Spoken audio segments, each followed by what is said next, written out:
Children are forced to take on the nature of all influences of those around them, unless their own thoughts are stronger than the influences.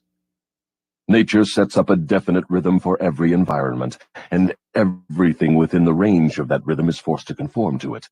Man alone has the power to establish his own rhythm of thought, providing he exercises this privilege before hypnotic rhythm has forced upon him the influences of his environment. Every home, every place of business, every town and village, and every power, success, opulence, sets up a rhythm which attracts these desirable possessions. The person who thinks in terms of misery, failure, defeat, discouragement, and poverty attracts these undesirable influences. This explains why both success and failure are the result of habit. Habit establishes one's rhythm of thought, and that rhythm attracts the object of one's dominating thoughts. Hypnotic rhythm is something resembling a magnet which attracts things for which it has a magnetic affinity. Is that correct? Yes, that is correct. That is why the poverty-stricken herd themselves into the same communities. It explains that old saying, misery loves company. It also explains why people who begin to succeed in any undertaking find that success multiplies with less effort as time goes on. All successful people use hypnotic rhythm, either consciously or unconsciously, by expecting and demanding success. The demand becomes a habit, hypnotic rhythm takes over the habit, and the law of harmonious attraction translates it into its physical equivalent. In other words, if I know what I want from life, demand it, and back my demand by a willingness to pay life's price for what I want, and refuse to accept any substitutes, the law of hypnotic rhythm takes over my desire and helps, by natural and logical means, to transmute it into its physical counterpart. Is that true? That describes the way the law works. Science has established irrefutable evidence that people are what they are because of heredity and environment. They bring over with them at birth a combination of all the physical qualities of all their numberless ancestors. After they arrive here, they reach the age of self-consciousness, and from there on, they shape their own personalities and more or less fix their own earthly destinations as the result of the environmental influences to which they are subjected, especially the influences which control them during early childhood. These two facts have been so well established, there's no room for any intelligent person to question them. How can hypnotic rhythm change the nature of a physical body, which is a combination of thousands of ancestors who have lived and died before one is born? How can hypnotic rhythm change the influence of one's environment? People who are born in poverty and ignorance have a strong tendency to remain poverty-stricken and ignorant all through life. What, if anything, can hypnotic rhythm do about this?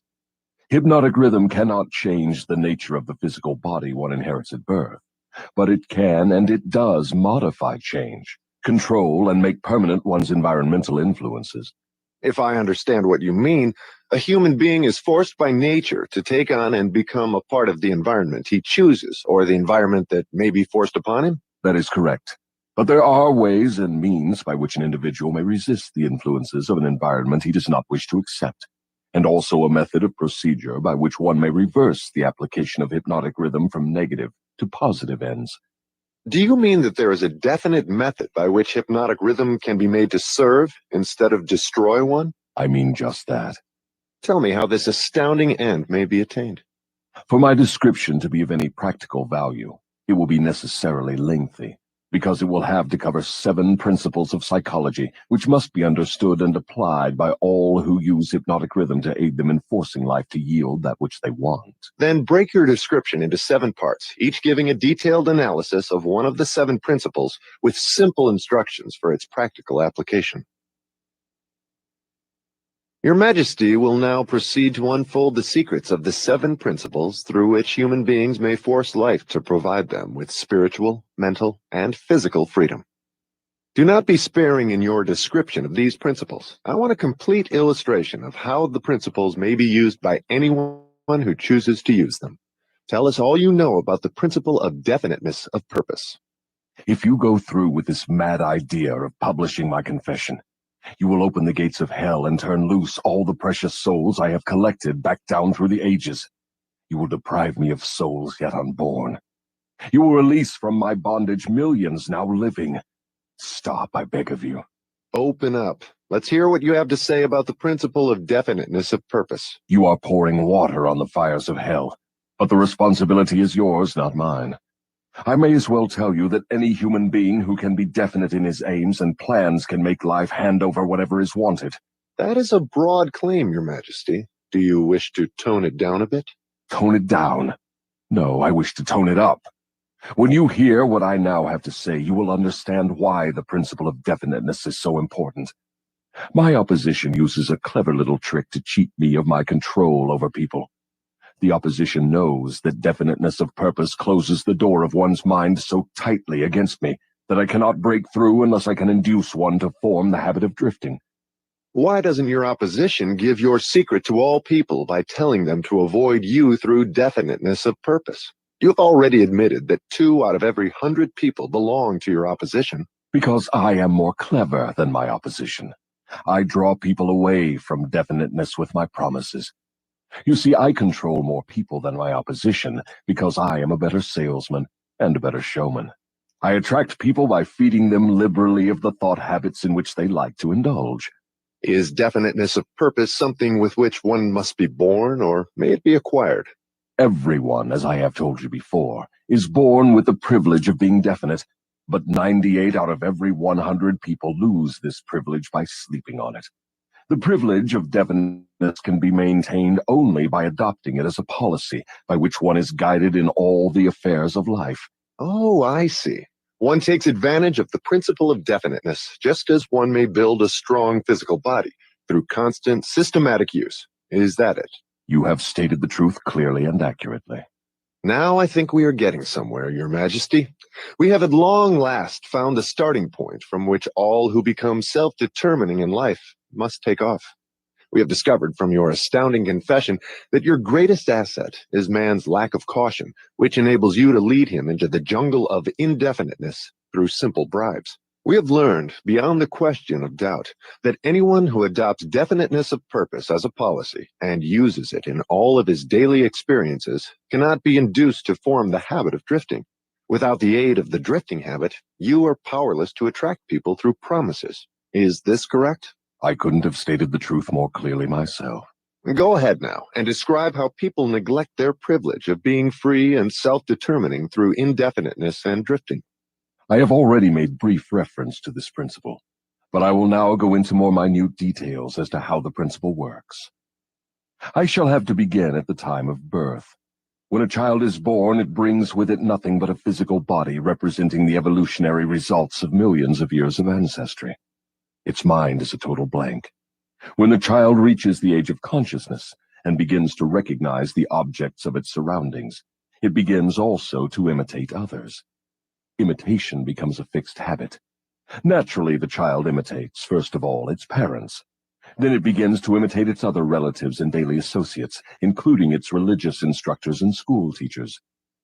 The imitation extends not merely to physical expression, but also to thought expression. If a child's parents fear me and express that fear within range of the child's hearing, the child picks up the fear through the habit of imitation and stores it away as part of its subconscious stock of beliefs.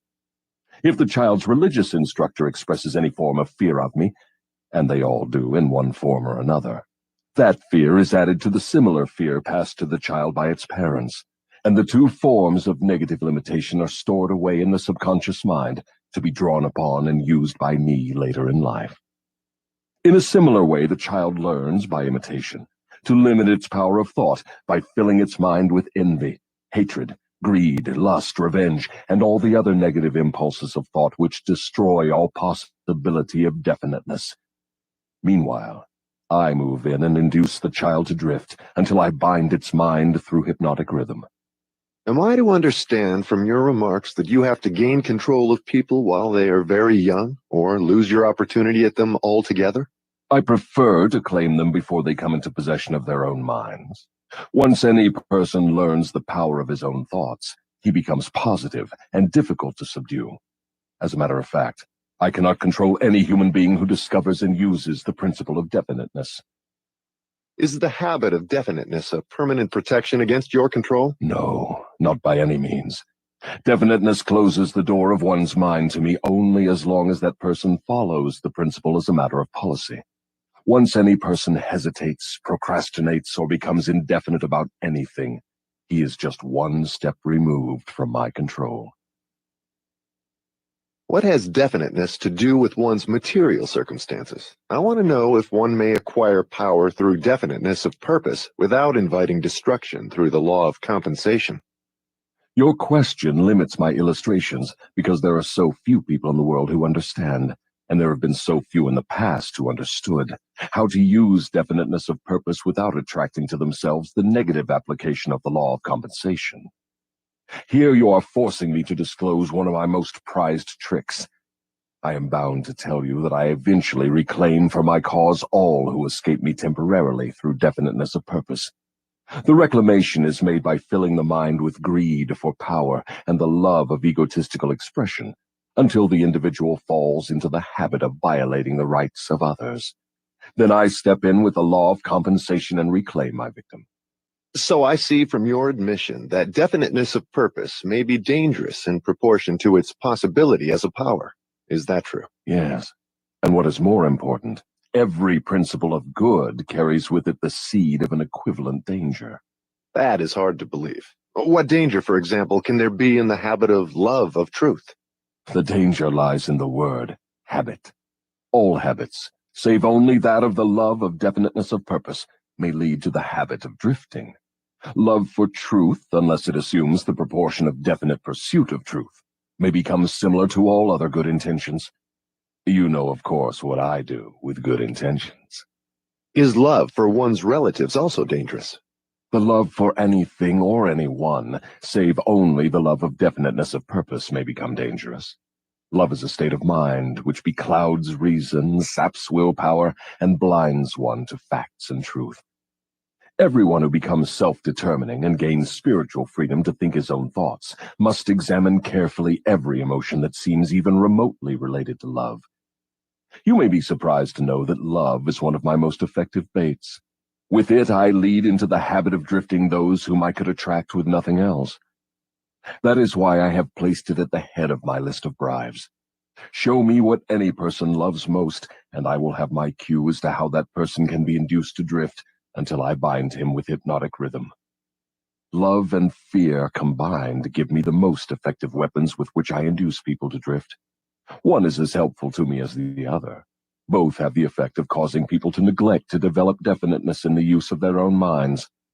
Give me control over a person's fears and tell me what he loves most, and you may as well mark that person down as my slave. Both love and fear are emotional forces of such stupendous potency that either may completely set aside the power of will and the power of reason.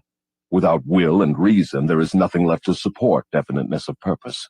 But, Your Majesty, life would not be worth living if people never felt the emotion of love. Ah, you are right as far as your reasoning goes, but you neglected to add that love should be under one's definite control at all times.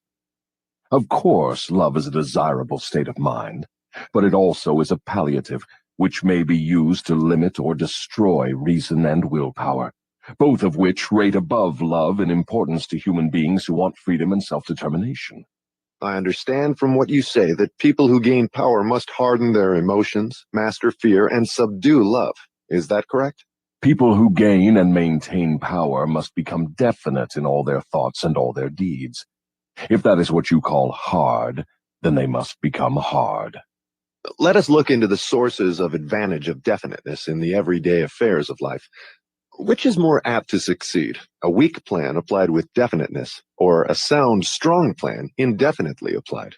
Weak plans have a way of becoming strong if definitely applied.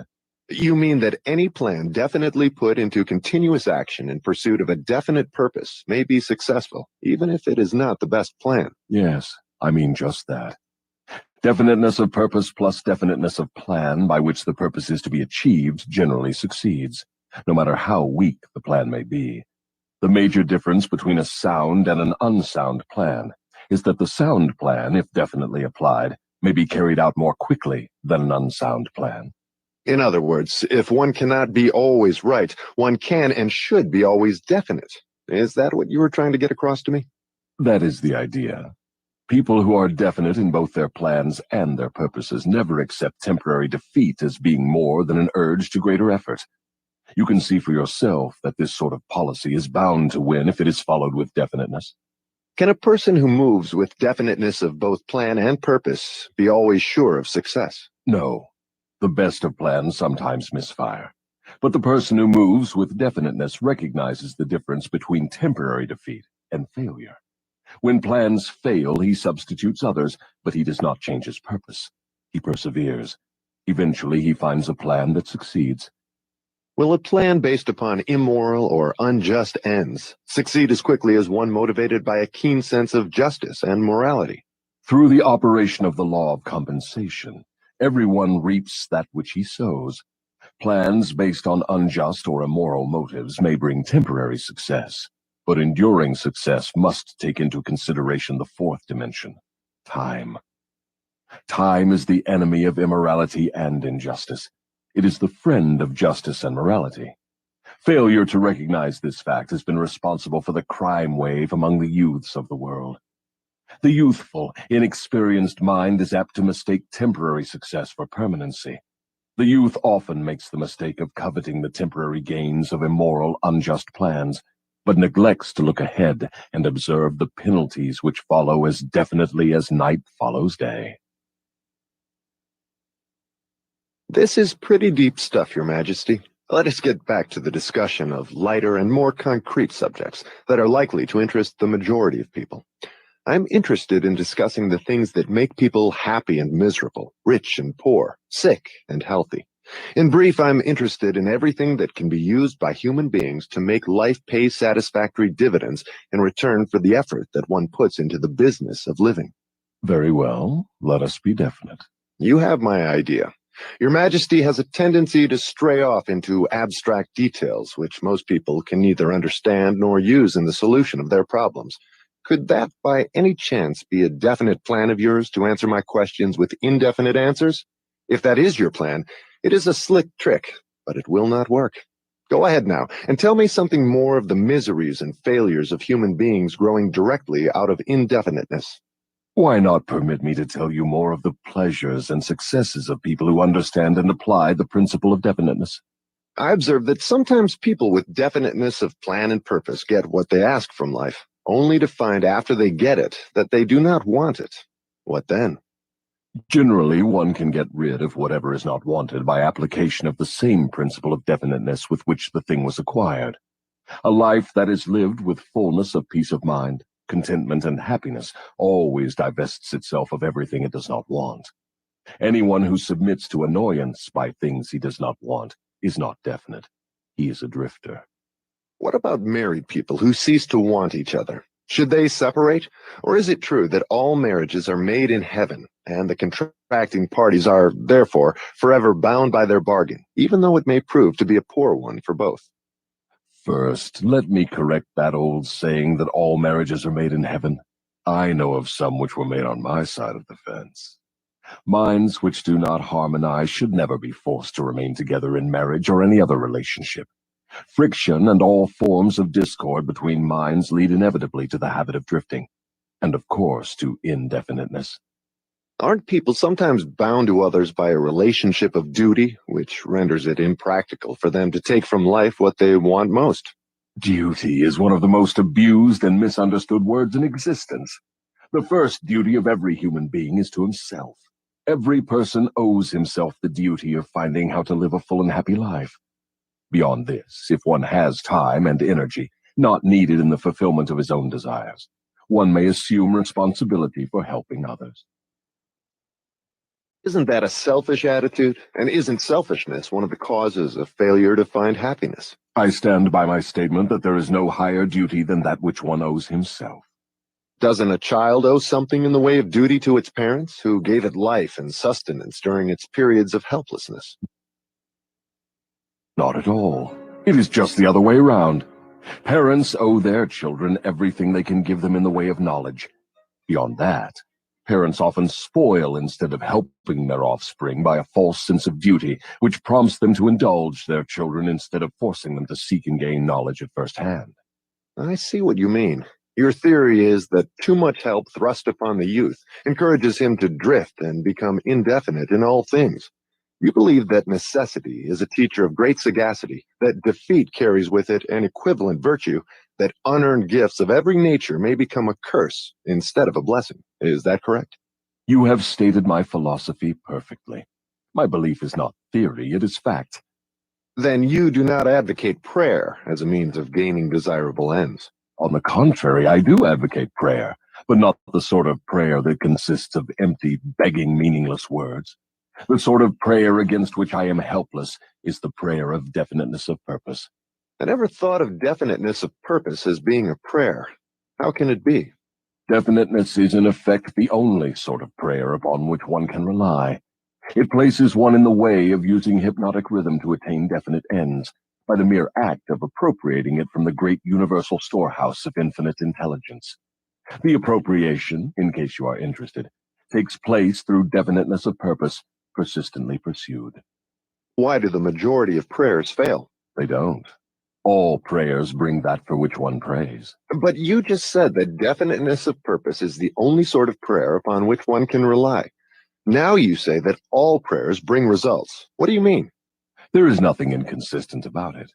The majority of people who pray go to prayer only after everything else fails them. Naturally, they go with their minds filled with fear that the prayers will not be answered. Well, their fears are realized. The person who goes to prayer with definiteness of purpose and faith in the attainment of that purpose puts into motion the laws of nature, which transmute one's dominating desires into their physical equivalent. That is all there is to prayer. One form of prayer is negative and brings only negative results. One form is positive and brings definite positive results. Could anything be more simple? People who whine and beg God to assume responsibility for all their troubles and provide them with all the necessities and luxuries of life are too lazy to create what they want and translate it into existence through the power of their own minds. When you hear a person praying for something that he should procure through his own efforts, you may be sure you are listening to a drifter.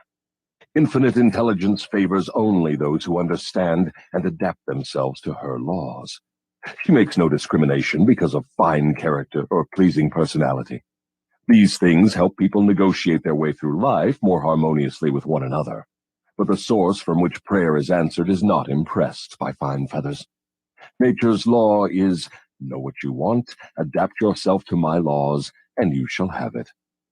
Does that harmonize with the teachings of Christ? Perfectly. Also, it harmonizes with the teachings of all truly great philosophers. Is your theory of definiteness in harmony with the philosophy of men of science? Definiteness is the major difference between a scientist and a drifter.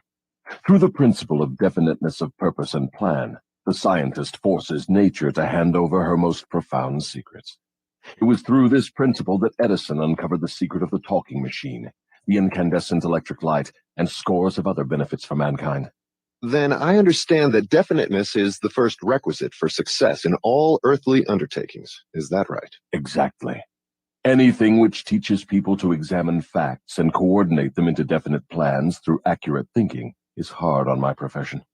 If this thirst for definite knowledge now spreading over the world keeps up, my business will be shot to pieces within the next few centuries. I thrive on ignorance, superstition, intolerance, and fear, but I cannot stand up under definite knowledge properly organized into definite plans in the minds of people who think for themselves. Why don't you take over omnipotence and manage the whole works in your own way?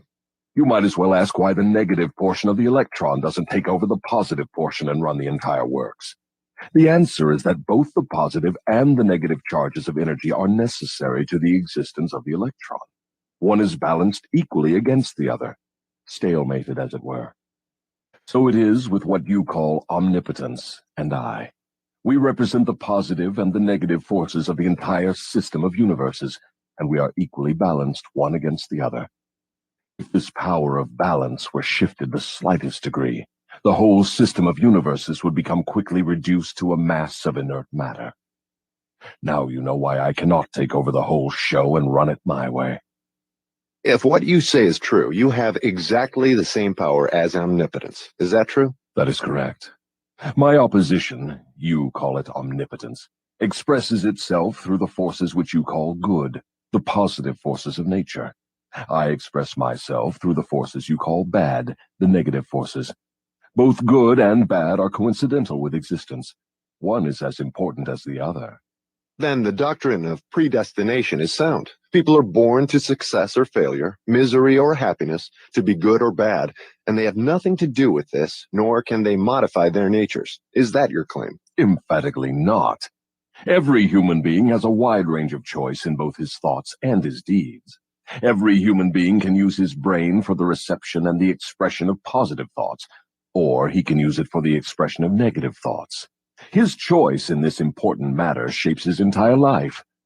From what you have said, I gather the idea that human beings have more freedom of expression than either you or your opposition. Is that correct?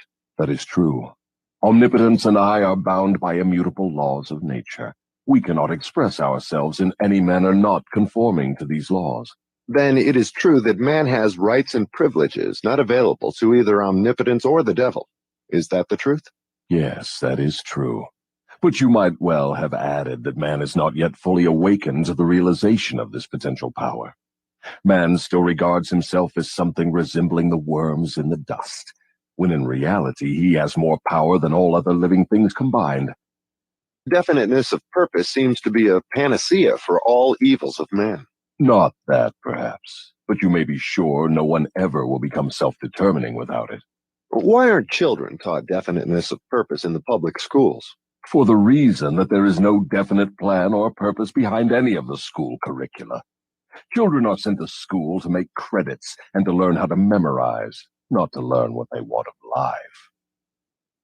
What good is a school credit if one cannot convert it into the material and spiritual needs of life?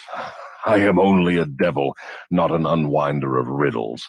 I deduce from all you say that neither the schools nor the churches prepare the youths of the world with a practical working knowledge of their own minds.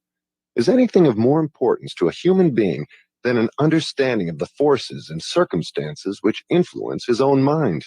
The only thing of enduring value to any human being is a working knowledge of his own mind. The churches do not permit a person to inquire into the possibilities of his own mind, and the schools do not recognize that such a thing as a mind exists. Aren't you a little hard on the schools and the churches? No, I am merely describing them as they are, without bias or prejudice. Aren't the schools and the churches your bitter enemies? Their leaders may think they are, but I am impressed only by facts. The truth is this, if you must know it. The churches are my most helpful allies, and the schools run the churches a close second. On what specific or general grounds do you make this claim? On the grounds that both the churches and the schools help me to convert people to the habit of drifting. Do you realize that your charge is substantially a sweeping indictment of the two institutions of major importance which have been responsible for civilization in its present form? Do I realize it? Man alive, I gloat over it. If the schools and churches had taught people how to think for themselves, where would I be now? This confession of yours will disillusion millions of people whose only hope for salvation is in their churches. Isn't that a cruel thing to do to them? Wouldn't most people be better off living in the bliss of ignorance than to know the truth about you? What do you mean by the term salvation? From what are people being saved? The only form of enduring salvation that is worth a green fig to any human being is that which comes from recognition of the power of his own mind. Ignorance and fear are the only enemies from which men need salvation. You seem to hold nothing sacred. You are wrong. I hold sacred the one thing which is my master, the one thing I fear. What is that? The power of independent thought backed by definiteness of purpose. Then you do not have many people to fear. Only 2 out of every 100, to be exact. I control all others. Let's give the churches a rest and get back to the public schools. Your confession has shown clearly that you thrive and perpetuate yourself from one generation to another by the clever trick of taking over the minds of children before they have the chance to learn how to use their minds. I wish to know what is wrong with a public school system that permits the devil to control so many people. I wish to know also what can be done to the established system of teaching that will ensure all children the opportunity to learn, first, that they have minds, and second, how to use those minds to bring spiritual and economic freedom. I'm putting the question to you definitely enough, and since you have stressed the importance of definiteness of purpose, I am here and now putting you on notice that your answer to my question must be definite. Wait a moment while I catch my breath. You have given me quite an order. It seems strange that you would come to the devil to learn how to live. I should think you would go to my opposition. Why don't you? Your Majesty, it is you who are on trial here, not I. I want the truth, and I'm not particular as to the source from which I get it. There's something radically wrong with the system of education that has given us a balance sheet with life that shows us hopelessly in the red and groping for the road to self-determination as if we were so many animals lost in the jungle. I want to know two things about this system. First, what is the major weakness of the system? Second, how can this weakness be eliminated? The floor is yours again. Please stick to the question and stop trying to decoy me into the discussion of deep abstract subjects. That's definite, is it not? You leave me no choice but that of direct answer. To begin with, the public school system approaches the subject of education from the wrong angle. The school system endeavors to teach children to memorize facts instead of teaching them how to use their own minds. Is that all that is wrong with the system? Oh no, that is only the beginning. Another major weakness of the school system is that it does not establish in the minds of children either the importance of definiteness of purpose, or make any attempt to teach youths how to be definite about anything. The major object of all schooling is to force the students to cram their memories with facts, instead of teaching them how to organize and make practical use of facts. This cramming system centers the attention of students on the accumulation of credits, but overlooks the important question of how to use knowledge in the practical affairs of life. This system turns out graduates whose names are inscribed upon parchment certificates, but whose minds are empty of self-determination. The school system got off to a bad start at the beginning. The schools began as institutions of higher learning, operated entirely for the select few whose wealth and family entitled them to education. Thus, the entire school system was evolved by beginning at the top and working back down to the bottom. It is no wonder the system neglects to teach children the importance of definiteness of purpose, when the system itself has literally evolved through indefiniteness. What would correct this weakness of the public school system? Let's not complain of the weakness of the system unless we are prepared to offer a practical remedy with which it can be corrected. In other words, while we are discussing the importance of definiteness of plan and purpose, let us take our own medicine and be definite. Why don't you lay off the schools and churches and save yourself plenty of trouble? Don't you know that you are poking your nose into the affairs of the two forces that control the world? Suppose you do show up the schools and the churches as being weak and inadequate for the needs of human beings. What then? With what are you going to replace these two institutions? Stop trying to evade my questions by the old trick of asking a counter question. I do not propose to replace the schools and churches, but I do propose to find out, if I can, how these organized forces can be modified so that they will serve people instead of keeping them in ignorance. Go ahead now and give me a detailed catalog of all the changes in the public school system which would improve it. So you want the entire catalog, do you? Do you want the suggested changes in the order of their importance? Describe the changes needed, just as they come to you. You are forcing me to commit an act of treason against myself. But here it is. Reverse the present system by giving children the privilege of leading in their schoolwork instead of following orthodox rules designed only to impart abstract knowledge. Let instructors serve as students, and let the students serve as instructors. As far as possible, organize all schoolwork into definite methods through which the student can learn by doing, and direct the classwork so that every student engages in some form of practical labor connected with the daily problems of life. Ideas are the beginning of all human achievement. Teach all students how to recognize practical ideas that may be of benefit in helping them acquire whatever they demand of life. Teach the students how to budget and use time. And above all, teach the truth that time is the greatest asset available to human beings, and the cheapest. Teach the student the basic motives by which all people are influenced, and show how to use these motives in acquiring the necessities and the luxuries of life. Teach children what to eat, how much to eat, and what is the relationship between proper eating and sound health. Teach children the true nature and function of the emotion of sex, And above all, teach them that it can be transmuted into a driving force capable of lifting one to great heights of achievement. Teach children to be definite in all things, beginning with the choice of a definite major purpose in life. Teach children the nature of and possibilities for good and evil in the principle of habit, using as illustrations with which to dramatize the subject the everyday experiences of children and adults. Teach children how habits become fixed through the laws of hypnotic rhythm, and influence them to adopt, while in the lower grades, habits that will lead to independent thought. Teach children the difference between temporary defeat and failure, and show them how to search for the seed of an equivalent advantage which comes with every circumstance of defeat.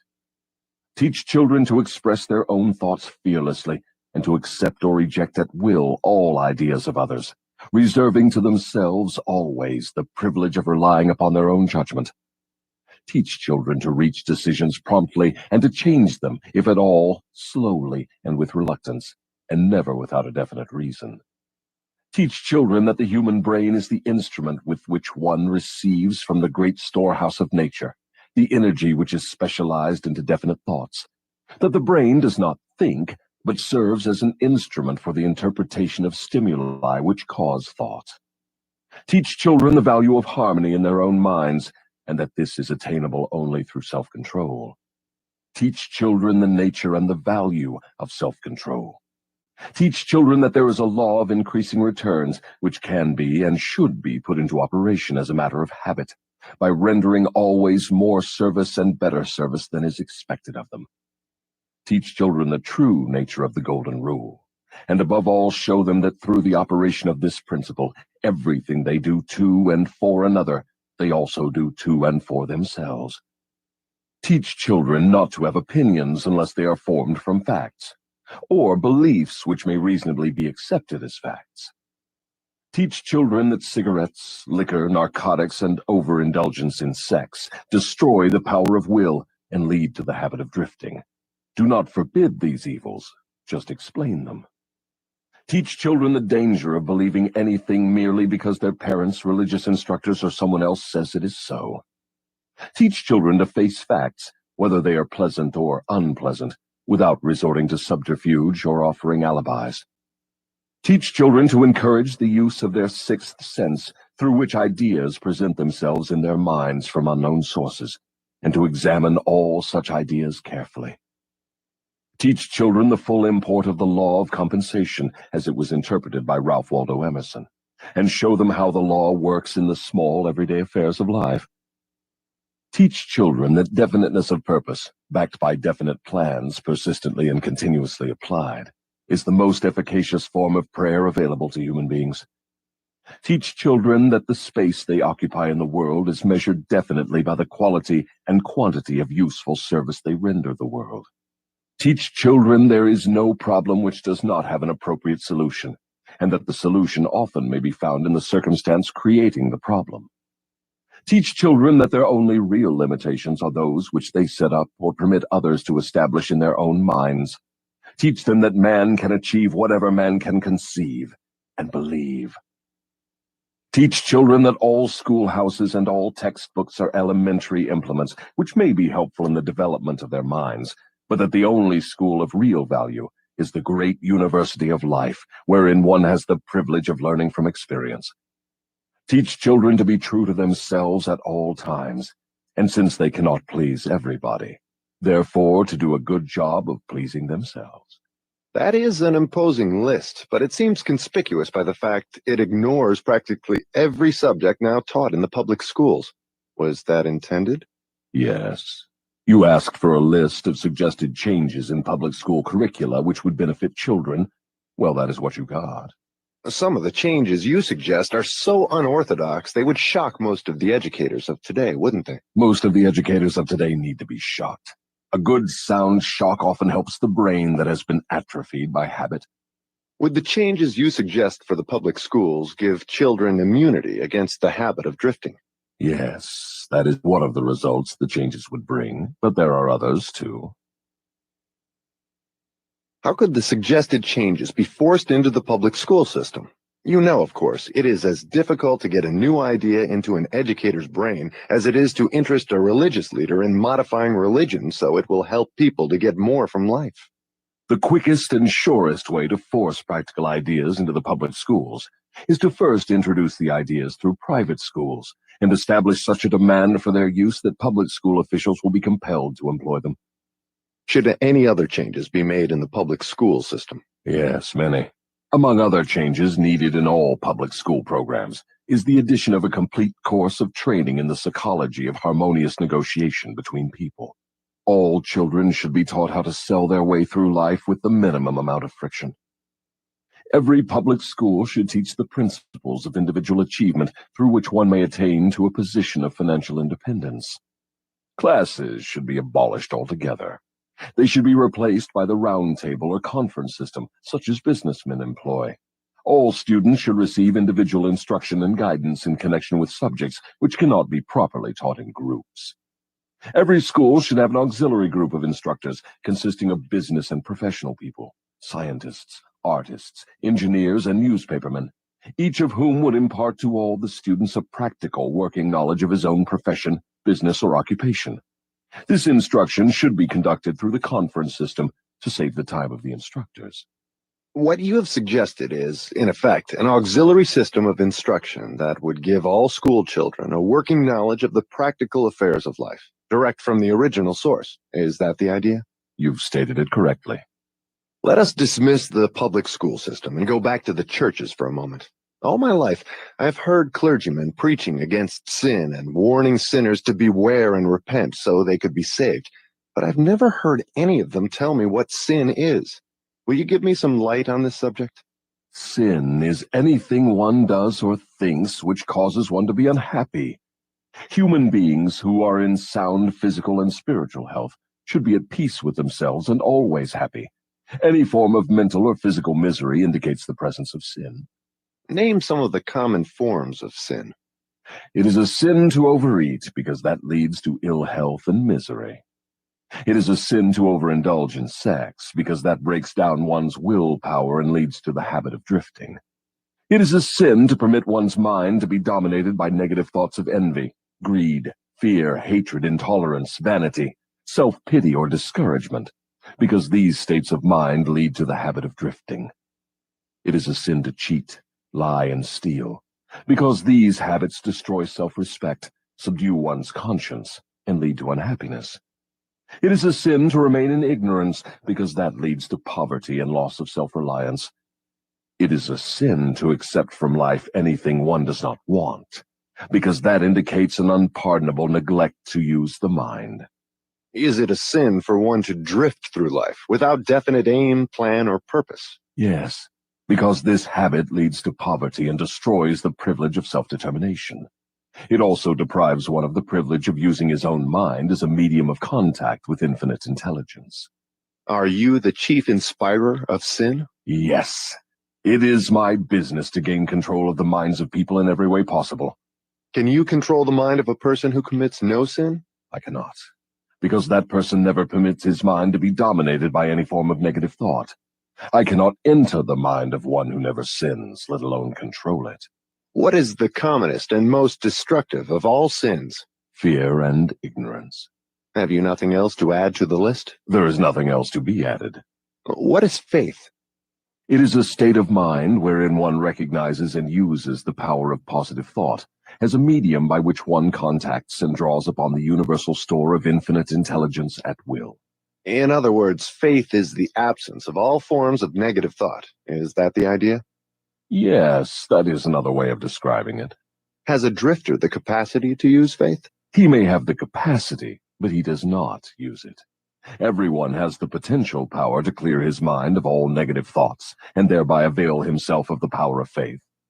Stating the matter in another way, faith is definiteness of purpose backed by belief in the attainment of the object of that purpose. Is that correct?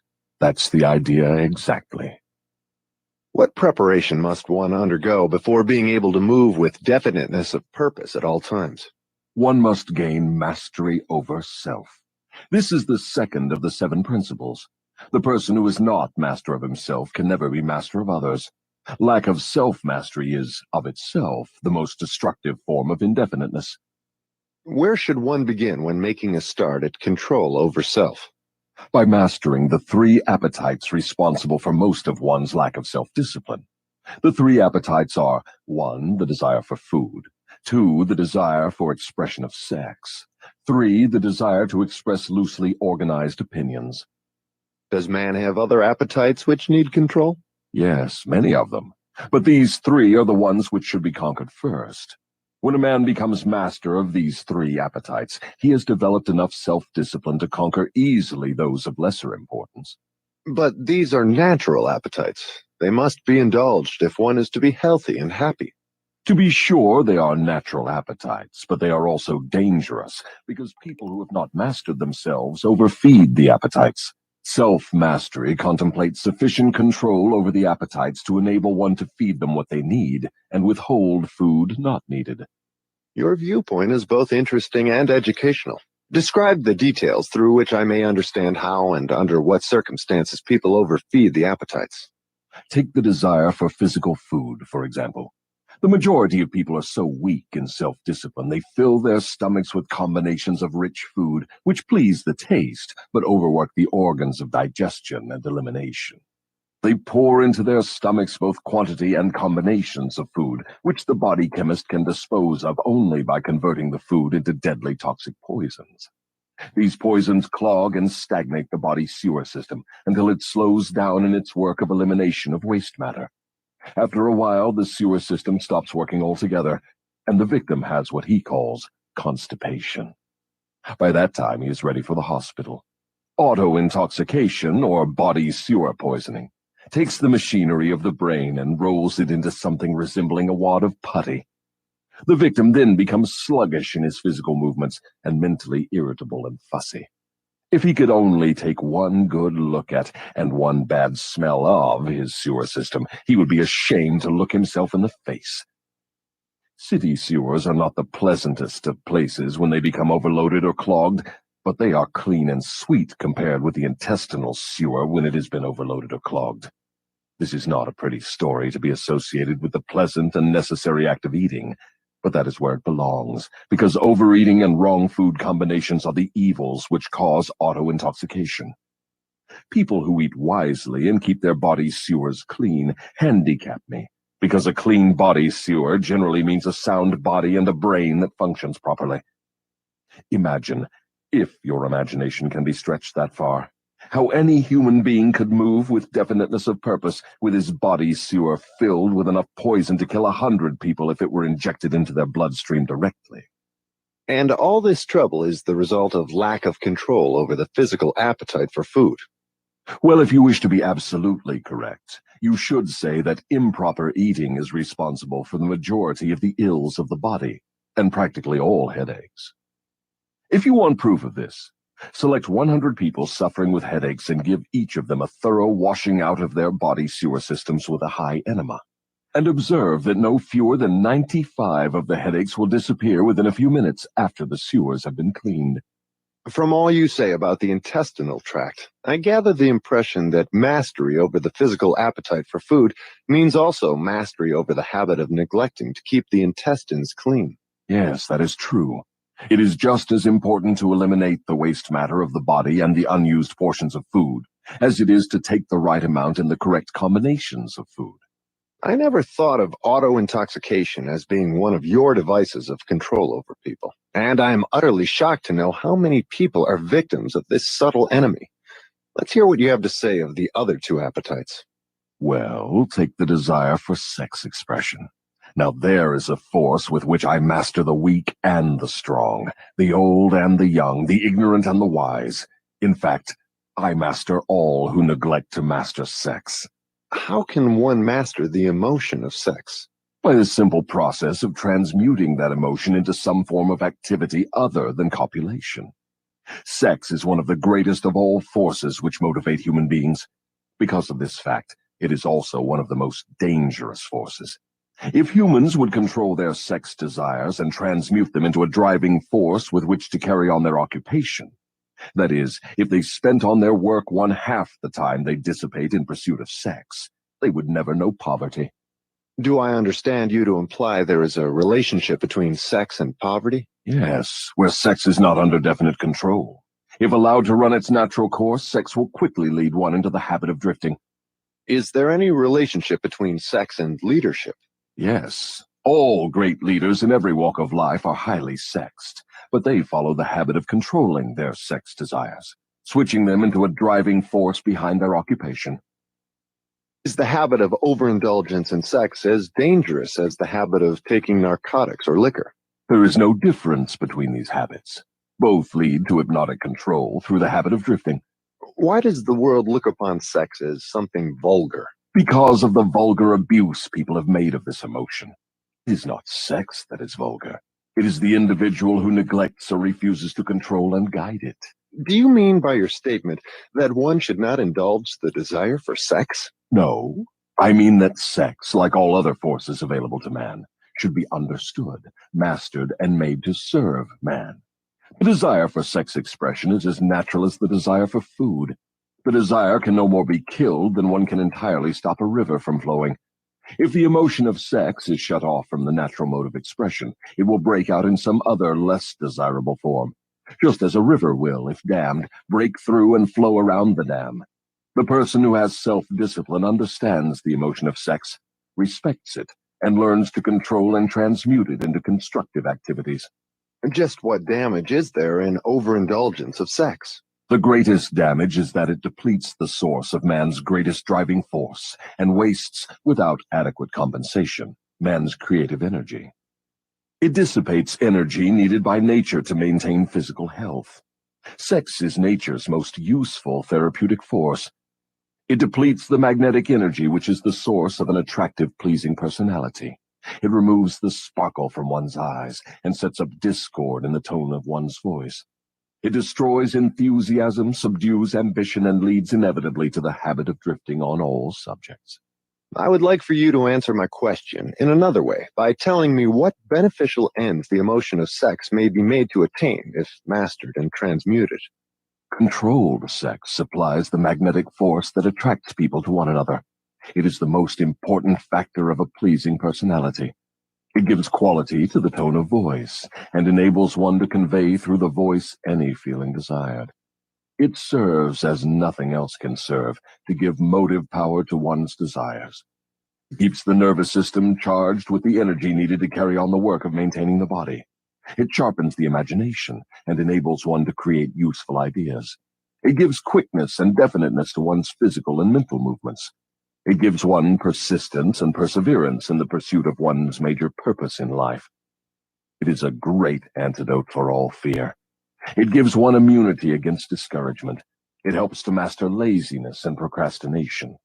It gives one physical and mental endurance while undergoing any form of opposition or defeat.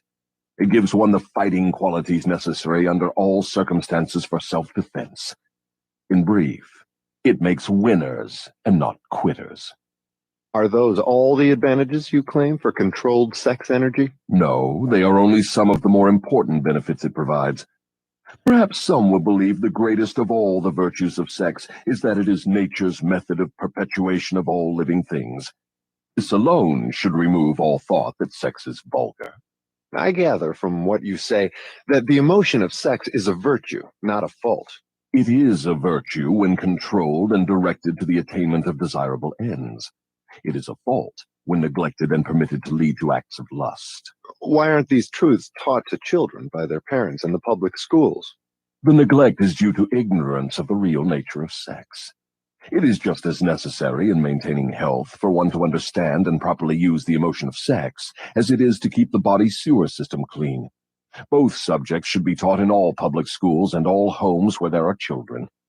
Wouldn't the majority of parents need instruction on the proper function and use of sex before they could intelligently teach their children? Yes, and so would the public school teachers. What relative position of importance would you give to the need for accurate knowledge on the subject of sex? It is next to the top of the list. There is but one thing of greater importance to human beings. That is accurate thought. Do I understand you to say that knowledge of the true functions of sex and ability to think accurately are the two things of greatest importance to mankind? That is what I intend you to understand. Accurate thinking comes first because it is the solution to all man's problems, the answer to all his prayers, the source of opulence and all material possessions. Accurate thinking is aided by properly controlled and directed sex emotion, because sex emotion is the same energy as that with which one thinks. It begins with those who desire self-determination sufficiently to be willing to pay its price. No one can be entirely free, spiritually, mentally, physically, and economically, without learning the art of accurate thinking. No one can learn to think accurately without including, as a part of the needed knowledge, information on the control of sex emotion through transmutation. It will be a great surprise to many people to learn there is so close a relationship between thinking and sex emotion. Tell us now about the third appetite, and let's see what it has to do with self-discipline. The habit of expressing loosely organized opinions is one of the most destructive of habits. Its destructiveness consists in its tendency to influence people to guess instead of searching for the facts when they form opinions, create ideas, or organize plans. The habit develops a grasshopper mind, one that jumps from one thing to another but never completes anything. And of course, carelessness in the expression of opinions leads to the habit of drifting. From there, it is only a step or two until one is bound by the law of hypnotic rhythm, which automatically prohibits accurate thinking. What other disadvantages are there in free expression of opinions? The person who talks too much informs the world of his aims and plans and gives to others the opportunity to profit by his ideas. Wise men keep their plans to themselves and refrain from expressing uninvited opinions. This prevents others from appropriating their ideas and makes it difficult for others to interfere with their plans. Why do so many people indulge in the habit of expressing uninvited opinions? The habit is one way of expressing egotism and vanity. The desire for self-expression is inborn in people. The motive back of the habit is to attract the attention of others and to impress them favorably. Actually, it has just the opposite effect. When the self-invited speaker attracts attention, it usually is unfavorable. Yes. What other disadvantages has the habit? The person who insists on talking seldom has an opportunity to learn by listening to others. But isn't it true that a magnetic speaker often puts himself in the way of opportunity to benefit himself by attracting the attention of others through his powers of oratory? Yes, a magnetic orator does have an asset of tremendous value in his ability to impress people by his speech. But he cannot make the best use of this asset if he forces his speech on others without their invitation. No single quality adds more to one's personality than the ability to speak with emotional feeling, force, and conviction. But the speaker must not impose his speech upon others without being invited to do so. There is an old saying that nothing is worth more than its actual cost. This applies as well to the free, uninvited expression of opinions as to material things. What about people who volunteer their opinions by expressing them in writing? Do they also suffer by lack of self-discipline? One of the worst pests on earth is the person who writes uninvited letters to people of prominence. Men in public office, moving picture stars, men who have succeeded in business or written a best-selling book. And people whose names appear often in the newspapers are continuously besieged by people who write letters expressing their opinion on all subjects. But the writing of uninvited letters is a harmless way of finding pleasure through self-expression, is it not? What damage does one do by the habit? Habits are contagious. Every habit attracts a flock of its relatives. The habit of doing anything that is useless leads to the formation of other habits that are useless, especially the habit of drifting. But that is not all the dangers associated with the habit of indulging in uninvited expression of opinions. The habit creates enemies and places in their hands dangerous weapons by which they may do great injury to the one who indulges in it. Thieves and confidence men and racketeers pay big prices for the names and addresses of the writers of uninvited letters. Knowing as they do, the writers of these letters become easy victims of all manner of schemes that result in the loss of their money. They refer to the writers of such letters as nuts. If you wish to know how foolish people are who write uninvited letters, read the nut column of any newspaper, the column in which the paper publishes the voluntary opinions of its readers, and you will see for yourself how the writers of such letters antagonize people and invite opposition from others. Now, I had no idea, Your Majesty, that people get into so much difficulty through uninvited expression of their opinions. But now that you have brought up the subject, I do remember writing the editor of a prominent magazine an uninvited letter of criticism, which cost me a fine position on his staff at a fat salary. That is a perfect example. The proper place to begin self-discipline is right where you stand. The way to begin is by recognizing the truth, that there is nothing for good or evil throughout the myriads of universes except the power of natural law.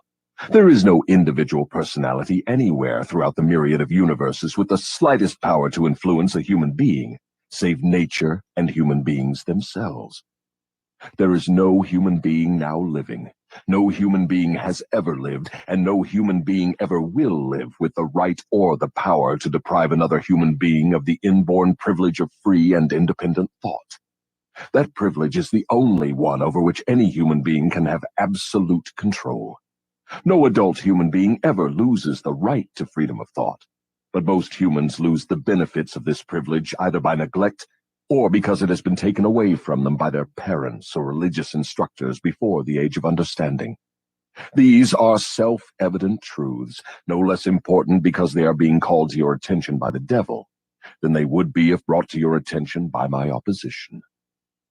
But what are people going to lean upon in the hour of emergency when they know not where nor to whom to appeal? Let them lean upon the only dependable power available to any human being. And what is that? Themselves. The power of their own thoughts. The only power they can control and may rely upon. The only power which cannot be perverted, colored, modified, or falsified by their dishonest fellow human beings. All you say seems logical, but why must I come to the devil to discover such profound truths? Let's get back to the 7 principles. You've already disclosed enough information to show clearly that the secret of how to break the power of hypnotic rhythm is wrapped in the 7 principles. You have shown, too, that the most important of these principles is self-discipline. Now, go ahead and describe the other 5 principles you have not yet mentioned and indicate what part they play in giving one self-discipline. First, let me summarize that part of my confession we have already covered. I have frankly told you that my 2 most effective devices for mastering human beings are the habit of drifting and the law of hypnotic rhythm. I have shown you that drifting is not a natural law, but a man-made habit which leads to man's submission to the law of hypnotic rhythm. The 7 principles are the media by which man may break the hold of hypnotic rhythm and take possession again of his own mind. You see, therefore, the 7 principles are the 7 steps which lead victims of hypnotic rhythm out of the self-made prisons in which they are bound. The 7 principles are the master key that unlocks the door to spiritual, mental, and economic self-determination. Is that true?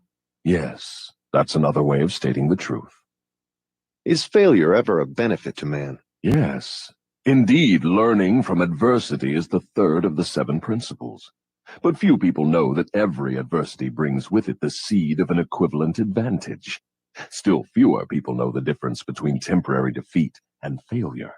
If this knowledge were generally known, I would be deprived of one of my strongest weapons of control over human beings. But I understood you to say that failure is one of your greatest allies. I got the impression from your confession that failure causes people to lose ambition and quit trying, and then you take them over without opposition on their part. That is just the point. I take them over after they quit trying. If they knew the difference between temporary defeat and failure, they would not quit when they meet with opposition from life.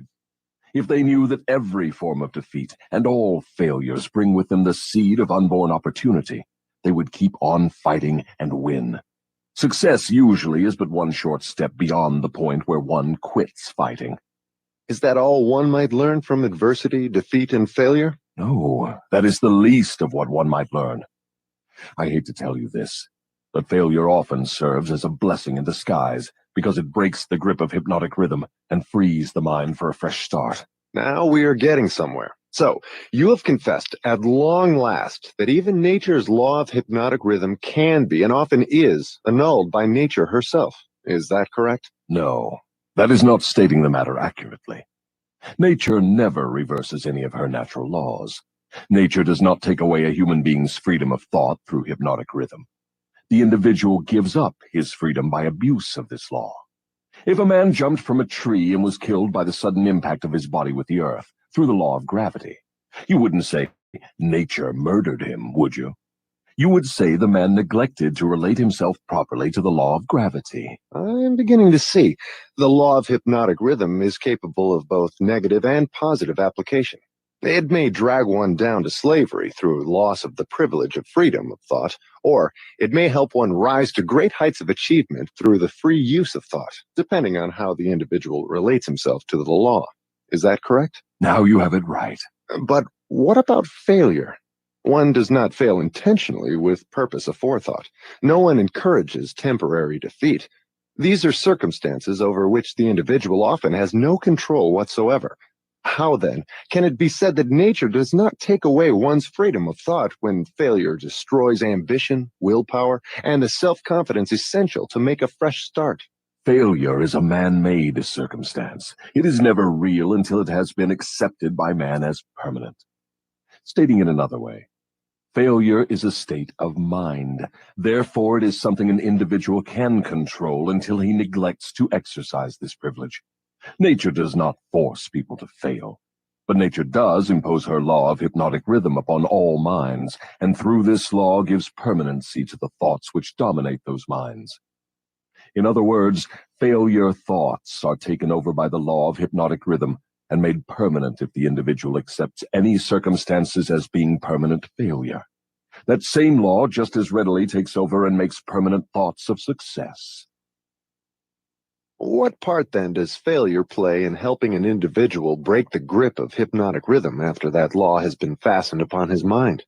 Failure brings a climax in which one has the privilege of clearing his mind of fear and making a new start in another direction.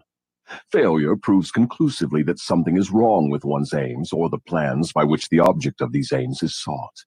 Failure is the dead end of the habit path one has been following, and when it is reached, it forces one to leave that path and take up another, thereby creating a new rhythm. But failure does more than this. It gives an individual an opportunity to test himself, wherein he may learn how much willpower he possesses. Failure also forces people to learn many truths they would never discover without it. Failure often leads an individual to an understanding of the power of self-discipline, without which no one could turn back after having once been the victim of hypnotic rhythm. Study the lives of all people who achieve outstanding success in any calling, and observe with profit that their success is usually in exact ratio to their experiences of defeat before succeeding. Is this all you have to say of the advantages of failure? No, I have barely begun. If you want the real significance of adversity, failure, defeat, and all other experiences which break up a human being's habits and force him to form new habits, watch nature at her work. Nature uses illness to break the physical rhythm of the body when the cells and organs become improperly related. She uses economic depressions to break the rhythm of mass thought when great numbers of people become improperly related, through business, social, and political activities. And she uses failure to break the rhythm of negative thought when an individual becomes improperly related to himself in his own mind. Observe carefully, and you will see that everywhere in nature there is always at work a natural law, which gives eternal change to all matter, all energy, and to the power of thought. The only permanent thing in the universe is change. Eternal, inexorable change, through which every atom of matter and every unit of energy has the opportunity to properly relate itself to all other units of matter and energy. And every human being has the opportunity and the privilege of properly relating himself to all other human beings, no matter how many mistakes he makes, or how many times or in what ways he may be defeated. When mass failure overtakes a nation, such as the 1929 World Business Depression, the circumstance is in perfect harmony with nature's plan to break up man's habits and give out fresh opportunities. What you are saying intrigues me. Am I to understand that hypnotic rhythm has something to do with the way people relate themselves to one another? That abstract, elusive thing called character is nothing but a manifestation of the law of hypnotic rhythm. Therefore, when speaking of one's character, it would be proper to say his thought habits have been crystallized into a positive or a negative personality. Through hypnotic rhythm, one is good or bad because of the knitting together of his thoughts and deeds through hypnotic rhythm. One is bound by poverty or blessed with abundance because his aims, plans, and desires, or lack of them, have been made permanent and real by hypnotic rhythm. Is that all you have to say of the connection between hypnotic rhythm and human relationships? No, I have just begun. Remember, while I am talking, I am speaking of the influence of hypnotic rhythm in connection with all human relationships. Men who succeed in business do so entirely because of the way they relate themselves to their associates and to others outside of the business. Professional men who succeed do so largely because of the manner in which they relate themselves to their clients. It is much more important for the lawyer to know people and to know the laws of nature than it is to know the law.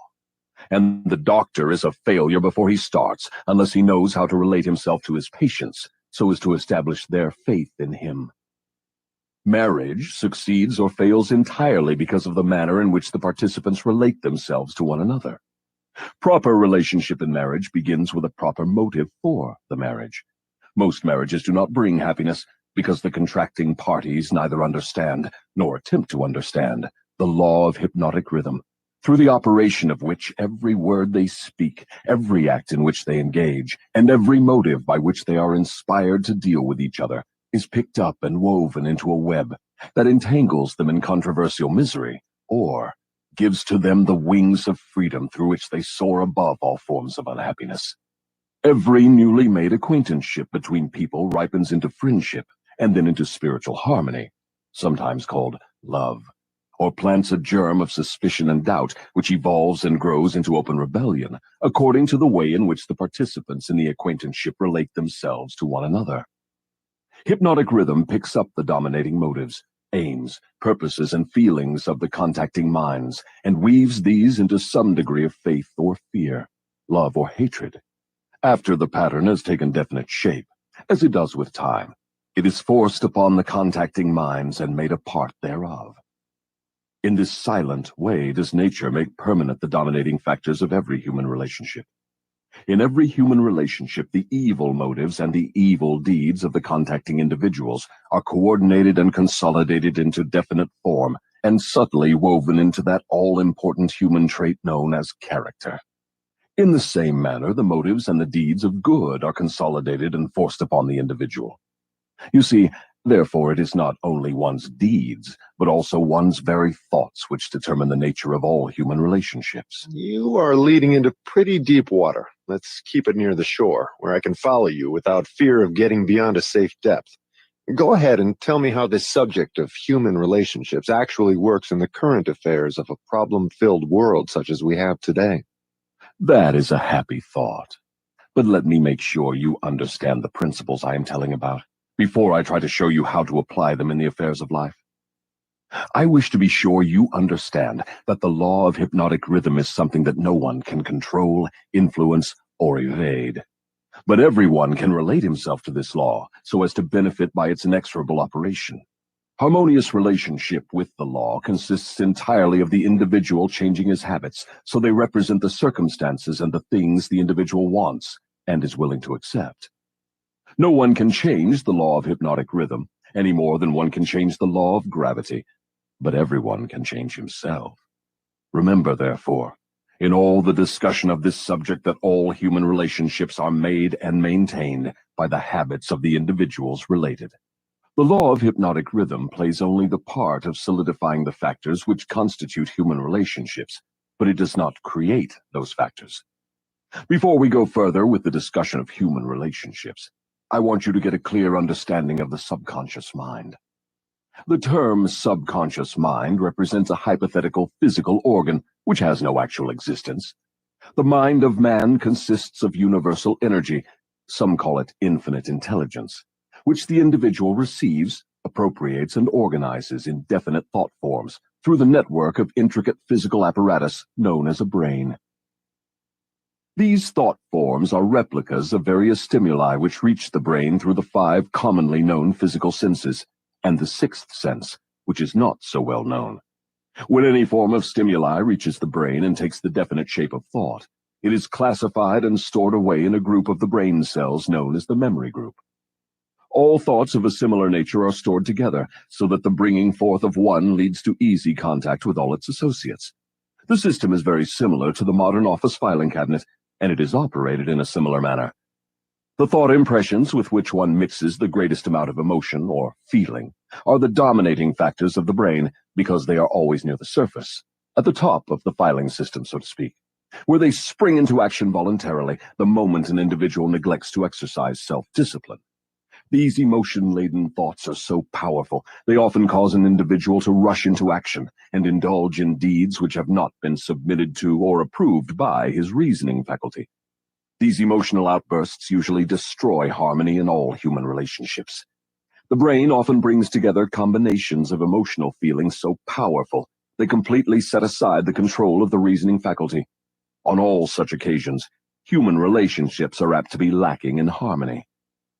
Through the operation of the sixth sense, the brain of a human being may contact the filing cabinet of other brains and inspect at will whatever thought impressions are on file there. The condition under which one person may contact and inspect the filing cabinet of another person's brain is generally known as harmony. But you may better understand what is meant if I say brains attuned to the same rate of thought vibrations can easily and quickly exercise the privilege of entering and inspecting each other's filing cabinets of thoughts. In addition to receiving organized thoughts from the filing cabinets of other brains through the sixth sense, one can, through this same physical organ, contact and receive information from the universal storehouse known as infinite intelligence. All information reaching one's brain through the sixth sense comes from sources not easily isolated or traced. Therefore, this sort of information is generally believed to come from one's subconscious mind. The sixth sense is the organ of the brain through which one receives all information, all knowledge, all thought impressions which do not come through one or more of the five physical senses. Now that you understand how the mind operates, you will more easily understand how and why people come to grief through improper human relationships. You will also understand how human relationship may be made to yield riches in their highest form, riches in material, mental, and spiritual estates. Moreover, you will understand there can never be happiness except through understanding and application of the right principles of human relationships.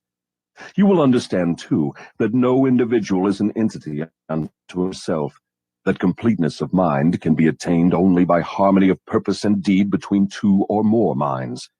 You will understand why every human being should, of his own choice, become his brother's keeper in fact, as well as in... We shall go out into the deeper water after we learn to swim well. We started out to discuss the subject of how to profit by adversity, but it seems we have drifted somewhat afield from that subject. We have detoured, but we have not drifted. The devil never drifts. The detour was necessary in order that you might be prepared to understand the most important part of this entire interview. We are now ready to get back to the discussion of the subject of adversity. Inasmuch as most adversities grow out of improper relationships between people, it seems important to understand how people may become properly related. Naturally, the question arises as to what is a proper relationship between people. The answer is that the proper relationship is one that brings to all connected with it, or affected by it, some form of benefit. What then is an improper relationship? Any relationship between people which damages anyone, or brings any form of misery or unhappiness to any of the individuals. How can improper relationships be corrected? By change of mind of the person causing the improper relationship, or by changing the persons to the relationship. Some minds harmonize naturally, while others just as naturally clash.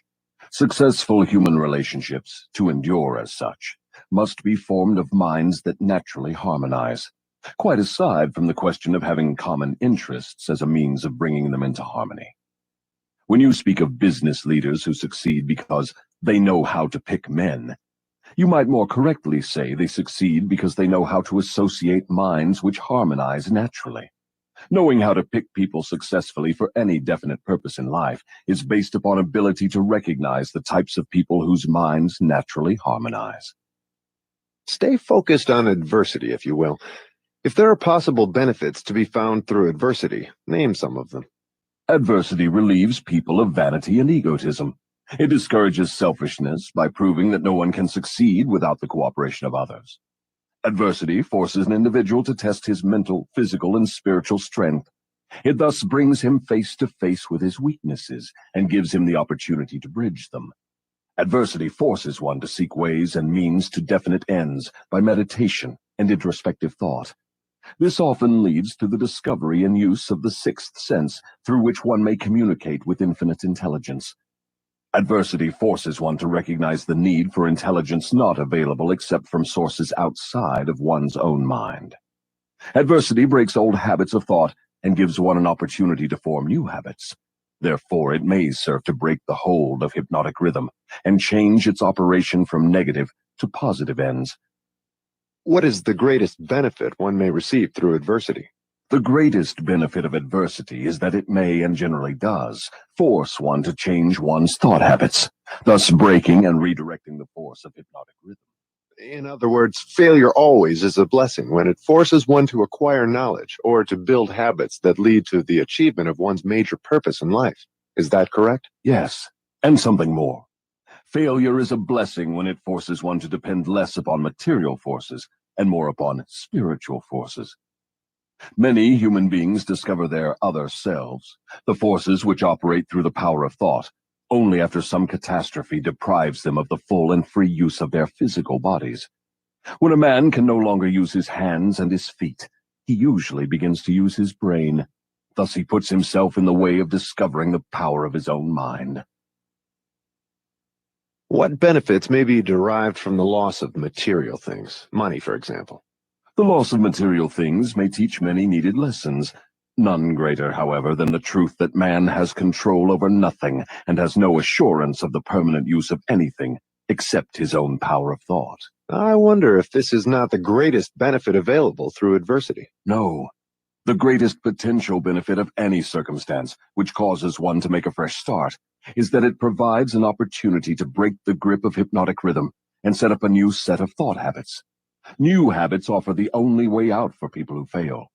Most people who escape from the negative to the positive operation of the law of hypnotic rhythm do so only because of some form of adversity which forces them to change their thought habits. Isn't adversity apt to break one's self-reliance and cause one to give up hope?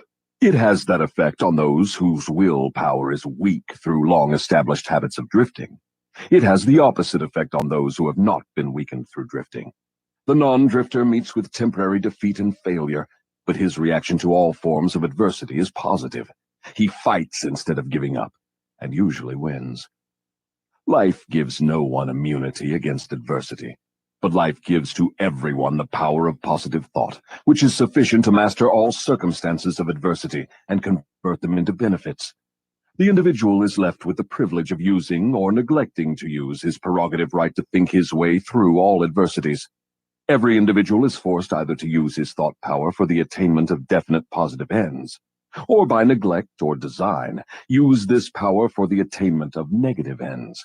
There can be no compromise, no refusal to use the mind.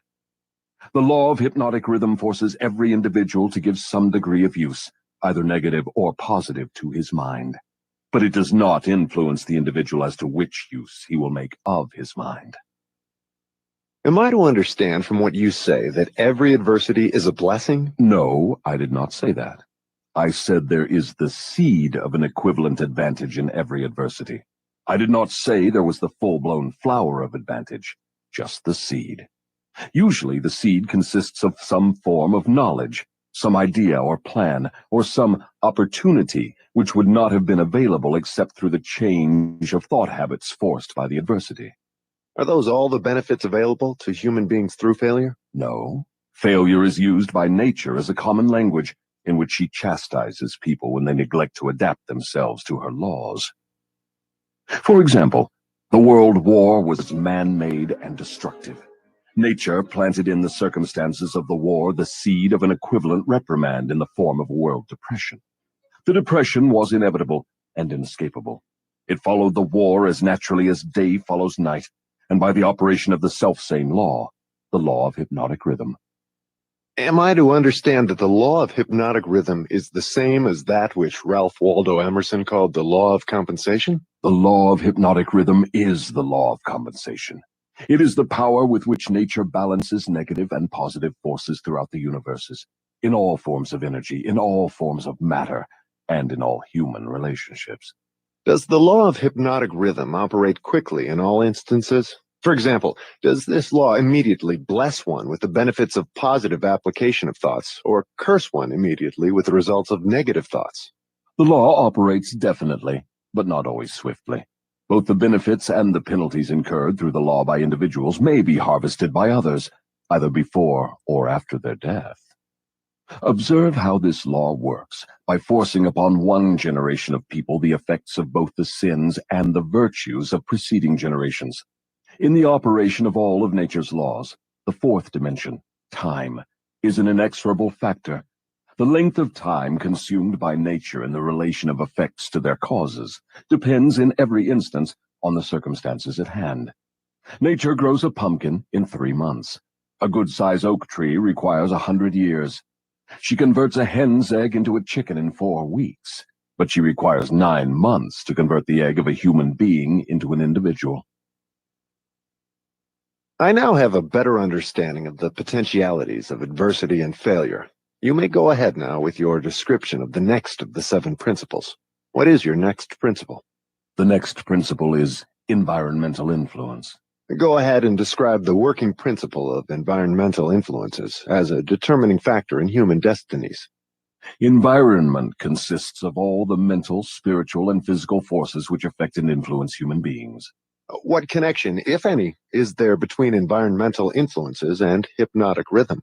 Hypnotic rhythm solidifies and makes permanent the thought habits of human beings. Thought habits are stimulated by environmental influences. In other words, the material on which thoughts are fed comes from one's environment. Thought habits are made permanent by hypnotic rhythm.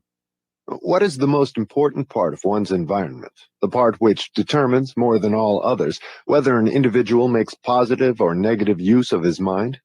The most important part of one's environment is that created by his association with others.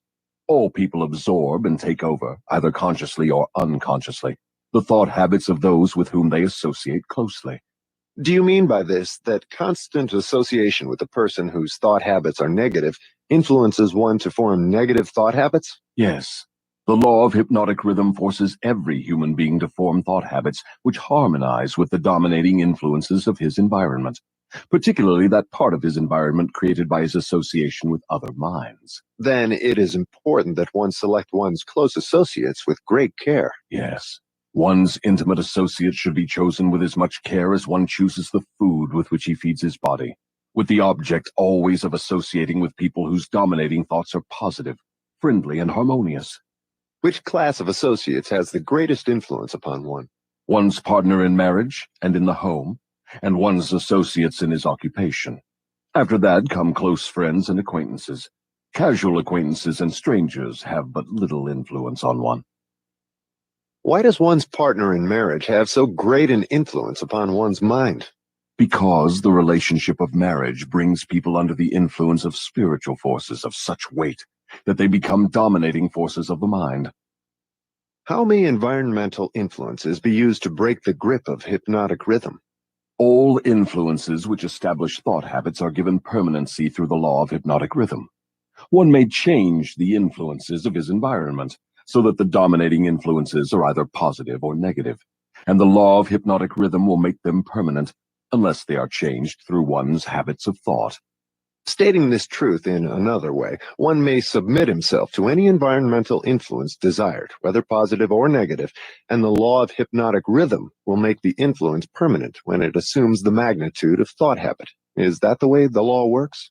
That is correct. Be careful of all forces which inspire thought.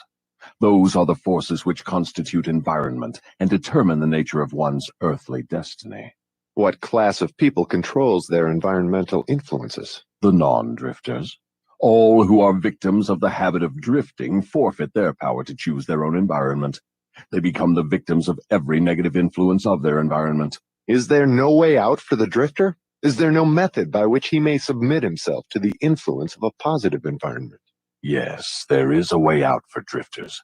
They can stop drifting, take possession of their own minds, and choose an environment which inspires positive thought. This they may accomplish through definiteness of purpose. Is that all there is to the act of eliminating the habit of drifting? Is the habit only a state of mind? Drifting is nothing but a negative state of mind, a state of mind conspicuous by its emptiness of purpose. What effective procedure may one follow in establishing an environment most helpful in developing and maintaining positive thought habits? The most effective of all environments is that which may be created by a friendly alliance of a group of people who will obligate themselves to assist one another in achieving the object of some definite purpose. This sort of an alliance is known as a mastermind. Through its operation, one may associate himself with carefully chosen individuals, each of whom brings to the alliance some knowledge, experience, education, plan, or idea suited to his needs in carrying out the object of his definite purpose. The most successful leaders in all walks of life avail themselves of this sort of made-to-order environmental influence. Outstanding achievement is impossible without the friendly cooperation of others. Stating the truth in another way, successful people must control their environment, thereby ensuring themselves against the influence of a negative environment. What if people whose duty to relatives makes it impossible for them to avoid the influence of a negative environment? No human being owes another any degree of duty which robs him of his privilege of building his thought habits in a positive environment. On the other hand, every human being is duty-bound to himself to remove from his environment every influence which even remotely tends to develop negative thought habits. Isn't this a cold-blooded philosophy? Only the strong survive. No one can be strong without removing himself from all influences which develop negative thought habits. Negative thought habits result in the loss of the privilege of self-determination, no matter what or who may cause those habits.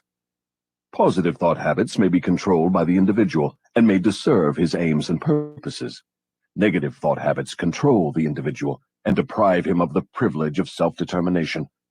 I deduce from all you have said that those who control the environmental influences out of which their thought habits are built are masters of their earthly destinies, and that all others are mastered by earthly destinies. Is that stating the matter correctly? Perfectly stated. What establishes one's thought habits? All habits are established because of inherent or acquired desires, or motives. That is, habits are begun as the result of some form of definite desire. What takes place in the physical brain while one is forming thought habits? Desires are organized impulses of energy, called thoughts. Desires that are mixed with emotional feeling magnetize the brain cells in which they are stored and prepare those cells to be taken over and directed by the law of hypnotic rhythm. When any thought appears in the brain or is created there, and is mixed with keen emotional feeling of desire, the law of hypnotic rhythm begins at once to translate it into its physical counterpart. Dominating thoughts, which are acted upon first by the law of hypnotic rhythm, are those with which are mixed the strongest desires and the most intense feelings. Thought habits are established by the repetition of the same thoughts. What are the most impelling basic motives or desires which inspire thought action? The 10 most common motives, those which inspire most of one's physical action, are these: the desire for sex expression and love, the desire for physical food, the desire for spiritual, mental, and physical self-expression, the desire for perpetuation of life after death, the desire for power over others, the desire for material wealth, the desire for knowledge, the desire to imitate others, the desire to excel others, the 7 basic fears. These are the dominating motives which inspire the majority of all human endeavors. What about the negative desires, such as greed, envy, avarice, jealousy, anger? Are these not expressed more often than any of the positive desires? All negative desires are nothing but frustrations of positive desires. They are inspired by some form of defeat, failure, or neglect by human beings to adapt themselves to nature's laws in a positive way. That's a new slant on the subject of negative thoughts. If I correctly understand what you have said, all negative thoughts are inspired by one's neglect or failure to adapt oneself harmoniously to nature's laws. Is that correct? That is exactly correct. Nature will not tolerate idleness or vacuums of any sort. All space must be and is filled with something. Everything in existence, of both a physical and a spiritual nature, must be and is constantly in motion. The human brain is no exception. It was created to receive, organize, specialize, and express the power of thought. When the individual does not use the brain for the expression of positive creative thoughts, Nature fills the vacuum by forcing the brain to act upon negative thoughts. There can be no idleness in the brain. Understand this principle, and you will come into a new and important understanding of the part environmental influences take in the lives of human beings. You will better understand also how the law of hypnotic rhythm operates, it being the law which keeps everything and everyone constantly moving through some form of expression of either negative or positive principles. Nature is not interested in morals as such. She is not interested in right and wrong. She is not interested in justice and injustice. She is interested only in forcing everything to express action according to its nature. That is an enlightening interpretation of nature's ways. To whom may I turn for corroboration of your claims? To men of science, to the philosophers, to all accurate thinkers. Lastly, to the physical manifestations of nature herself. Nature has no such thing as dead matter. Every atom of matter is constantly in a state of motion. All energy is constantly in motion. There are no dead voids anywhere. Time and space are literally manifestations of motion of such swiftness that it cannot be measured by human beings. Alas, one is forced to the conclusion from what you say that the sources of dependable knowledge are shockingly limited. The developed sources of knowledge are limited. Every normal adult human brain is a potential gateway to all the knowledge there is throughout the universes. Every normal adult brain has within its mechanism the possibility of direct communication with infinite intelligence, wherein exists all the knowledge that is or can ever be. Your statement leads me to believe that human beings may become all they have attributed to what they call God. Is that what you mean? Through the law of evolution, the human brain is being perfected to communicate at will with infinite intelligence. The perfection will come through organized development of the brain, through its adaptation to nature's laws. Time is the factor which will bring perfection. What causes cycles of recurring events such as epidemics of disease, business depressions, wars, and crime waves? All such epidemics in which great numbers of people are similarly affected are caused by the law of hypnotic rhythm, through which nature consolidates thoughts of a similar nature and causes those thoughts to be expressed through mass action. Then the Great Depression was put into motion because great numbers of people were influenced to release thoughts of fear. Is that correct? Perfectly. Millions of people were endeavoring to get something for nothing through stock gambling. When they suddenly discovered they had gotten nothing for something, they became frightened, rushed to their banks to draw out their balances, and the panic was on. Through mass thought of millions of minds, all thinking in terms of fear of poverty, the depression was prolonged over a period of years. From what you say, I deduce that nature consolidates the dominating thoughts of people and expresses these thoughts through some form of mass action, such as business depressions, business booms, and so on. Is that correct? You have the right idea. Let us now take up the next of the 7 principles. Go ahead and describe it. The next principle is time, the 4th dimension. What relationship is there between time and the operation of the law of hypnotic rhythm? Time is the law of hypnotic rhythm. The lapse of time required to give permanency to thought habits depends upon the object and the nature of the thoughts. But I understood you to say that the only enduring thing in nature is change. If that is true, then time is constantly changing, rearranging, and recombining all things, including one's thought habits. How then could the law of hypnotic rhythm give permanency to one's thought habits? Time divides all thought habits into 2 classes, negative thoughts and positive thoughts. One's individual thoughts are, of course, constantly changing and being recombined to suit the individual's desires. But thoughts do not change from negative to positive or vice versa, except through voluntary effort on the part of the individual.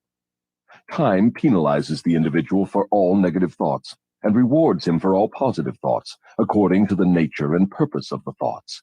If one's dominating thoughts are negative, time penalizes the individual by building in his mind the habit of negative thinking, and then proceeds to solidify this habit into permanency every second of its existence. Positive thoughts are likewise woven by time into permanent habits. The term permanency, of course, refers to the natural life of the individual. In the strict sense of the term, nothing is permanent. Time converts thought habits into what might be called permanency during the life of the individual. Now I have a better understanding of how time works. What other characteristics has time in connection with the earthly destiny of human beings? Time is nature's seasoning influence through which human experience may be ripened into wisdom. People are not born with wisdom, but they are born with the capacity to think, and they may, through the lapse of time, think their way into wisdom. Do youths ever possess wisdom? Only in very elementary matters. Wisdom comes only through the lapse of time. It cannot be inherited, and it cannot be imparted from one person to another except through the lapse of time. Does the lapse of time force an individual to acquire wisdom? No. Wisdom comes only to non-drifters who form positive thought habits as a dominating force in their lives. Drifters and those whose dominating thoughts are negative never acquire wisdom, except of a very elementary nature. From what you say, I infer that time is the friend of the person who trains his mind to follow positive thought habits, and the enemy of the person who drifts into negative thought habits. Is that correct? That is precisely true. All people can be classified as drifters and non-drifters. Drifters are always at the mercy of the non-drifters, and time makes this relationship permanent. Do you mean that if I drift along through life without definite aim or purpose, the non-drifter may become my master, and time only serves to give the non-drifter a stronger and more permanent grip upon me? That is stating the truth exactly. What is wisdom? Wisdom is the ability to relate yourself to nature's laws so as to make them serve you, and the ability to relate yourself to other people so as to gain their harmonious, willing cooperation in helping you to make life yield whatever you demand of it. Then accumulated knowledge is not wisdom. Great heavens, no. If knowledge were wisdom, the achievements of science would not have been converted into implements of destruction. What is needed to convert knowledge into wisdom? Time, plus the desire for wisdom. Wisdom is never thrust upon one. It is acquired, if at all, by positive thinking, through voluntary effort. Is it safe for all people to have knowledge? It is never safe for anyone to have extensive knowledge without wisdom. What is the age at which most people who acquire wisdom begin to acquire it? The majority of people who acquire wisdom do so after they have passed the age of 40. Prior to that time, the majority of people are too busy gathering knowledge and organizing it into plans to spend any effort seeking wisdom. What circumstance of life is most apt to lead one to acquire wisdom? Adversity and failure. These are nature's universal languages through which she imparts wisdom to those who are ready to receive it. Do adversity and failure always bring wisdom? No, only to those who are ready for wisdom and have voluntarily sought it. What determines one's readiness to receive wisdom? Time and the nature of one's thought habits. Is newly acquired knowledge the same as time-tested knowledge? No. Knowledge tested through the lapse of time always is superior to that which has been newly acquired. Time gives to knowledge definiteness in both quality and quantity, and dependability. One can never be sure of knowledge that has not been tested. What is dependable knowledge? It is knowledge which harmonizes with natural law, which means that it is based upon positive thought. Does time modify and alter the values of knowledge? Yes, time modifies and alters all values. That which is accurate knowledge today may become null and void tomorrow because of time's rearrangement of facts and values. Time modifies all human relationships for better or for worse, depending upon the policy through which people relate themselves to one another.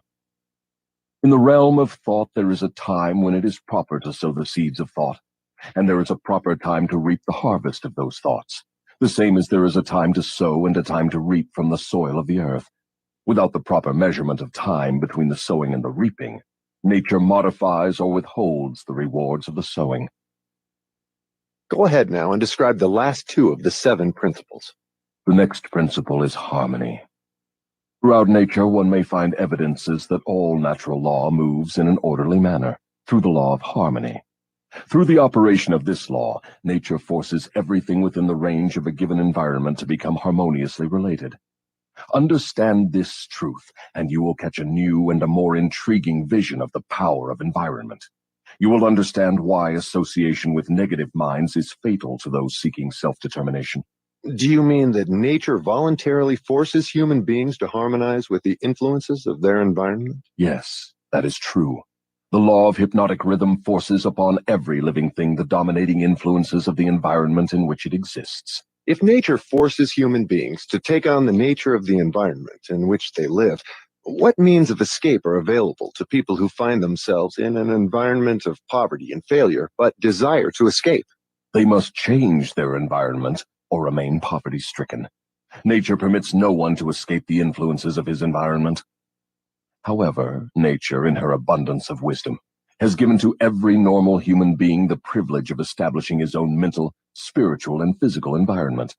But once he establishes it, he must become a part of it. This is the inexorable working of the law of harmony. In a business association, for example, who establishes the dominating influence that determines the rhythm of the environment? The individual or individuals who think and act with definiteness of purpose. Is it as simple as that? Yes. Definiteness of purpose is the starting point from which an individual may establish his own environment. I do not seem to follow your reasoning. The entire world is torn with warfare and business depressions and other forms of strife which represent about everything except harmony. Nature does not seem to be forcing people to harmonize with one another. How do you explain this inconsistency? There is no inconsistency. The dominating influences of the world are, as you say, negative. Very well, nature is forcing human beings to harmonize with the dominating influences of the world environment.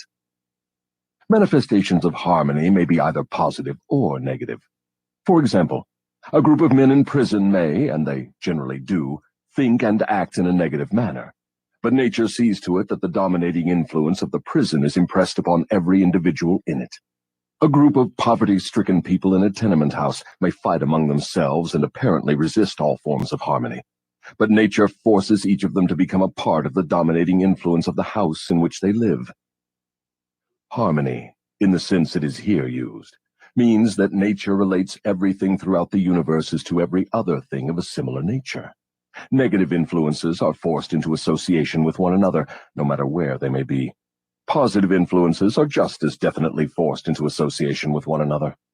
I'm beginning to see why successful business leaders are so careful in the choice of their business associates. Men who succeed in any calling usually establish their own environment by surrounding themselves with people who think and act in terms of success. Is that the idea? That is the idea exactly.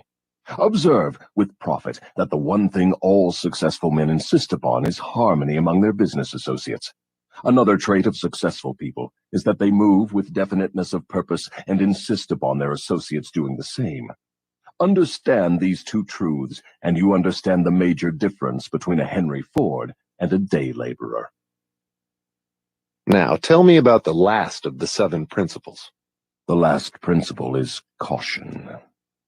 Next to the habit of drifting, the most dangerous human trait is the lack of caution. People drift into all sorts of hazardous circumstances because they do not exercise caution by planning the moves they make. The drifter always moves without exercising caution. He acts first and thinks later, if at all. He does not choose his friends. He drifts along and allows people to attach themselves to him on their own terms. He does not choose an occupation. He drifts through school and is glad to get the first job that will give him food and clothing. He invites people to cheat him at trade by neglecting to inform himself of the rules of trade. He invites illness by neglecting to inform himself of the rules of sound health. He invites poverty by neglecting to protect himself against the environmental influences of the poverty-stricken. He invites failure at every step he takes by neglecting to exercise the caution to observe what causes people to fail. He invites fear in all its forms by his lack of caution in examining the causes of fear. He fails in marriage because he neglects to use caution in his choice of a mate. And he uses still less caution in his methods of relating himself to her after marriage. He loses his friends or converts them into enemies by his lack of caution in relating himself to them on the proper basis. Are all people lacking in caution? No, only those who have acquired the habit of drifting. The non-drifter always uses caution. He carefully thinks his plans through before he begins them. He makes allowances for the human frailties of his associates and plans ahead to bridge them. If he sends a messenger on an important mission, he sends someone else to make sure the messenger does not neglect his mission. Then he checks on both of them to be sure his wishes have been fulfilled. He takes nothing for granted where caution provides a way to ensure his success. Isn't overcaution as detrimental as lack of caution? There is no such thing as overcaution. What you call over-caution is an expression of fear. Fear and caution are two entirely different things. Don't people mistake fear for overcaution? Yes, that does sometimes happen. But the majority of people create for themselves far more disastrous hazards by total lack of the habit of caution than by overcaution. In what way may caution be used most advantageously? In the selection of one's associates, and in one's method of relating oneself to associates. The reason for this is obvious. One's associates constitute the most important part of one's environment, and environmental influences determine whether one forms the habit of drifting or becomes a non-drifter. The person who exercises due caution in the choice of associates never allows himself to be closely associated with any person who does not bring to him, through the association, some definite mental, spiritual, or economic benefit. Isn't that method of choosing associates selfish? It is sensible and leads to self-determination. It is the desire of every normal person to find material success and happiness. Nothing contributes more to one's success and happiness than carefully chosen associates. Caution in the selection of associates becomes, therefore, the duty of every person who wishes to become happy and successful. The drifter allows his closest associates to attach themselves to him on their own terms. The non-drifter carefully selects his associates and allows no one to become closely associated with him unless that person contributes some form of helpful influence or bestows some definite benefit. It never occurred to me that caution in the selection of friends had so definite a bearing on one's success or failure. Do all successful people exercise caution in the selection of all their associates, whether in business, social, or professional relationships? Without the exercise of caution in the choice of all associates, no one may be certain of success in any calling. On the other hand, lack of exercise of caution brings almost certain defeat in whatever one undertakes. Summary. 3 things connected with my interview with the devil interest me most.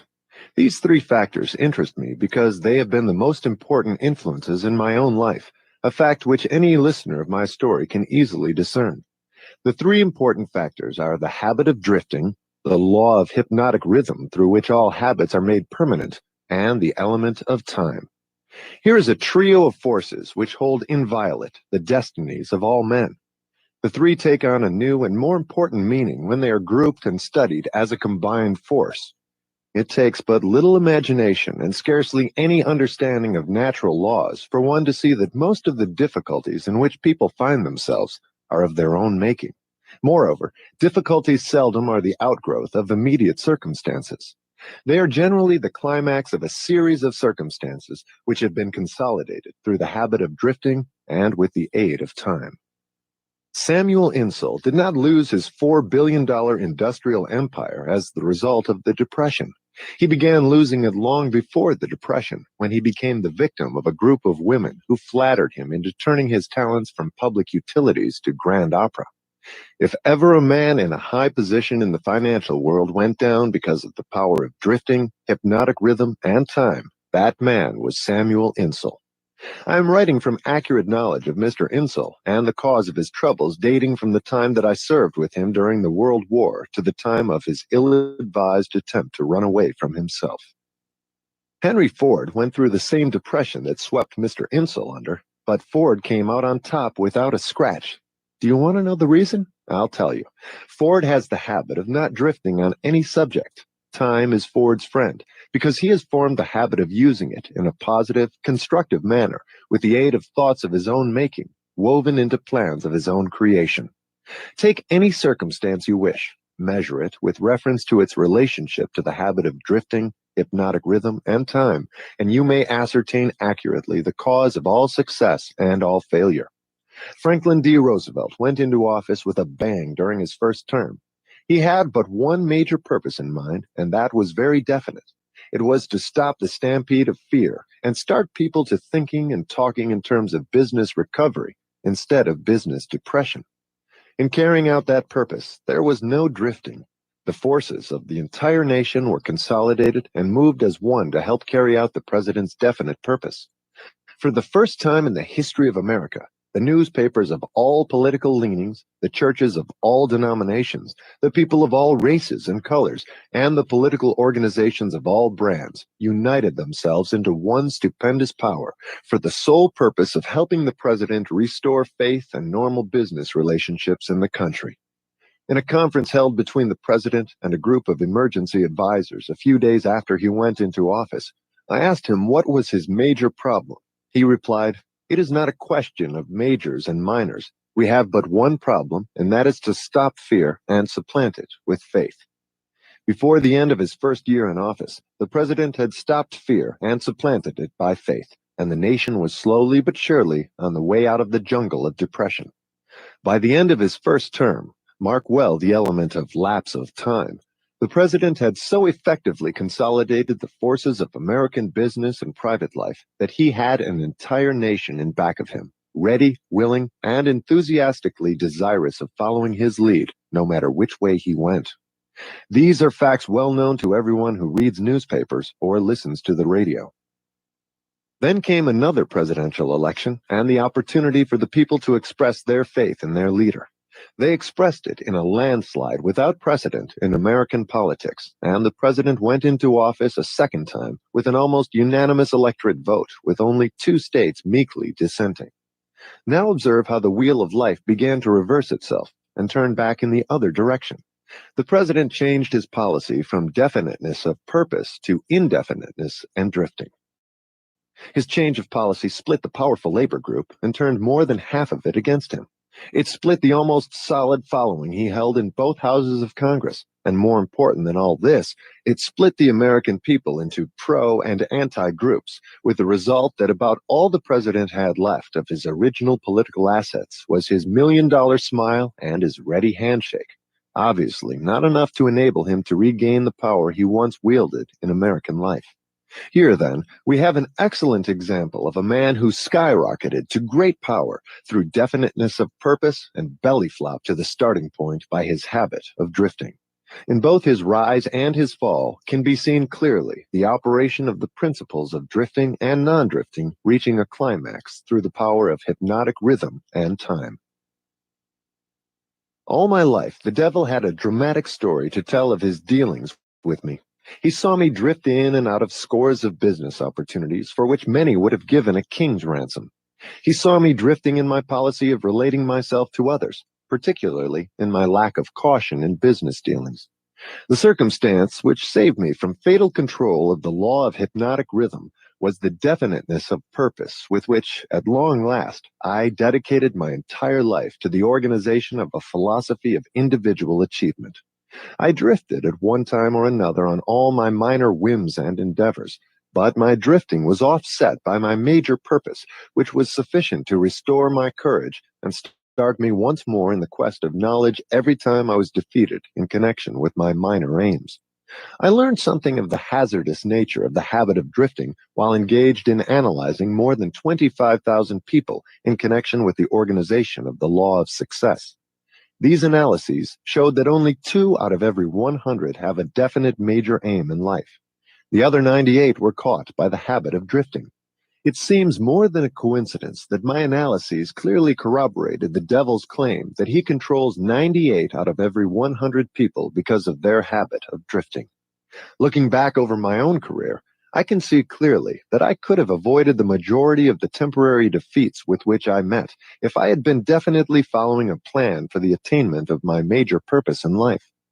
From my experience in having analyzed the problems of more than 5,000 families, I know definitely that the majority of married people who get out of harmony with each other do so because of the accumulation of a great number of little circumstances in their married relationship, which could have been cleared up and disposed of as they arose if there had been a definite policy to do so. They do not live their married life with definiteness of purpose. So the story has gone, all back down the ages. The man with the most definite plan and purpose and the most power rides on to victory. The others scurry for cover and get crushed under the heels of those who are more determined. The answer is not hard to find. There is no use looking toward high heaven for it. For my part, I would prefer to seek the answer from the devil, for he would tell me quickly enough that victory goes to the people who know what they want and are determined to have it.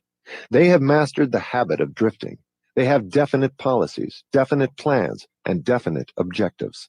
Their opposition, which may outnumber them very greatly, has no chance against them because the opposition has no plan, no purpose, no policy except that of drifting along, hoping that something may turn up to help them. In those three brief sentences, you have the sum and the substance of the difference between success and failure, power and lack of it. We come now near to the end of our visit through this book. If we were to try to state in one brief sentence the most important part of that which I have tried to convey through the book, it would be something like this. One's dominating desires can be crystallized into their physical equivalents through definiteness of purpose, backed by definiteness of plans, with the aid of nature's law of hypnotic rhythm and time. There you have the positive phase of the philosophy of individual achievement I've tried to describe through this book, brought down to an irreducible minimum of brevity and simplicity. If you expand the philosophy for the purpose of adapting it to the circumstances of life, you find that it is as broad as life itself, that it covers all human relationships, all human thoughts, aims, and desires. So here we are, at the end of the strangest of all the thousands of interviews I have had with the great and the near great, over a period of 50 years of labor in my search for the truths of life that lead to happiness and economic security. How strange indeed that after having had active cooperation from men such as Carnegie, Edison, and Ford, I should have been compelled, finally, to go to the devil for a working knowledge of the greatest of all the principles uncovered in my quest for truth. How strange that I was forced to experience poverty and failure and adversity in 100 forms before being given the privilege of understanding and using a law of nature which softens the thrust of these wicked weapons or wipes them out altogether.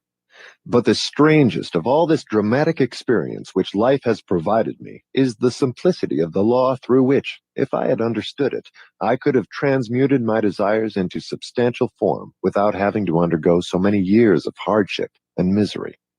I find now, at the end of my interview with the devil, that I had been carrying in my own pockets the matches with which the fires of adversity were being touched off.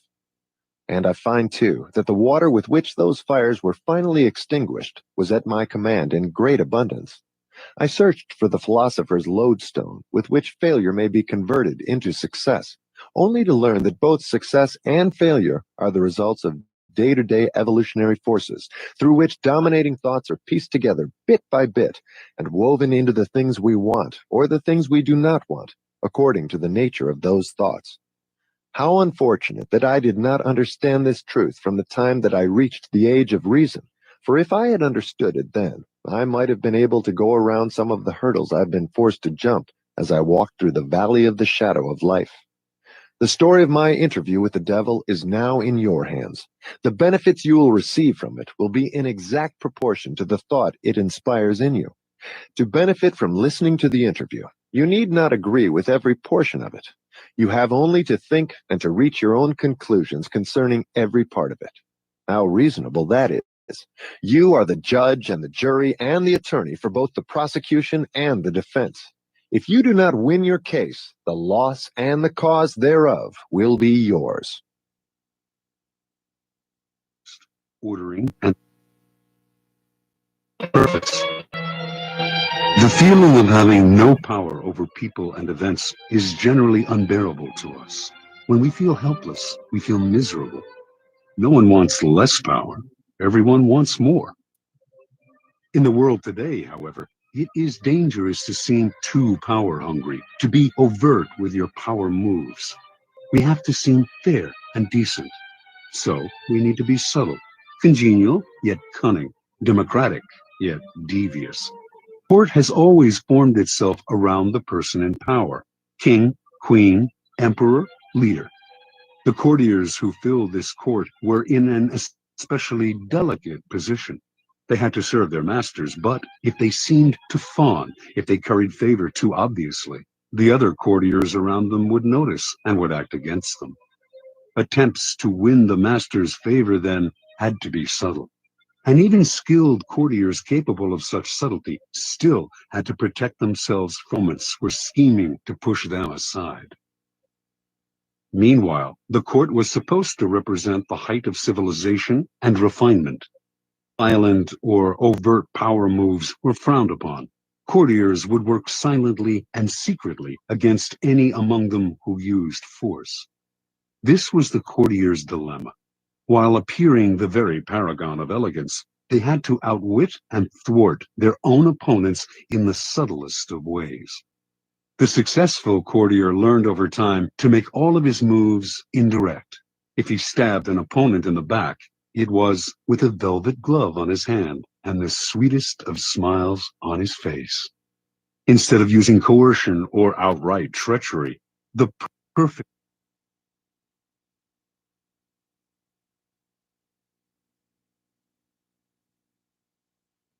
courtier got his way through seduction, charm, deception, and subtle strategy, always planning several moves ahead. Life in the court was a never-ending game that required constant vigilance and tactical thinking. It was civilized war. Today, we face a peculiarly similar paradox to that of the courtier. Everything must appear civilized, decent, democratic, and fair. But if we play by those rules too strictly, if we take them too literally, we are crushed by those around us who are not so foolish.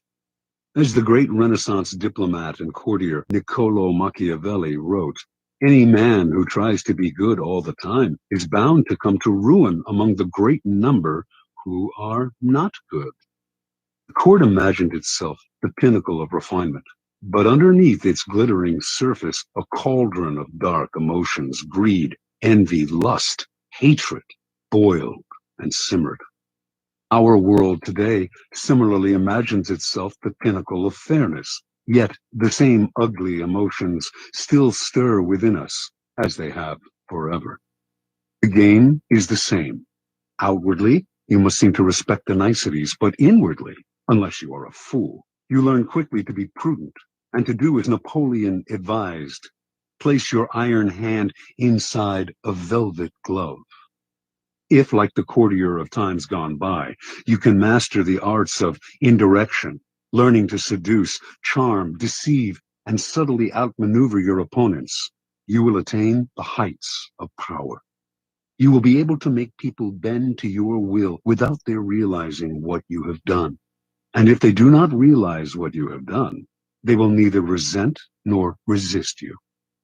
To some people, the notion of consciously playing power games, no matter how indirect, seems evil, asocial, a relic of the past. They believe they can opt out of the game by behaving in ways that have nothing to do with power. You must beware of such people. They are often among the most adept players at power. They utilize strategies that cleverly disguise the nature of the manipulation involved. These types, for example, will often display their weakness and lack of power as a kind of moral virtue. But true powerlessness, without any motive of self-interest, would not publicize its weakness to gain sympathy or respect.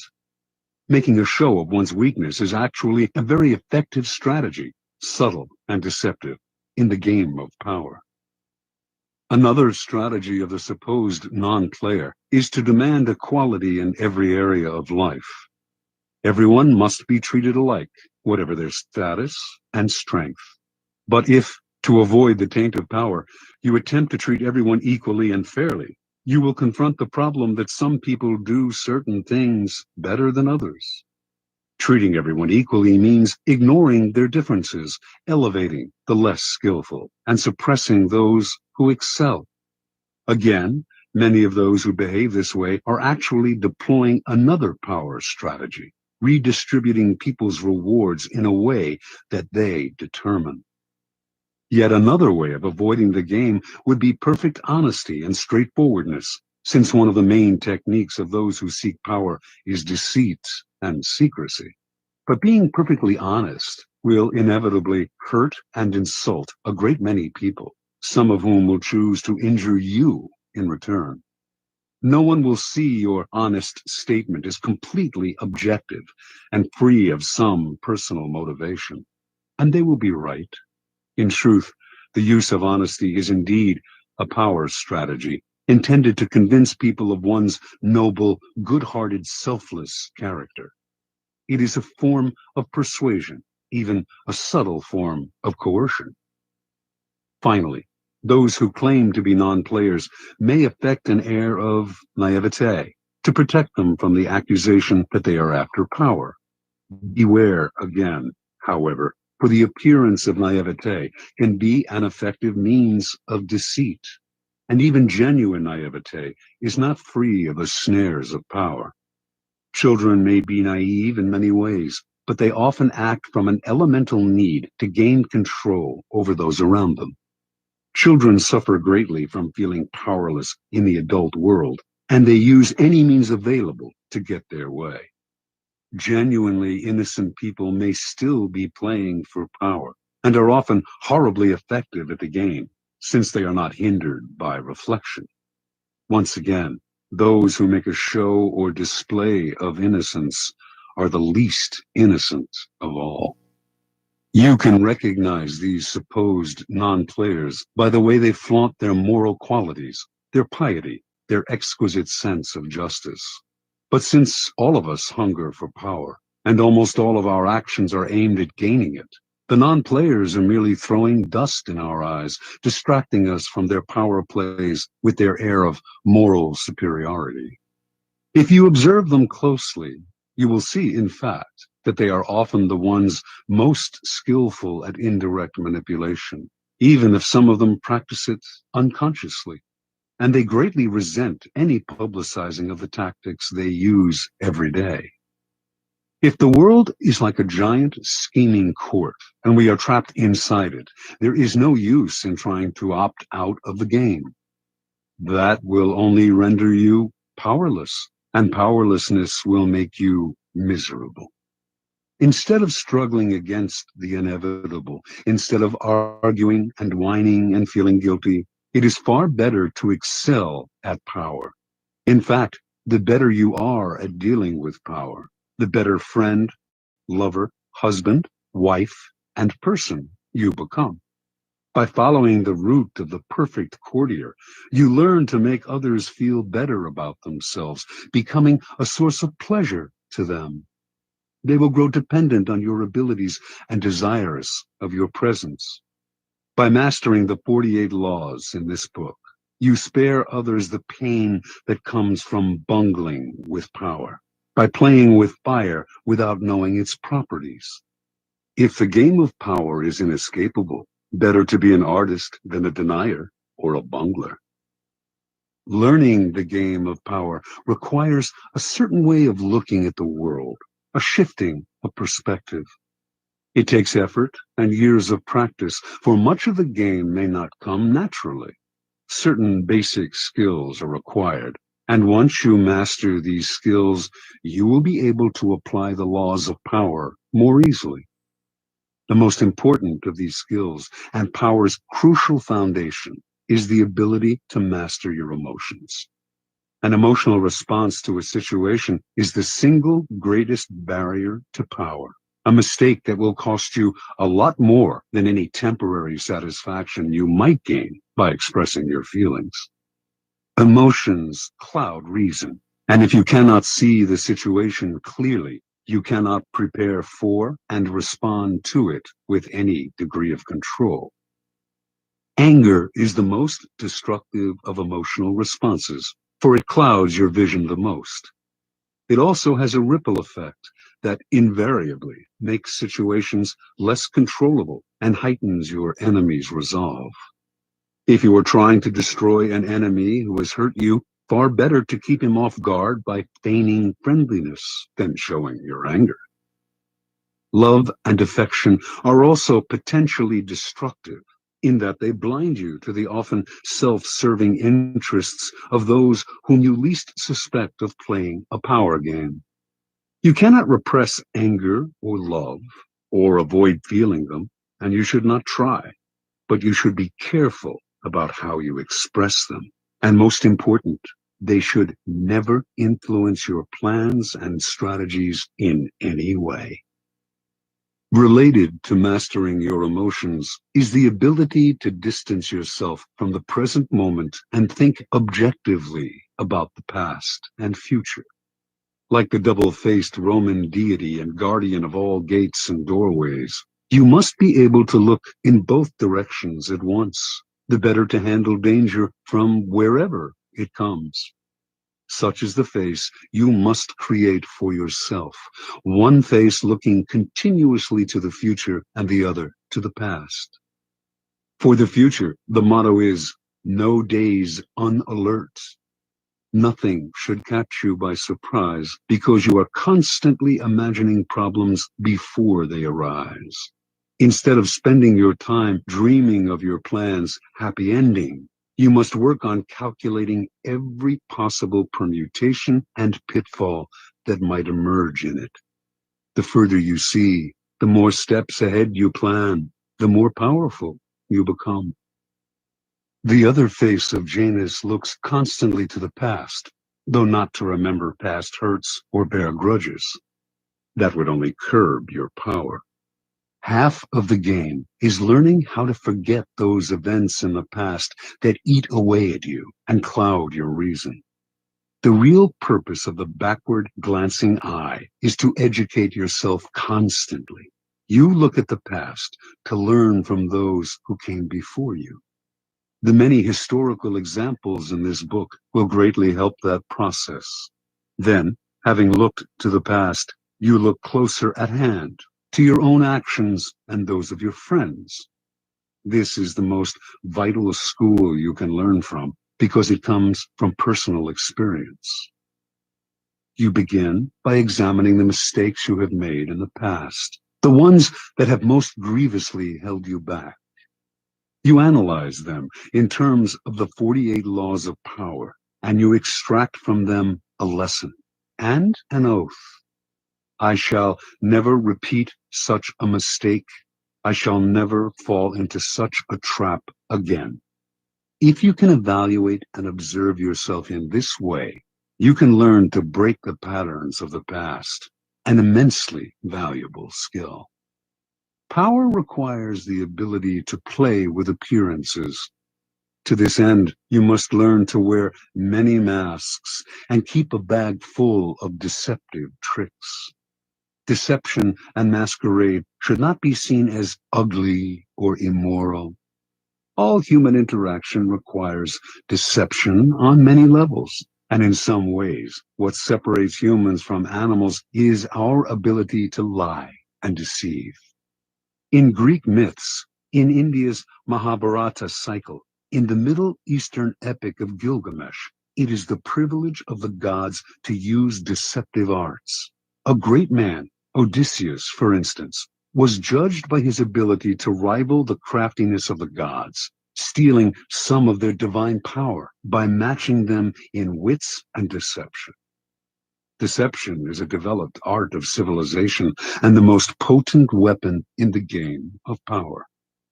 You cannot succeed at deception unless you take a somewhat distanced approach to yourself, unless you can be many different people wearing the mask that the day and the moment require. With such a flexible approach to all appearances, including your own, you lose a lot of the inward heaviness that holds people down. Make your face as malleable as the actors. Work to conceal your intentions from the others. Practice luring people into traps. Playing with appearances and mastering arts of deception are among the aesthetic pleasures of life. They are also key components in the acquisition of power. If deception is the most potent weapon in your arsenal, then patience in all things is your crucial shield. Patience will protect you from making moronic blunders. Like mastering your emotions, patience is a skill. It does not come naturally, but nothing about power is natural. Power is more godlike than anything in the natural world. And patience is the supreme virtue of the gods who have nothing but time. Everything good will happen. The grass will grow again. if you give it time and see several steps into the future. Impatience, on the other hand, only makes you look weak. It is a principal impediment to power. Power is essentially amoral, and one of the most important skills to acquire is the ability to see circumstances rather than good or evil. Power is a game. This cannot be repeated too often. And in games, you do not judge your opponents by their intentions, but by the effect of their actions. You measure their strategy and their power by what you can see and feel. How often are someone's intentions made the issue only to cloud and deceive? What does it matter if another player, your friend or rival, intended good things and had only your interests at heart, if the effects of his action lead to so much ruin and confusion? It is only natural for people to cover up their actions with all kinds of justifications, always assuming that they have acted out of goodness. You must learn to inwardly laugh each time you hear this, and never get caught up in gauging someone's intentions and actions through a set of moral judgments that are really an excuse for the accumulation of power. It is a game. Your opponent sits opposite you. Both of you behave as gentlemen or ladies, observing the rules of the game and taking nothing personally. You play with a strategy, and you observe your opponent's moves with as much calmness as you can muster. In the end, you will appreciate the politeness of those you are playing with more than their good and sweet intentions. Train your eye to follow the results of their moves, the outward circumstances, and do not be distracted by anything else. Half of your mastery of power comes from what you do not do, what you do not allow yourself to get dragged into. For this skill, you must learn to judge all things by what they cost you.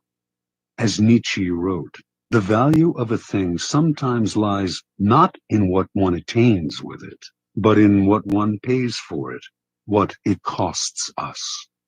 Perhaps you will attain your goal, and a worthy goal at that, but at what price?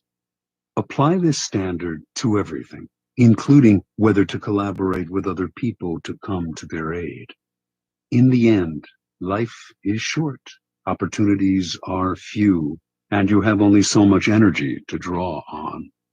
And in this sense, time is as important a consideration as any other.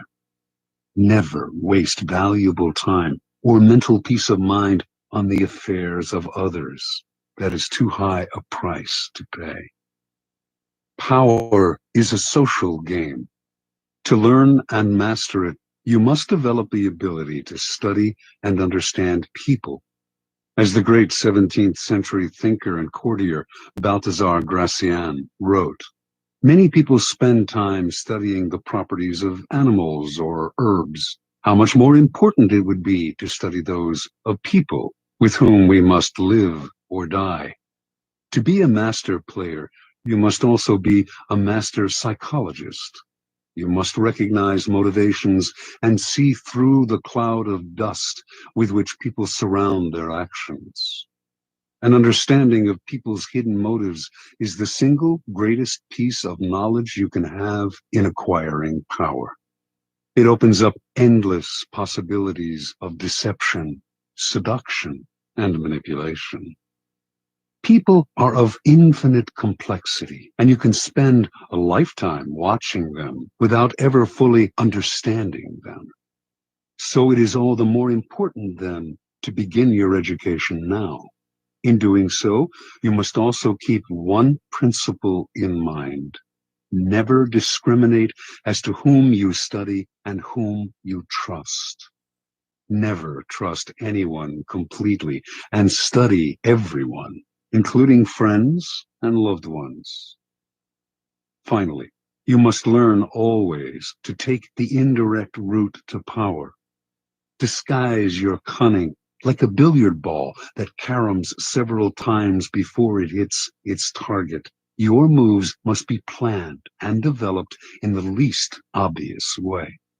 By training yourself to be indirect, you can thrive in the modern court, appearing the paragon of decency while being the consummate manipulator. Consider the 48 Laws of Power, a kind of handbook on the arts of indirection. The laws are based on the writings of men and women who have studied and mastered the game of power. These writings span a period of more than 3,000 years and were created in civilizations as disparate as ancient China and Renaissance Italy. Yet they share common threads and themes, together hinting at an essence of power that has yet to be fully articulated. The 48 Laws of Power are the distillation of this accumulated wisdom, gathered from the writings of the most illustrious strategists, statesmen, courtiers, seducers, and con artists in history. The laws have a simple premise. Certain actions almost always increase one's power, the observance of the law, while others decrease it and even ruin us, the transgression of the law. These transgressions and observances are illustrated by historical examples. The laws are timeless and definitive. The 48 Laws of Power can be used in several ways. By listening to this program straight through, you can learn about power in general. Although several of the laws may seem not to pertain directly to your life, in time you will probably find that all of them have some application and that, in fact, they are interrelated. By getting an overview of the entire subject, you will best be able to evaluate your own past actions and gain a greater degree of control over your immediate affairs. The program can also be picked apart for entertainment, for an enjoyable ride through the foibles and great deeds of our predecessors in power. A warning, however, to those who use the program for this purpose: it might be better to turn back. Power is endlessly seductive and deceptive in its own way. It is a labyrinth. Your mind becomes consumed with solving its infinite problems, and you soon realize how pleasantly lost you have become. In other words, it becomes most amusing by taking it seriously. Do not be frivolous with such a critical matter. The gods of power frown on the frivolous. They give ultimate satisfaction only to those who study and reflect, and punish those who skim the surfaces looking for a good time.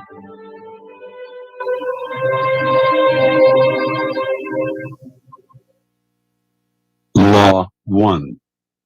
Never outshine the master. Judgment. Always make those above you feel comfortably superior.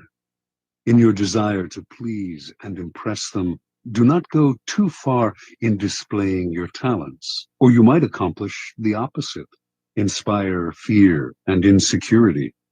Make your masters appear more brilliant than they are, and you will attain the heights of power. Transgression of the law. Nicolas Fouquet, Louis XIV's finance minister in the first years of his reign, was a generous man who loved lavish parties, pretty women, and poetry. He also loved money, for he led an extravagant lifestyle. Fouquet was clever and very much indispensable to the king. So, when the prime minister, Jules Mazarin, died in 1661, the finance minister expected to be named the successor. Instead, the king decided to abolish the position. This and other signs made Fouquet suspect that he was falling out of favor, and so he decided to ingratiate himself with the king by staging the most spectacular party the world had ever seen. The party's ostensible purpose would be to commemorate the completion of Fouquet's chateau, Vaux-le-Vicomte, but its real function was to pay tribute to the king, the guest of honor. The most brilliant nobility of Europe and some of the greatest minds of the time, La Fontaine, La Rochefoucauld, Madame de Sévigné, attended the party. Molière wrote a play for the occasion in which he himself was to perform at the evening's conclusion.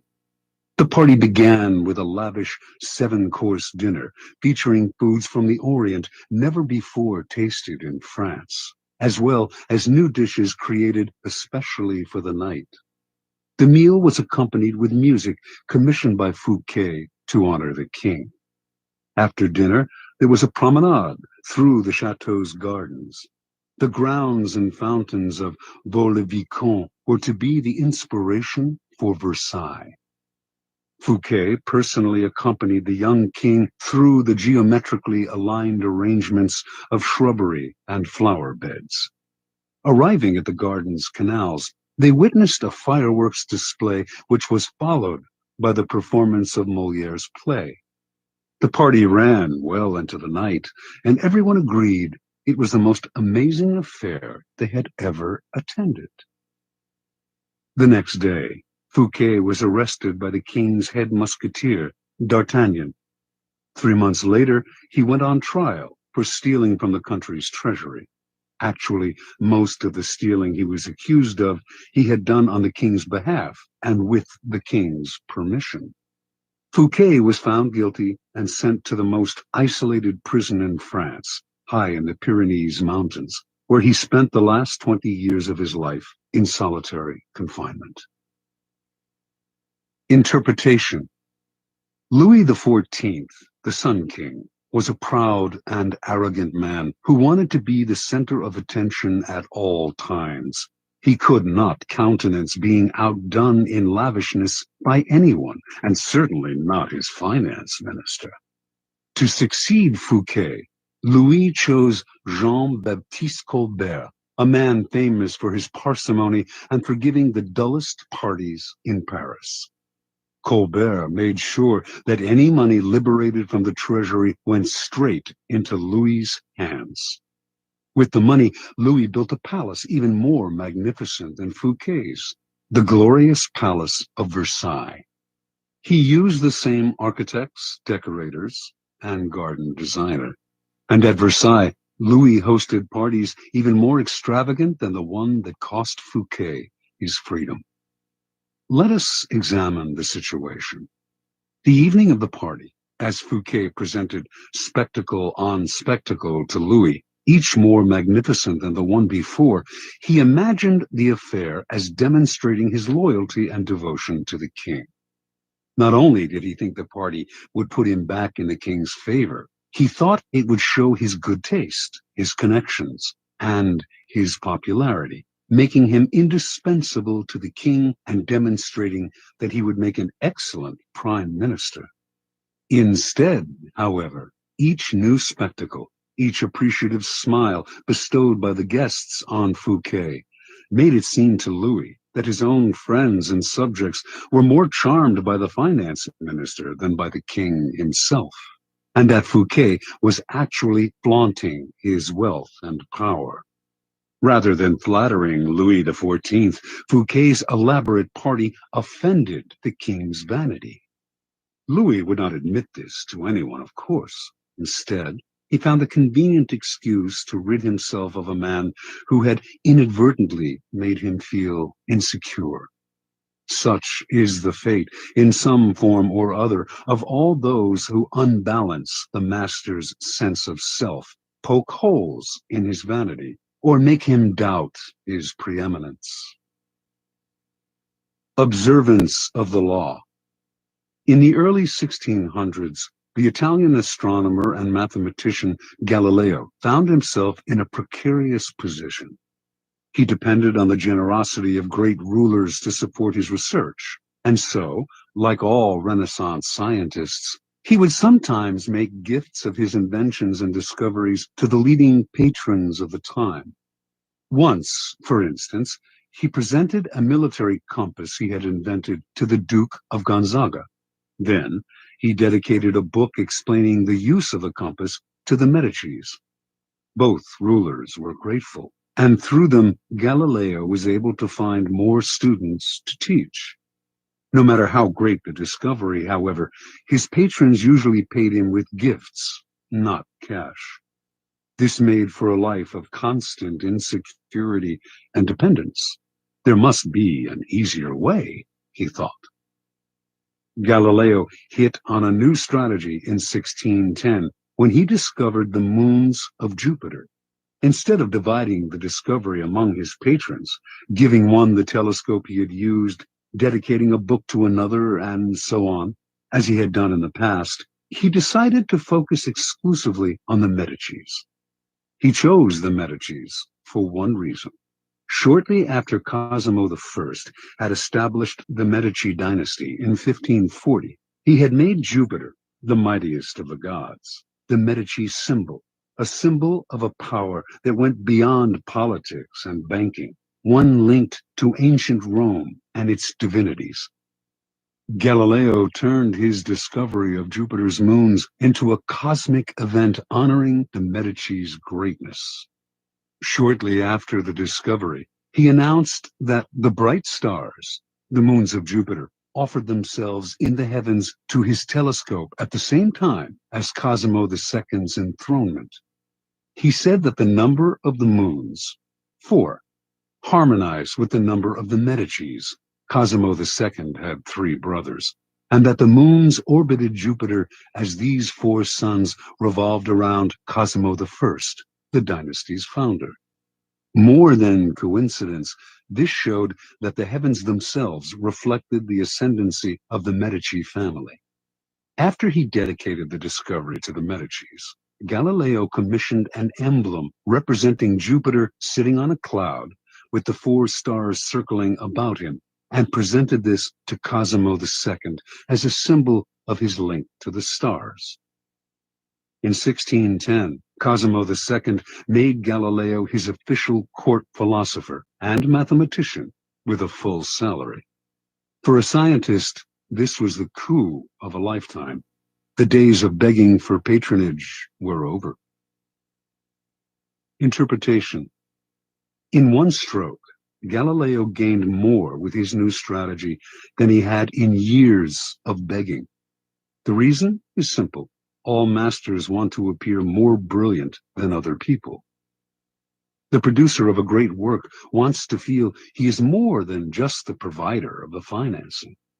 He wants to appear creative and powerful, and also more important than the work produced in his name. Instead of insecurity, you must give him glory. Galileo did not challenge the intellectual authority of the Medicis with his discovery, or make them feel inferior in any way. By literally aligning them with the stars, he made them shine brilliantly among the courts of Italy. He did not outshine the master. He made the master outshine all others. Keys to power. When it comes to power, outshining the master is perhaps the worst mistake of all. Do not fool yourself into thinking that life has changed much since the days of Louis XIV and the Medicis.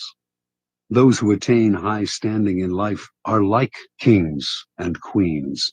They want to feel secure in their positions and superior to those around them in intelligence, wit, and charm. It is a deadly but common misperception to believe that by displaying and vaunting your gifts and talents, you are winning the master's affection. He may feign appreciation, but at his first opportunity, he will replace you with someone less intelligent, less attractive, less threatening, just as Louis XIV replaced the sparkling Fouquet with the bland Colbert. And as with Louis, he will not admit the truth, but will find an excuse to rid himself of your presence. This law involves 2 rules that you must realize. First, you can inadvertently outshine a master simply by being yourself. There are masters who are more insecure than others, monstrously insecure. You may naturally outshine them by your charm and grace. No one had more natural talents than Astore Manfredi, Prince of Faenza. The most handsome of all the young princes of Italy, he captivated his subjects with his generosity and open spirit. In the year 1500, Cesare Borgia laid siege to Faenza. When the city surrendered, the citizens expected the worst from the cruel Borgia, who, however, decided to spare the town. He simply occupied its fortress, executed none of its citizens, and allowed Prince Manfredi, 18 at the time, to remain with his court in complete freedom. A few weeks later, though, soldiers hauled Astore Manfredi away to a Roman prison. A year after that, his body was fished out of the river Tiber, a stone tied around his neck. Borgia justified the horrible deed with some sort of trumped-up charge of treason and conspiracy. But the real problem was that he was notoriously vain and insecure. The young man was outshining him without even trying. Given Manfredi's natural talents, the prince's mere presence made Borgia seem less attractive and charismatic. The lesson is simple. If you cannot help being charming and superior, you must learn to avoid such monsters of vanity. Either that, or find a way to mute your good qualities when in the company of a Cesare Borgia. Second, never imagine that because the master loves you, you can do anything you want. Entire books could be written about favorites who fell out of favor by taking their status for granted, for daring to outshine. Knowing the dangers of outshining your master, you can turn this law to your advantage. First, you must flatter and puff up your master. Overt flattery can be effective, but has its limits. It is too direct and obvious, and looks bad to other courtiers. Discreet flattery is much more powerful. If you are more intelligent than your master, for example, seem the opposite. Make him appear more intelligent than you. Act naive. Make it seem that you need his expertise. Commit harmless mistakes that will not hurt you in the long run, but will give you the chance to ask for his help. Masters adore such requests. A master who cannot bestow on you the gifts of his experience may direct rancor and ill will at you instead. If your ideas are more creative than your master's, ascribe them to him in as public a manner as possible. Make it clear that your advice is merely an echo of his advice. He must appear as the sun around which everyone revolves, radiating power and brilliance, the center of attention. If you are thrust into the position of entertaining him, a display of your limited means may win you his sympathy. Any attempt to impress him with your grace and generosity can prove fatal. Learn from Fouquet or pay the price. In all of these cases, it is not a weakness to disguise your strengths if, in the end, they lead to power. By letting others outshine you, you remain in control instead of being a victim of their insecurity. This will all come in handy the day you decide to rise above your inferior status. If, like Galileo, you can make your master shine even more in the eyes of others, then you are a godsend, and you will be instantly promoted. Law 2. Never put too much trust in friends. Learn how to use enemies. Judgment. Be wary of friends. They will betray you more quickly, for they are easily aroused to envy. They also become spoiled and tyrannical. But hire a former enemy, and he will be more loyal than a friend, because he has more to prove. In fact, you have more to fear from friends than from enemies. If you have no enemies, find a way to make them. Transgression of the law. In the mid-9th century AD, a young man named Michael III assumed the throne of the Byzantine Empire. His mother, the Empress Theodora, had been banished to a nunnery, and her lover, Theoctistus, had been murdered. At the head of the conspiracy to depose Theodora and enthrone Michael had been Michael's uncle, Bardas, a man of intelligence and ambition. Michael was now a young, inexperienced ruler, surrounded by intriguers, murderers, and profligates. In this time of peril, he needed someone he could trust as his counselor, and his thoughts turned to Basilius, his best friend. Basilius had no experience whatsoever in government and politics. In fact, he was the head of the royal stables, but he had proven his love and gratitude time and again. They had met a few years before, when Michael had been visiting the stables just as a wild horse got loose. Basilius, a young groom from peasant Macedonian stock, had saved Michael's life. The groom's strength and courage had impressed Michael, who immediately raised Basilius from the obscurity of being a horse trainer to the position of head of the stables. He loaded his friend with gifts and favors, and they became inseparable. Basilius was sent to the finest school in Byzantium, and the crude peasant became a cultured and sophisticated courtier. Now Michael was emperor, and in need of someone loyal. Who could he better trust with the post of chamberlain and chief counselor than a young man who owed him everything? Basilius could be trained for the job, and Michael loved him like a brother. Ignoring the advice of those who recommended the much more qualified Bardas, Michael chose his friend. Basilius learned well, and was soon advising the emperor on all matters of state. The only problem seemed to be money. Basilius never had enough. Exposure to the splendor of Byzantine court life made him avaricious for the perks of power. Michael doubled, then tripled his salary, ennobled him, and married him off to his own mistress, Eudoxia Ingerina. Keeping such a trusted friend and advisor satisfied was worth any price, but more trouble was to come. Bardas was now head of the army, and Basilius convinced Michael that the man was hopelessly ambitious. Under the illusion that he could control his nephew, Bardas had conspired to put him on the throne, and he could conspire again, this time to get rid of Michael and assume the crown himself. Basilius poured poison into Michael's ear until the emperor agreed to have his uncle murdered. During a great horse race, Basilius closed in on Bardas in the crowd and stabbed him to death. Soon after, Basilius asked that he replace Bardas as head of the army, where he could keep control of the realm and quell rebellion. This was granted. Now Basilius's power and wealth only grew, and a few years later, Michael, in financial straits from his own extravagance, asked him to pay back some of the money he had borrowed over the years.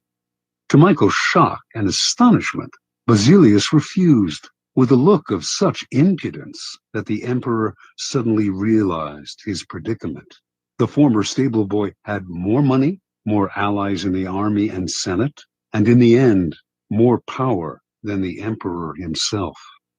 A few weeks later, after a night of heavy drinking, Michael awoke to find himself surrounded by soldiers. Basilius watched as they stabbed the emperor to death. Then, after proclaiming himself emperor, he rode his horse through the streets of Byzantium, brandishing the head of his former benefactor and best friend at the end of a long pike. Interpretation. Michael staked his future on the sense of gratitude he thought Basilius must feel for him. Surely, Basilius would serve him best. He owed the emperor his wealth, his education, and his position. It was only on the fateful day when the emperor saw that impudent smile on Basilius's face that he realized his deadly mistake. He had created a monster. He had allowed a man to see power up close, a man who then wanted more, who asked for anything and got it, who felt encumbered by the charity he had received, and simply did what many people do in such a situation. They forget the favors they have received and imagine they have earned their success by their own merits. At Michael's moment of realization, he could still have saved his own life, but friendship and love blind every man to their interests. Nobody believes a friend can betray, and Michael went on disbelieving until the day his head ended up on a pike. Keys to power. It is natural to want to employ your friends when you find yourself in times of need. The world is a harsh place, and your friends soften the harshness. Besides, you know them. Why depend on a stranger when you have a friend at hand? The problem is that you often do not know your friends as well as you imagine. When you decide to hire a friend, you gradually discover the qualities he or she has kept hidden. Strangely enough, it is your act of kindness that unbalances everything. People want to feel they deserve their good fortune. The receipt of a favor can become oppressive. It means you have been chosen because you are a friend, not necessarily because you are deserving. There is almost a touch of condescension in the act of hiring friends that secretly afflicts them. The injury will come out slowly, a little more honesty, flashes of resentment and envy here and there, and before you know it, your friendship fades. The more favors and gifts you supply to revive the friendship, the less gratitude you receive. All working situations require a kind of distance between people. You are trying to work, not make friends. Friendliness, real or false, only obscures that fact. The key to power, then, is the ability to judge who is best able to further your interests in all situations. Keep friends for friendship, but work with the skilled and competent.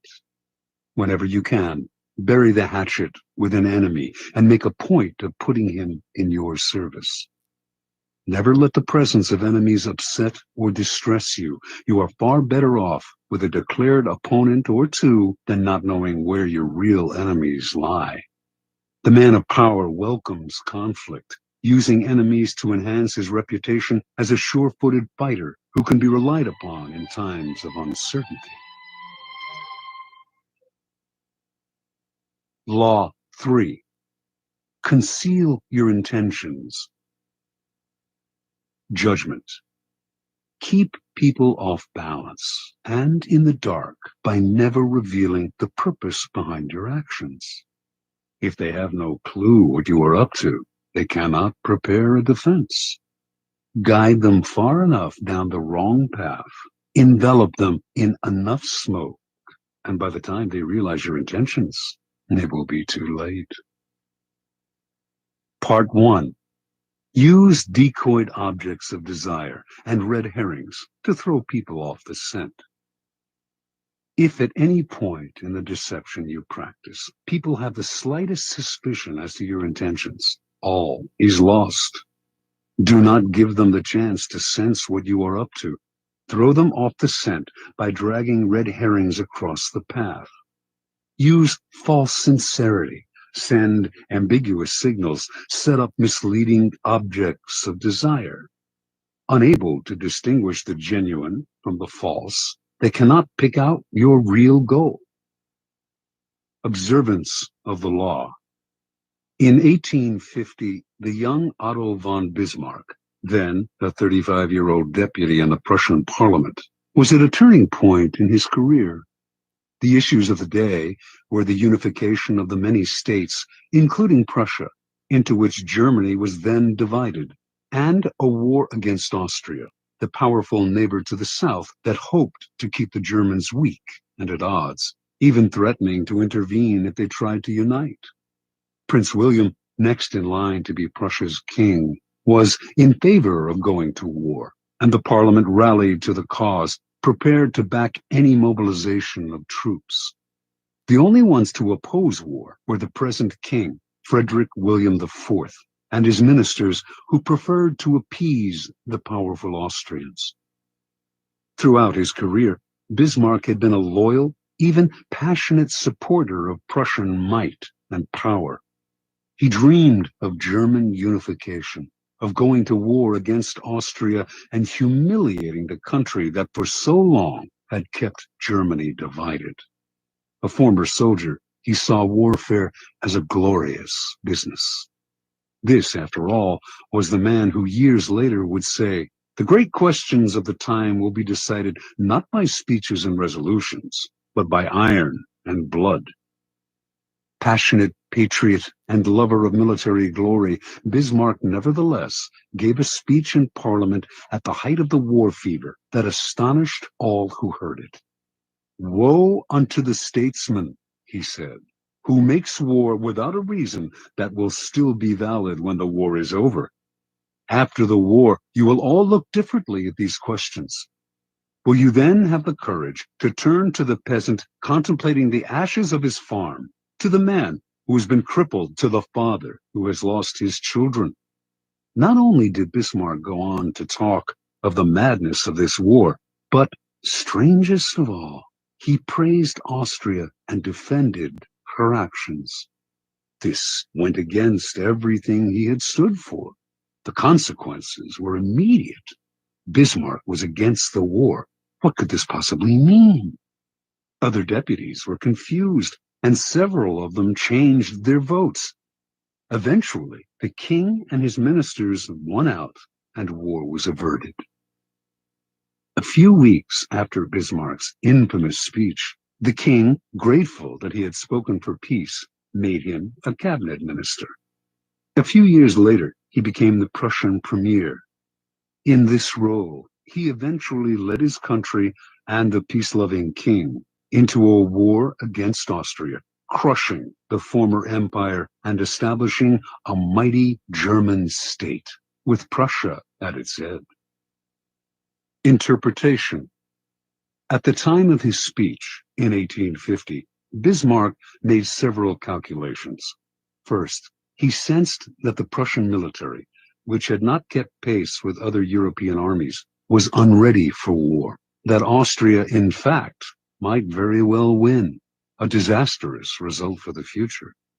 Second, if the war were lost and Bismarck had supported it, his career would be gravely jeopardized. The king and his conservative ministers wanted peace. Bismarck wanted power. The answer was to throw people off the scent by supporting a cause he detested, saying things he would laugh at if said by another. A whole country was fooled.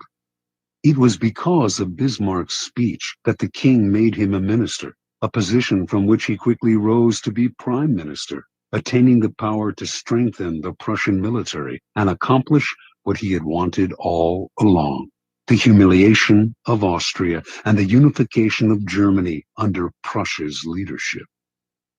Through insincerity and misleading signals, he deceived everyone, concealed his purpose, and attained everything he wanted. Such is the power of hiding your intentions. Keys to power. Most people are open books. They say what they feel, blurt out their opinions at every opportunity, and constantly reveal their plans and intentions. They do this for several reasons. First, it is easy and natural to always want to talk about one's feelings and plans for the future. It takes effort to control your tongue and monitor what you reveal. Second, many believe that by being honest and open, they are winning people's hearts and showing their good nature. They are greatly deluded. Honesty is actually a blunt instrument which bloodies more than it cuts. Your honesty is likely to offend people. It is much more prudent to tailor your words, telling people what they want to hear, rather than the coarse and ugly truth of what you feel or think. More important, by being unabashedly open, you make yourself so predictable and familiar that it is almost impossible to respect or fear you, and power will not accrue to a person who cannot inspire such emotions. If you yearn for power, quickly lay honesty aside and train yourself in the art of concealing your intentions. Master the art, and you will always have the upper hand. Basic to an ability to conceal one's intentions is a simple truth about human nature. Our first instinct is to always trust appearances. We cannot go around doubting the reality of what we see and hear. Constantly imagining that appearances concealed something else would exhaust and terrify us. This fact makes it relatively easy to conceal one's intentions. Simply dangle an object you seem to desire, a goal you seem to aim for, in front of people's eyes, and they will take the appearance for reality. Once their eyes focus on the decoy, they will fail to notice what you are really up to. You can use this tactic in the following manner. Hide your intentions not by closing up, with the risk of appearing secretive and making people suspicious, but by talking endlessly about your desires and goals, just not your real ones. You will kill 3 birds with 1 stone. You appear friendly, open, and trusting. You conceal your intentions, and you send your rivals on time-consuming goose chases. Another powerful tool in throwing people off the scent is false sincerity. People easily mistake sincerity for honesty. Remember, their first instinct is to trust appearances, and since they value honesty and want to believe in the honesty of those around them, they will rarely doubt you or see through your act. Seeming to believe what you say gives your words great weight. To make your false sincerity an effective weapon in concealing your intentions, espouse a belief in honesty and forthrightness as important social values. Do this as publicly as possible. Emphasize your position on this subject by occasionally divulging some heartfelt thought, though only one that is actually meaningless or irrelevant, of course. Napoleon's minister Talleyrand was a master at taking people into his confidence by revealing some apparent secret. This feigned confidence, a decoy, would then elicit a real confidence on the other person's part. Remember, the best deceivers do everything they can to cloak their roguish qualities. They cultivate an air of honesty in one area to disguise their dishonesty in others. Honesty is merely another decoy in their arsenal of weapons. Part 2. Use smoke screens to disguise your actions. Deception is always the best strategy, but the best deceptions require a screen of smoke to distract people's attention from your real purpose. The bland exterior, like the unreadable poker face, is often the perfect smoke screen, hiding your intentions behind the comfortable and familiar.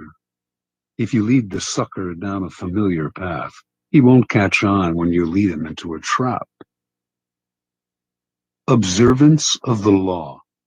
In 1910, a Mr. Sam Giesel of Chicago sold his warehouse business for close to $1 million. He settled down to semi-retirement and the managing of his many properties, but deep inside, he itched for the old days of deal-making. One day, a young man named Joseph Weil visited his office, wanting to buy an apartment he had up for sale. Giesel explained the terms. The price was $8,000, but he only required a down payment of $2,000. Weil said he would sleep on it, but he came back the following day and offered to pay the full $8,000 in cash if Giesel could wait a couple of days until a deal Weil was working on came through. Even in semi-retirement, a clever businessman like Giesel was curious as to how Weil would be able to come up with so much cash, roughly $150,000 today, so quickly. Weil seemed reluctant to say and quickly changed the subject, but Giesel was persistent. Finally, After assurances of confidentiality, Weil told Giesel the following story. Weil's uncle was the secretary to a coterie of multimillionaire financiers. These wealthy gentlemen had purchased a hunting lodge in Michigan 10 years ago at a cheap price. They had not used the lodge for a few years, so they had decided to sell it and had asked Weil's uncle to get whatever he could for it. For reasons, good reasons, of his own, the uncle had been nursing a grudge against the millionaires for years. This was his chance to get back at them. He would sell the property for $35,000 to a setup man, whom it was Weil's job to find. The financiers were too wealthy to worry about this low price.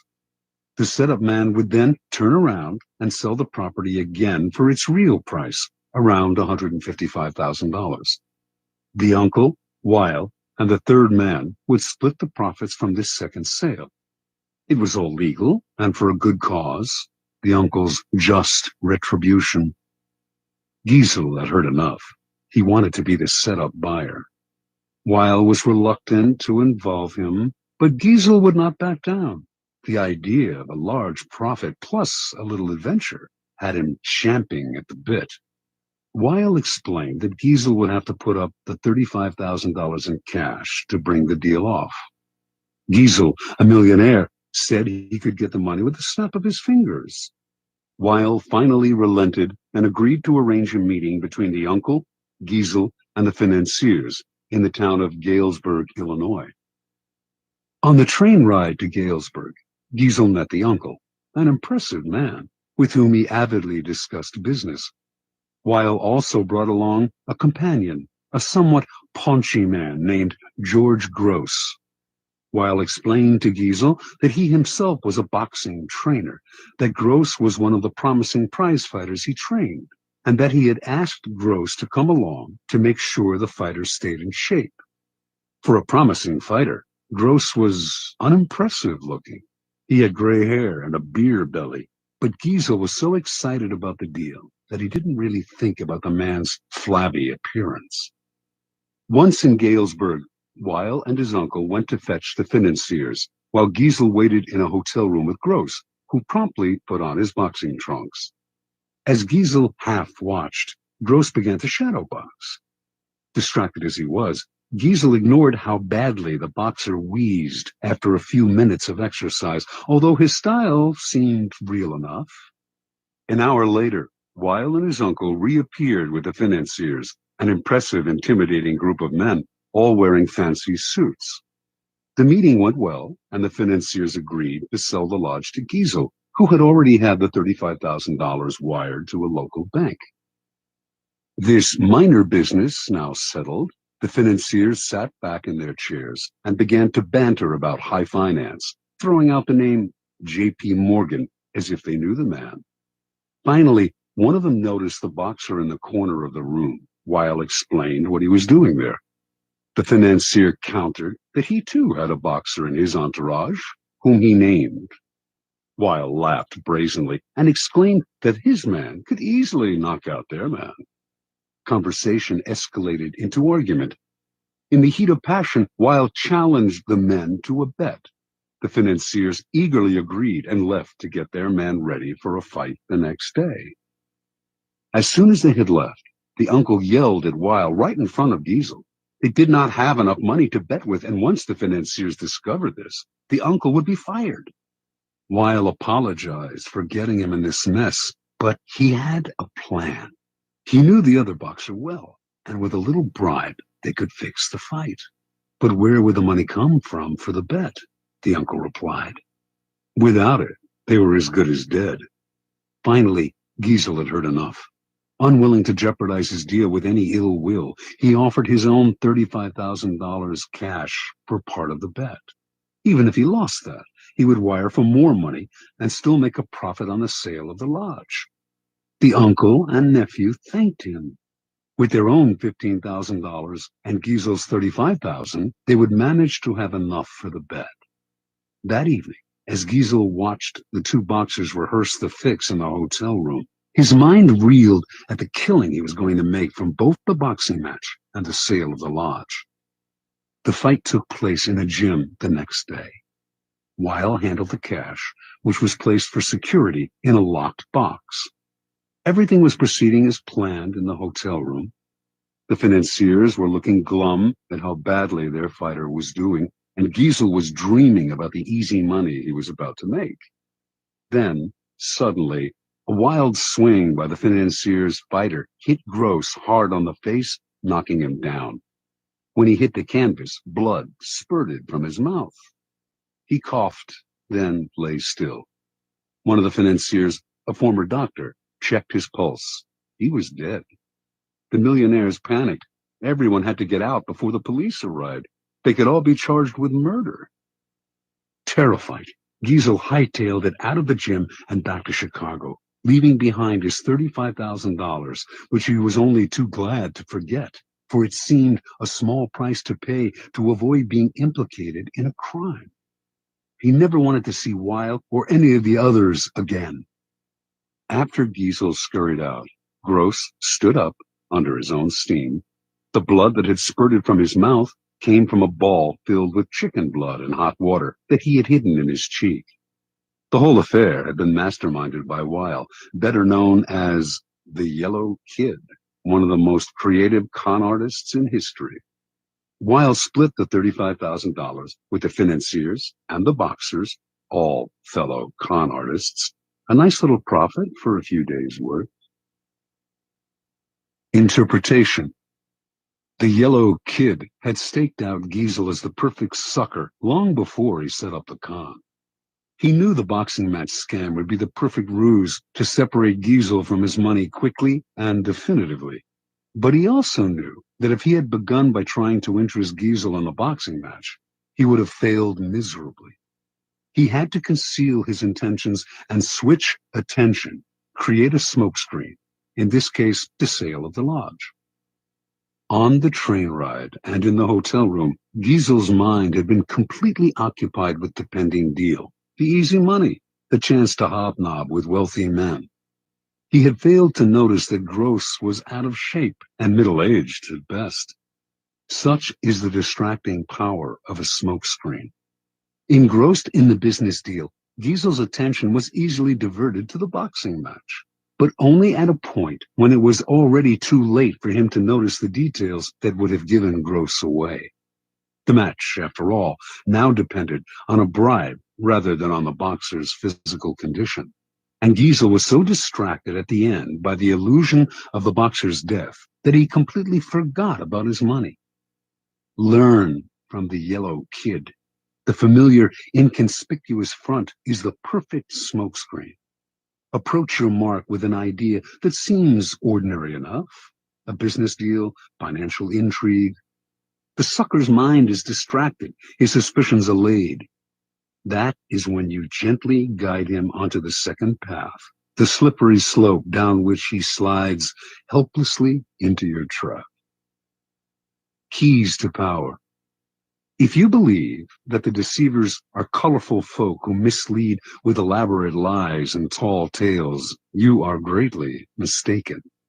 The best deceivers utilize a bland and inconspicuous front that calls no attention to themselves. They know that extravagant words and gestures immediately raise suspicion. Instead, they envelop their mark in the familiar, the banal, the harmless. The simplest form of smokescreen is facial expression. Behind a bland, unreadable exterior, all sorts of mayhem can be planned without detection. This is a weapon that the most powerful men in history have learned to perfect. It was said that no one could read Franklin D. Roosevelt's face. Baron James Rothschild made a lifelong practice of disguising his real thoughts behind bland smiles and nondescript looks. Stendhal wrote of Talleyrand, never was a face less of a barometer. As one poker manual explains it, while playing his hand, the good player is seldom an actor.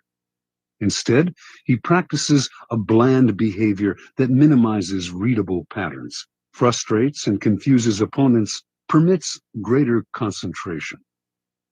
An adaptable concept The smokescreen can be practiced on a number of levels, all playing on the psychological principles of distraction and misdirection. One of the most effective smokescreens is the noble gesture. People want to believe apparently noble gestures are genuine, for the belief is pleasant. They rarely notice how deceptive these gestures can be. Another effective smokescreen is the pattern, the establishment of a series of actions that seduce the victim into believing you will continue in the same way. The pattern plays on the psychology of anticipation. Our behavior conforms to patterns, or so we like to think. In 1878, the American robber baron Jay Gould created a company that began to threaten the monopoly of the telegraph company, Western Union. The directors of Western Union decided to buy Gould's company up. They had to spend a hefty sum, but they figured they had managed to rid themselves of an irritating competitor. A few months later, though, Gould was at it again, complaining he had been treated unfairly. He started up a second company to compete with Western Union and its new acquisition. The same thing happened again. Western Union bought him out to shut him up. Soon the pattern began for the third time, but now Gould went for the jugular. He suddenly staged a bloody takeover struggle and managed to gain complete control of Western Union. He had established a pattern that had tricked the company's directors into thinking his goal was to be bought out at a handsome rate. Once they paid him off, they relaxed and failed to notice that he was actually playing for higher stakes. The pattern is powerful in that it deceives the other person into expecting the opposite of what you are really doing. Remember, it takes patience and humility to dull your brilliant colors, to put on the mask of the inconspicuous. Do not despair at having to wear such a bland mask. It is often your unreadability that draws people to you and makes you appear a person of power.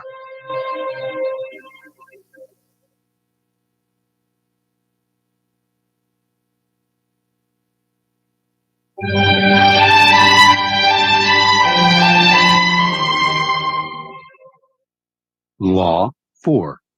Always say less than necessary. Judgment. When you are trying to impress people with words, the more you say, the more common you appear and the less in control. Even if you're saying something banal, it will seem original if you make it vague, open-ended, and sphinx-like. Powerful people impress and intimidate by saying less. The more you say, the more likely you are to say something foolish. Observance of the law. In the court of Louis XIV, nobles and ministers would spend days and nights debating issues of state. They would confer, argue, make and break alliances, and argue again until finally the critical moment arrived. Two of them would be chosen to represent the different sides to Louis himself, who would decide what should be done. After these persons were chosen, everyone would argue some more. How should the issues be phrased? What would appeal to Louis? What would annoy him? At what time of day should the representatives approach him, and in what part of the Versailles Palace? What expression should they have on their faces? Finally, after all this was settled, the fateful moment would finally arrive.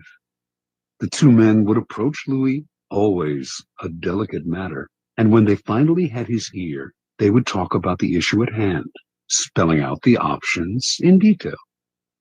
Louis would listen in silence, a most enigmatic look on his face. Finally, when each had finished his presentation and had asked for the king's opinion, he would look at them both and say, "I shall see." Then he would walk away. The ministers and courtiers would never hear another word on this subject from the king. They would simply see the result weeks later, when he would come to a decision and act. He would never bother to consult them on the matter again. Interpretation. Louis XIV was a man of very few words. His most famous remark is, L'état, c'est moi. The state is me. Nothing could be more pithy, yet more eloquent. His infamous, I shall see, was one of several extremely short phrases that he would apply to all manner of requests. Louis was not always this way. As a young man, he was known for talking at length, delighting in his own eloquence.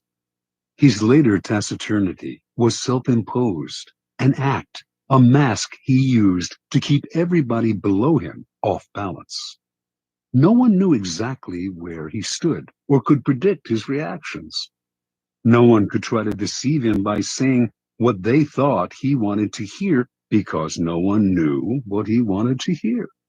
As they talked on and on to the silent Louis, they revealed more and more about themselves, information he would later use against them to great effect.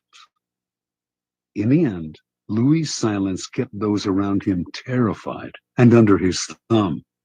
It was one of the foundations of his power. As Saint-Simon wrote, no one knew as well as he how to sell his words, his smile, even his glances. Everything in him was valuable because he created differences, and his majesty was enhanced by the sparseness of his words. Keys to power. Power is, in many ways, a game of appearances, and when you say less than necessary, you inevitably appear greater and more powerful than you are. Your silence will make other people uncomfortable. Humans are machines of interpretation and explanation. They have to know what you are thinking. When you carefully control what you reveal, they cannot pierce your intentions or your meaning. Your short answers and silences will put them on the defensive, and they will jump in, nervously filling the silence with all kinds of comments that will reveal valuable information about them and their weaknesses. They will leave a meeting with you feeling as if they had been robbed, and they will go home and ponder your every word. This extra attention to your brief comments will only add to your power. Law 5. So much depends on reputation. Guard it with your life. Judgment. Reputation is the cornerstone of power. Through reputation alone, you can intimidate and win. Once it slips, however, you are vulnerable and will be attacked on all sides. Make your reputation unassailable. Always be alert to potential attacks and thwart them before they happen. Meanwhile, learn to destroy your enemies by opening holes in their own reputations. Then stand aside and let public opinion hang them. Observance of the law. During China's War of the Three Kingdoms, AD 207 to 65, the great general Zhuge Liang, leading the forces of the Shu kingdom, dispatched his vast army to a distant camp while he rested in a small town with a handful of soldiers. Suddenly, sentinels hurried in with the alarming news that an enemy force of over 150,000 troops under Sima Yi was approaching. With only 100 men to defend him, Zhuge Liang's situation was hopeless. The enemy would finally capture this renowned leader. Without lamenting his fate or wasting time trying to figure out how he had been caught, Liang ordered his troops to take down their flags, throw open the city gates, and hide. He himself then took a seat on the most visible part of the city's wall, wearing a Taoist robe. He lit some incense, strummed his lute, and began to chant. Minutes later, he could see the vast enemy army approaching, an endless phalanx of soldiers. Pretending not to notice them, he continued to sing and play the lute. Soon the army stood at the town gates. At its head was Sima Yi, who instantly recognized the man on the wall. Even so, as his soldiers itched to enter the unguarded town through its open gates, Sima Yi hesitated, held them back, and studied Liang on the wall. Then he ordered an immediate and speedy retreat. Interpretation. Chuga Liang was commonly known as the Sleeping Dragon. His exploits in the War of the Three Kingdoms were legendary. Once a man claiming to be a disaffected enemy lieutenant came to his camp offering help and information. Liang instantly recognized the situation as a setup. This man was a false deserter and should be beheaded. At the last minute, though, as the axe was about to fall, Liang stopped the execution and offered to spare the man's life if he agreed to become a double agent. Grateful and terrified, the man agreed and began supplying false information to the enemy. Liang won battle after battle. The Sleeping Dragon carefully cultivated his reputation of being the cleverest man in China, one who always had a trick up his sleeve. As powerful as any weapon, this reputation struck fear into his enemy. Sima Yi had fought against Chuga Liang dozens of times and knew him well. When he came on the empty city, with Liang praying on the wall, he was stunned. The Taoist robes, the chanting, the incense, this had to be a game of intimidation. The man was obviously taunting him, daring him to walk into a trap. The game was so obvious that for one moment it crossed Yi's mind that Liang actually was alone and desperate. But so great was his fear of Liang that he dared not risk finding out. Such is the power of reputation. It can put a vast army on the defensive, even force them into retreat without a single arrow being fired. Keys to power. The people around us, even our closest friends, will always, to some extent, remain mysterious and unfathomable. Their characters have secret recesses that they never reveal. The unknowableness of other people could prove disturbing if we thought about it long enough, since it would make it impossible for us really to judge other people. So, we prefer to ignore this fact and to judge people on their appearances, on what is most visible to our eyes: clothes, gestures, words, actions. In the social realm, appearances are the barometer of almost all of our judgments, and you must never be misled into believing otherwise. One false slip, one awkward or sudden change in your appearance can prove disastrous. This is the reason for the supreme importance of making and maintaining a reputation that is of your own creation. That reputation will protect you in the dangerous game of appearances, distracting the probing eyes of others from knowing what you are really like, and giving you a degree of control over how the world judges you, a powerful position to be in. Reputation has a power like magic. With one stroke of its wand, it can double your strength. It can also send people scurrying away from you. Whether the exact same deeds appear brilliant or dreadful can depend entirely on the reputation of the doer. In the beginning, you must work to establish a reputation for one outstanding quality, whether generosity or honesty or cunning. This quality sets you apart and gets other people to talk about you. You then make your reputation known to as many people as possible. Subtly, though, take care to build slowly and with a firm foundation, and watch as it spreads like wildfire. Reputation is a treasure to be carefully collected and hoarded. Especially when you are first establishing it, you must protect it strictly, anticipating all attacks on it. Once it is solid, do not let yourself get angry or defensive at the slanderous comments of your enemies. That reveals insecurity, not confidence in your reputation. Take the high road instead, and never appear desperate in your self-defense.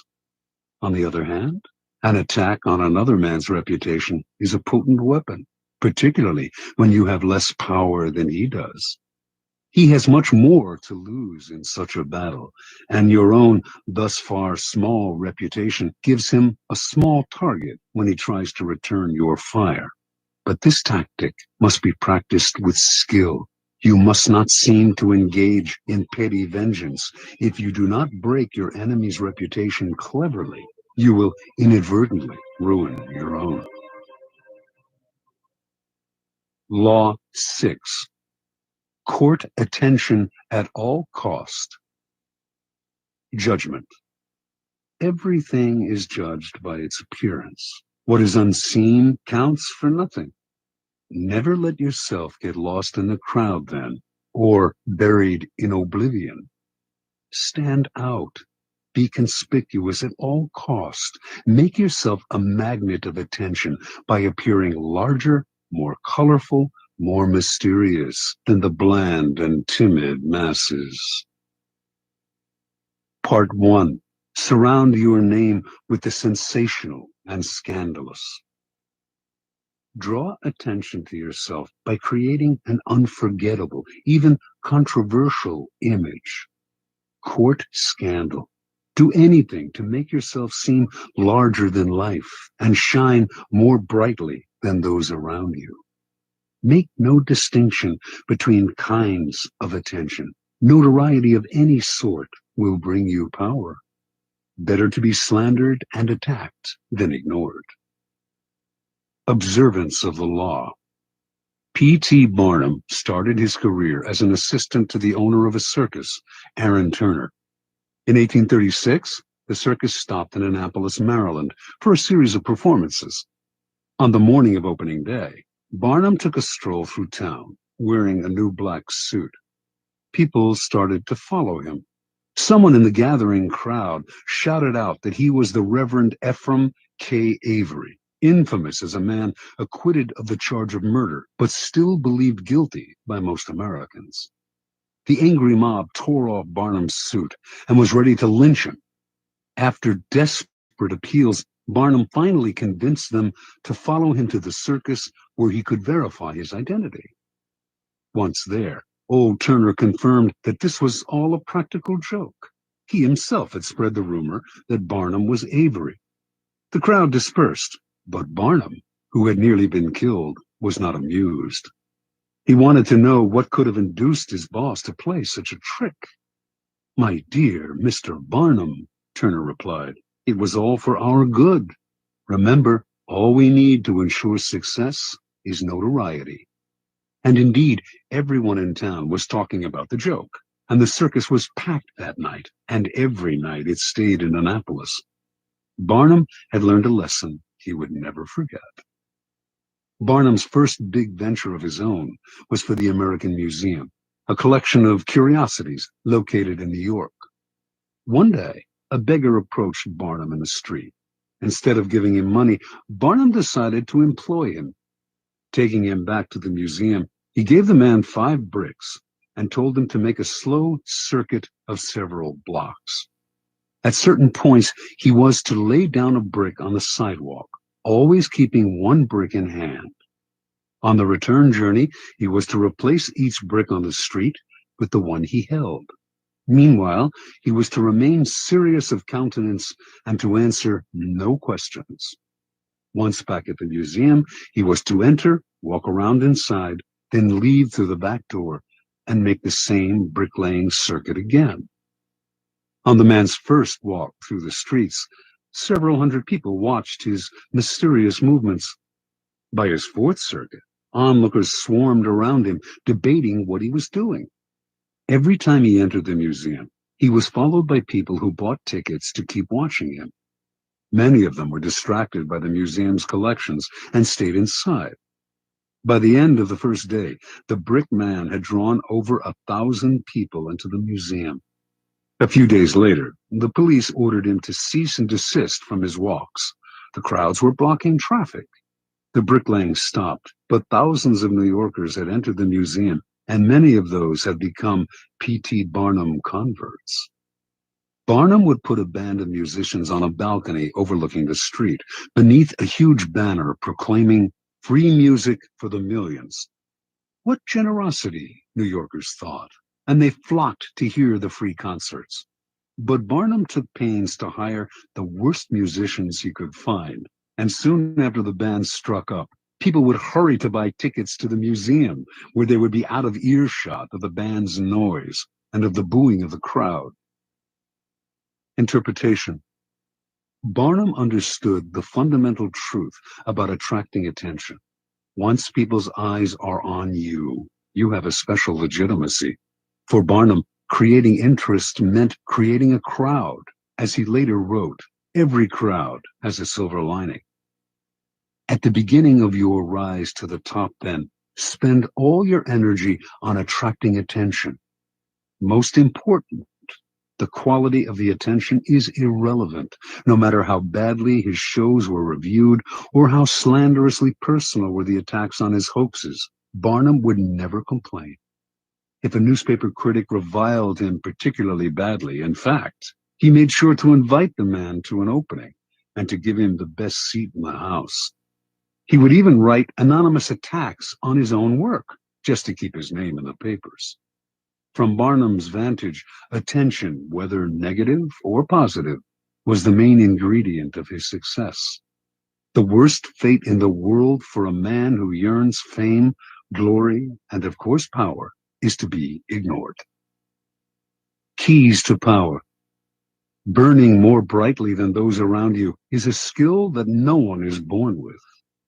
You have to learn to attract attention as surely as the lodestone attracts iron.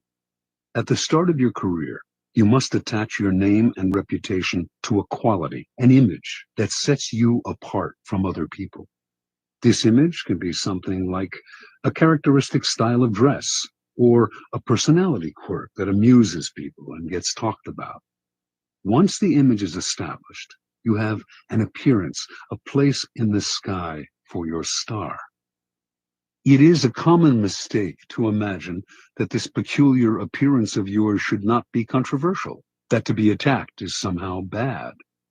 Nothing could be further from the truth. To avoid being a flash in the pan and having your notoriety eclipsed by another, you must not discriminate between different types of attention. In the end, every kind will work in your favor. Once in the limelight, you must constantly renew it by adapting and varying your method of courting attention. If you don't, the public will grow tired, will take you for granted, and will move on to a newer star.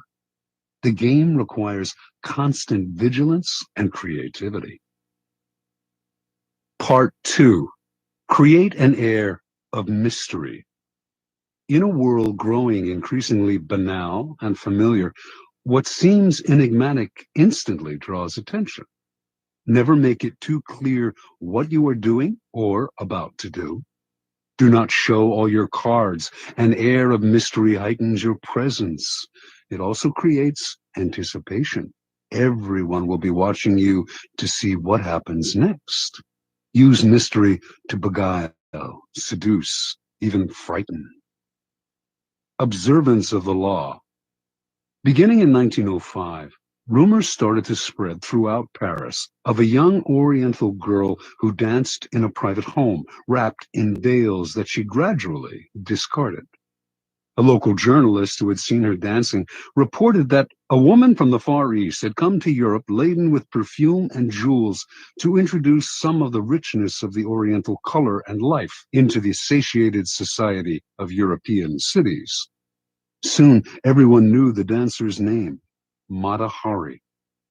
Early that year, in the winter, small and select audiences would gather in a salon filled with Indian statues and other relics, while an orchestra played music inspired by Hindu and Javanese melodies.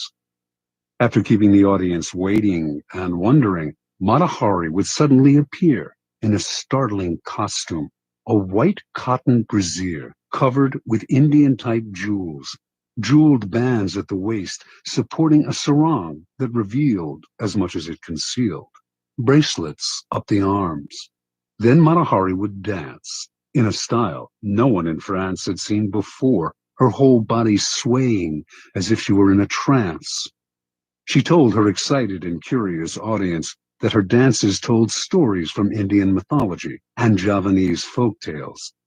Soon, the cream of Paris, ambassadors from far-off lands, were competing for invitations to the salon. where it was rumored that Mata Hari was actually performing sacred dances in the nude. The public wanted to know more about her. She told journalists that she was actually Dutch in origin, but had grown up on the island of Java. She would also talk about time spent in India, how she had learned sacred Hindu dances there, and how Indian women can shoot straight, ride horseback, and are capable of doing logarithms and talk philosophy. By the summer of 1905, although few Parisians had actually seen Mata Hari dance, her name was on everyone's lips. As Mata Hari gave more interviews, the story of her origins kept changing. She had grown up in India. Her grandmother was the daughter of a Javanese princess. She had lived on the island of Sumatra, where she had spent her time horseback riding, gun in hand, and risking her life. No one knew anything certain about her, but journalists did not mind these changes in her biography. They compared her to an Indian goddess, a creature from the pages of Baudelaire, whatever their imagination wanted to see in this mysterious woman from the East. In August of 1905, Mata Hari performed for the first time in public. Crowds thronging to see her on opening night caused a riot. She had now become a cult figure, spawning many imitations. One reviewer wrote, "Mata Hari personifies all the poetry of India, its mysticism, its voluptuousness, its hypnotizing charm." Another noted, "If India possesses such unexpected treasures, then all Frenchmen will emigrate to the shores of the Ganges." Soon, the fame of Mata Hari and her sacred Indian dances spread beyond Paris. She was invited to Berlin, Vienna, Milan. Over the next few years, she performed throughout Europe, mixed with the highest social circles, and earned an income that gave her an independence rarely enjoyed by a woman of the period. Then, near the end of World War I, she was arrested in France, tried, convicted, and finally executed as a German spy. Only during the trial did the truth come out. Mata Hari was not from Java or India, had not grown up in the Orient, did not have a drop of Eastern blood in her body. Her real name was Margarethe Zell, and she came from the stolid northern province of Friesland, Holland. Interpretation. When Margarethe Zell arrived in Paris in 1904, she had half a franc in her pocket. She was one of the thousands of beautiful young girls who flocked to Paris every year, taking work as artists, models, nightclub dancers, or vaudeville performers at the Folies Bergère. After a few years, they would inevitably be replaced by younger girls and would often end up on the streets, turning to prostitution, or else returning to the town they came from, older and chastened. Zell had higher ambitions. She had no dance experience and had never performed in the theater, but as a young girl, she had traveled with her family and had witnessed local dances in Java and Sumatra. Zell clearly understood that what was important in her act was not the dance itself, or even her face or figure, but her ability to create an air of mystery about herself. The mystery she created lay not just in her dancing, or her costumes, or the stories she would tell, or her endless lies about her origins. It lay in an atmosphere enveloping everything she did. There was nothing you could say for sure about her. She was always changing, always surprising her audience with new costumes, new dances, new stories. This air of mystery left the public always wanting to know more, always wondering about her next move. Mata Hari was no more beautiful than many of the other young girls who came to Paris, and she was not a particularly good dancer. What separated her from the mass, what attracted and held the public's attention and made her famous and wealthy, was her mystery. People are enthralled by mystery because it invites constant interpretation. They never tire of it. The mysterious cannot be grasped, and what cannot be seized and consumed creates power.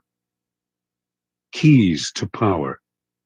In a world that is ever more banal, that has had its mystery and myth squeezed out of it, We secretly crave enigmas, people or things that cannot be instantly interpreted, seized, and consumed. That is the power of the mysterious. It invites layers of interpretation, excites our imagination, seduces us into believing that it conceals something marvelous.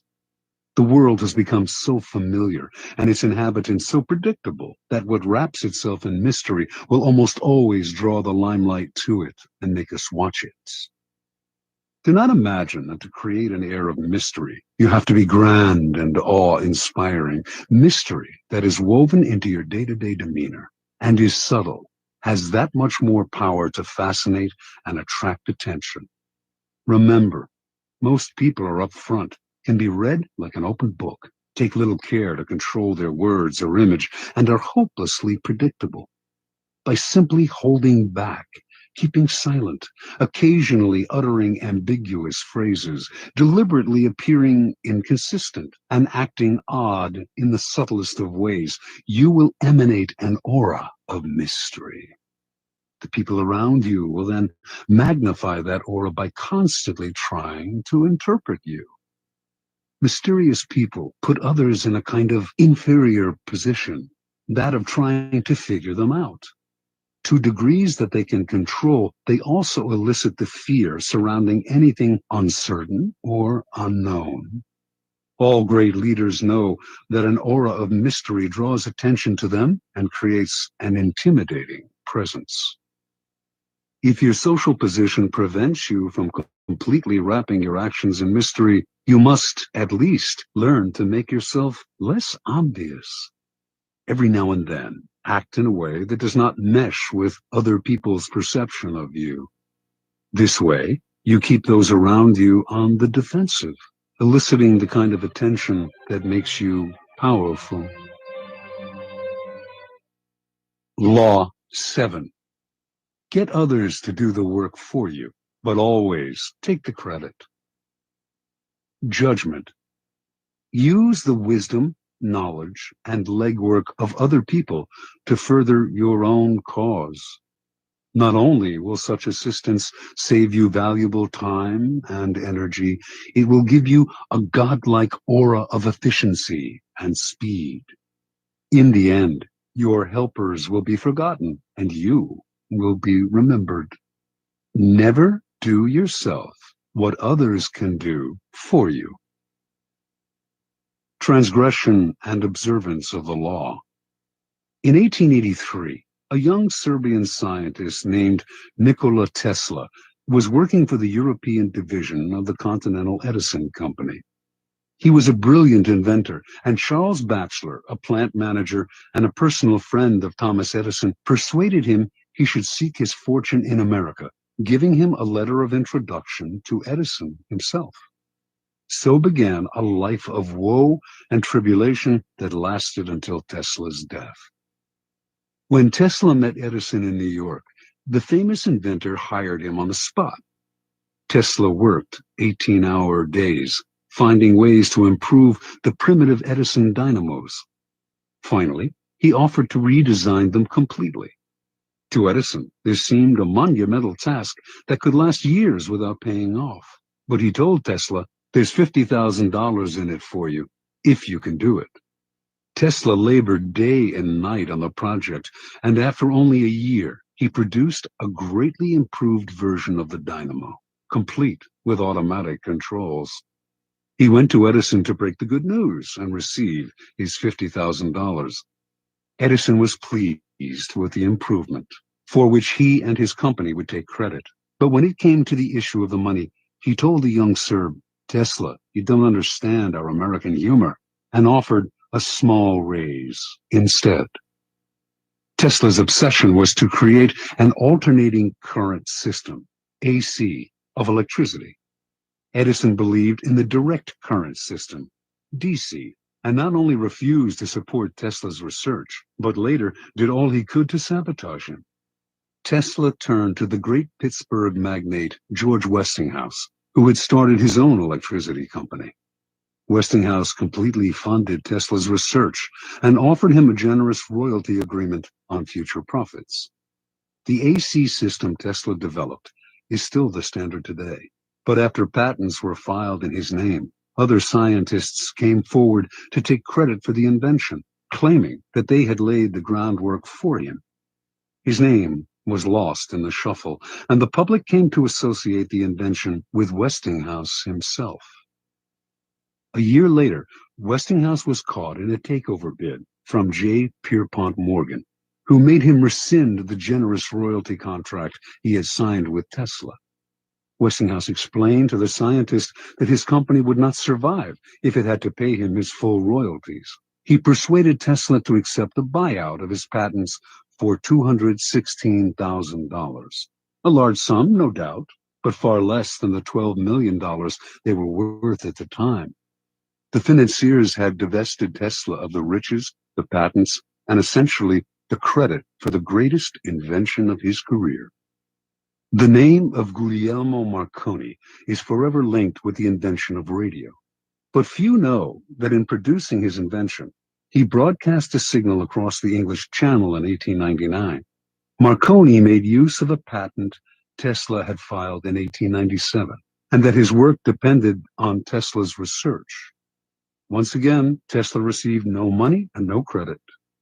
Tesla invented an induction motor as well as the AC power system, and he is the real father of radio. Yet none of these discoveries bear his name. As an old man, he lived in poverty. In 1917, during his later impoverished years, Tesla was told he was to receive the Edison Medal of the American Institute of Electrical Engineers. He turned the medal down. "You propose," he said, "to honor me with a medal which I could pin upon my coat and strut for a vain hour before the members of your institute. You would decorate my body and continue to let starve for failure to supply recognition my mind and its creative products, which have supplied the foundation upon which the major portion of your institute exists." Interpretation. Many harbor the illusion that science, dealing with facts as it does, is beyond the petty rivalries that trouble the rest of the world. Nikola Tesla was one of those. He believed science had nothing to do with politics and claimed not to care for fame and riches. As he grew older, though, this ruined his scientific work. Not associated with any particular discovery, he could attract no investors to his many ideas. While he pondered great inventions for the future, others stole the patents he had already developed and got the glory for themselves. He wanted to do everything on his own, but merely exhausted and impoverished himself in the process. Edison was Tesla's polar opposite. He wasn't actually much of a scientific thinker or inventor. He once said that he had no need to be a mathematician because he could always hire one. That was Edison's main method. He was really a businessman and publicist, spotting the trends and the opportunities that were out there, then hiring the best in the field to do the work for him. If he had to, he would steal from his competitors. Yet his name is much better known than Tesla's and is associated with more inventions. The lesson is twofold. First, the credit for an invention or creation is as important, if not more important, than the invention itself. You must secure the credit for yourself and keep others from stealing it away or from piggybacking on your hard work. To accomplish this, you must always be vigilant and ruthless, keeping your creation quiet until you can be sure there are no vultures circling overhead. Second, learn to take advantage of other people's work to further your own cause. Time is precious and life is short. If you try to do it all on your own, you run yourself ragged, waste energy, and burn yourself out. It is far better to conserve your forces, pounce on the work others have done, and find a way to make it your own. Keys to power. This is the essence of the law.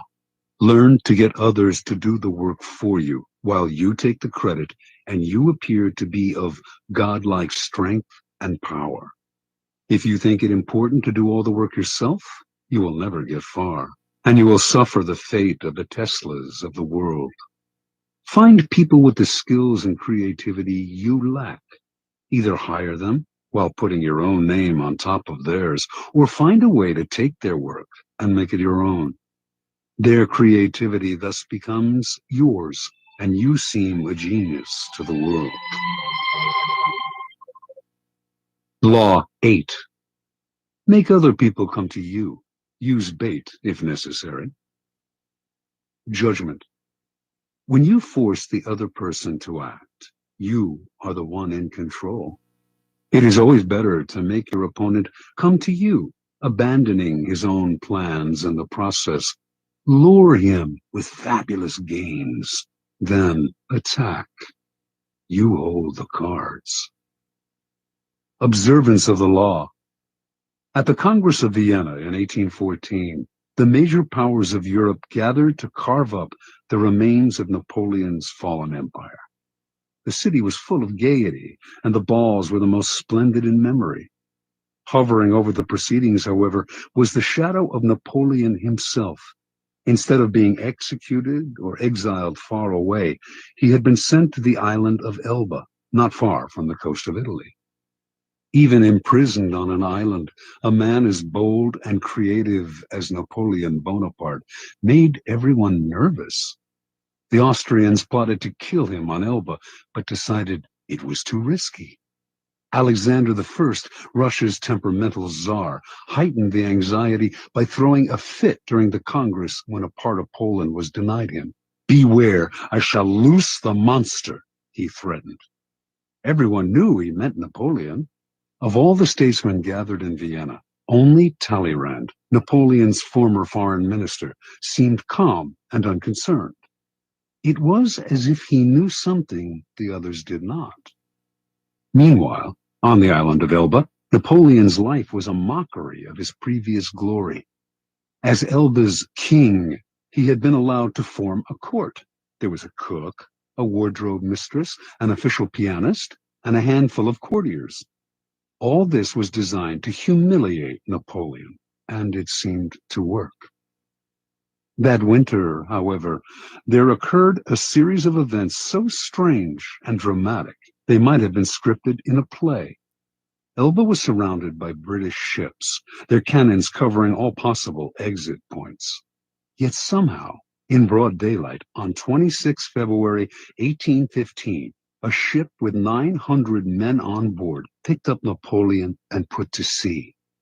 The English gave chase, but the ship got away.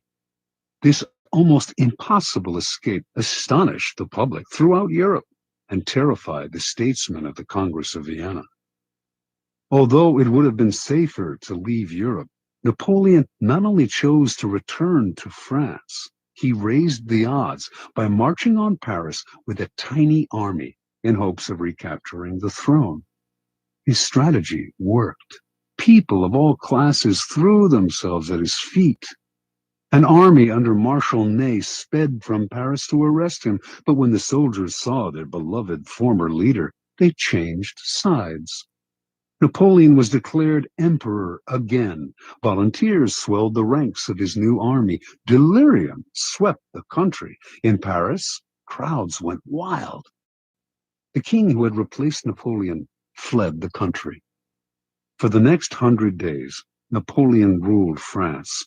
Soon, however, the giddiness subsided. France was bankrupt, its resources nearly exhausted, and there was little Napoleon could do about this. At the Battle of Waterloo in June of that year, he was finally defeated for good. This time, his enemies had learned their lesson. They exiled him to the barren island of St. Helena off the west coast of Africa. There, he had no more hope of escape. Interpretation. Only years later did the facts of Napoleon's dramatic escape from Elba come to light. Before he decided to attempt this bold move, visitors to his court had told him that he was more popular in France than ever, and that the country would embrace him again. One of these visitors was Austria's General Kohler, who convinced Napoleon that if he escaped, the European powers, England included, would welcome him back into power. Napoleon was tipped off that the English would let him go, and indeed his escape occurred in the middle of the afternoon, in full view of English spyglasses. What Napoleon did not know was that there was a man behind it all, pulling the strings, and that this man was his former minister, Talleyrand. And Talleyrand was doing all this, not to bring back the glory days, but to crush Napoleon once and for all. Considering the emperor's ambition, unsettling to Europe's stability, he had turned against him long ago. When Napoleon was exiled to Elba, Talleyrand had protested. Napoleon should be sent farther away, he argued, or Europe would never have peace. But no one listened. Instead of pushing his opinion, Talleyrand bided his time. Working quietly, he eventually won over Castlereagh and Metternich, the foreign ministers of England and Austria. Together, these men baited Napoleon into escaping. Even Kohler's visit to whisper the promise of glory in the exile's ear was part of the plan. Like a master card player, Talleyrand figured everything out in advance. He knew Napoleon would fall into the trap he had set. He also foresaw that Napoleon would lead the country into a war, which, given France's weakened condition, could only last a few months. One diplomat in Vienna, who understood that Talleyrand was behind it all, said, "He has set the house ablaze in order to save it from the plague." Keys to power. How many times has this scenario played itself out in history? An aggressive leader initiates a series of bold moves that begin by bringing him much power. Slowly, however, his power reaches a peak, and soon everything turns against him. His numerous enemies band together, trying to maintain his power. He exhausts himself going in this direction and that, and inevitably he collapses. The reason for this pattern is that the aggressive person is rarely in full control. He cannot see more than a couple of moves ahead, cannot see the consequences of this bold move or that one, because he is constantly being forced to react to the moves of his ever-growing host of enemies and to the unforeseen consequences of his own rash actions. His aggressive energy is turned against him. In the realm of power, you must ask yourself, what is the point of chasing here and there, trying to solve problems and defeat my enemies if I never feel in control? Why am I always having to react to events instead of directing them? The answer is simple. Your idea of power is wrong. You have mistaken aggressive action for effective action. And most often, the most effective action is to stay back, keep calm, and let others be frustrated by the traps you lay for them, playing for long-term power rather than quick victory. Remember, the essence of power is the ability to keep the initiative, to get others to react to your moves, to keep your opponent and those around you on the defensive. When you make other people come to you, you suddenly become the one controlling the situation, and the one who has control has power.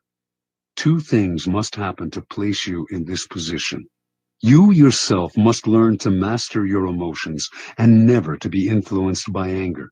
Meanwhile, however, you must play on people's natural tendency to react angrily when pushed and baited. In the long run, the ability to make others come to you is a weapon far more powerful than any tool of aggression. Manipulation is a dangerous game. Once someone suspects he is being manipulated, it becomes harder and harder to control him. But when you make your opponent come to you, you create the illusion that he is controlling the situation. He does not feel the strings that pull him, just as Napoleon imagined that he himself was the master of his daring escape and return to power.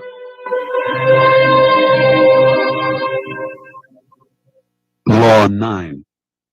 Win through your actions, never through argument. Judgment. Any momentary triumph you think you have gained through argument is really a Pyrrhic victory. The resentment and ill will you stir up is stronger and lasts longer than any momentary change of opinion. It is much more powerful to get others to agree with you through your actions without saying a word. Demonstrate. Do not explicate.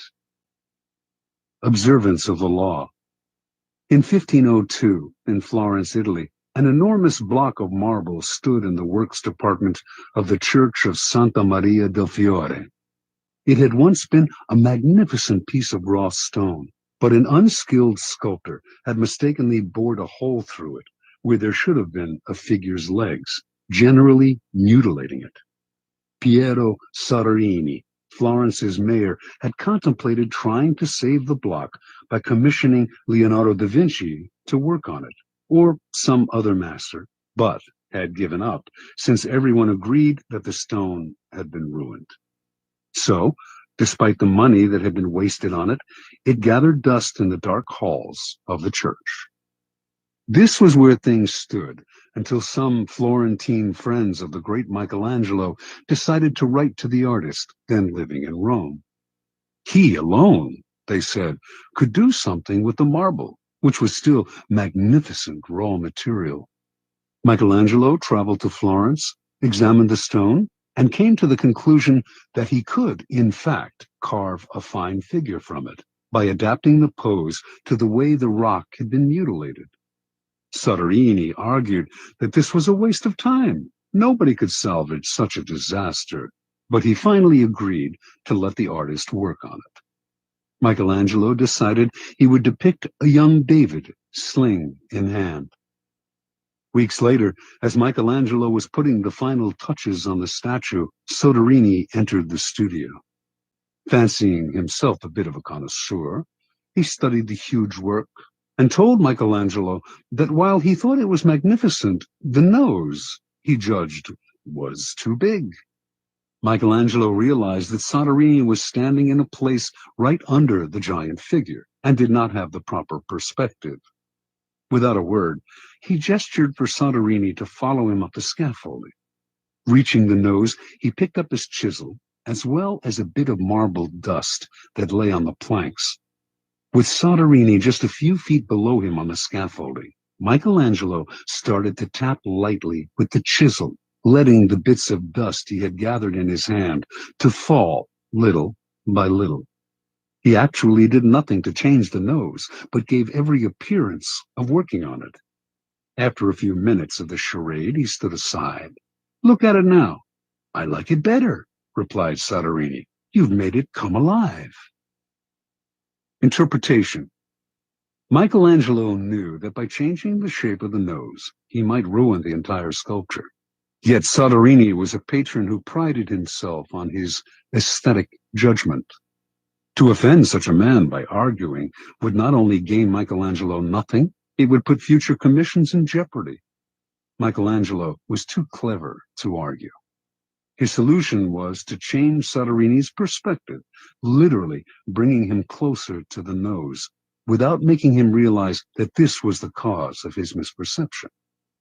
Fortunately for posterity, Michelangelo found a way to keep the perfection of the statue intact, while at the same time making Soderini believe he had improved it. Such is the double power of winning through actions rather than argument. No one is offended, and your point is proven. Keys to power.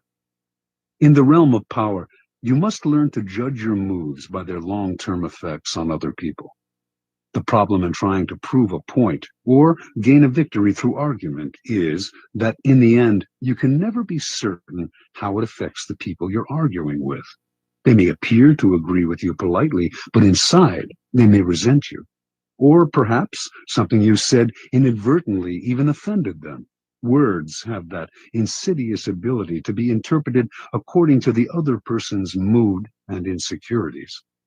Even the best argument has no solid foundation, for we have all come to distrust the slippery nature of words. And days after agreeing with someone, we often revert to our old opinion out of sheer habit. Understand this: words are a dime a dozen. Everyone knows that in the heat of an argument, we will all say anything to support our cause. We will quote the Bible, refer to unverifiable statistics.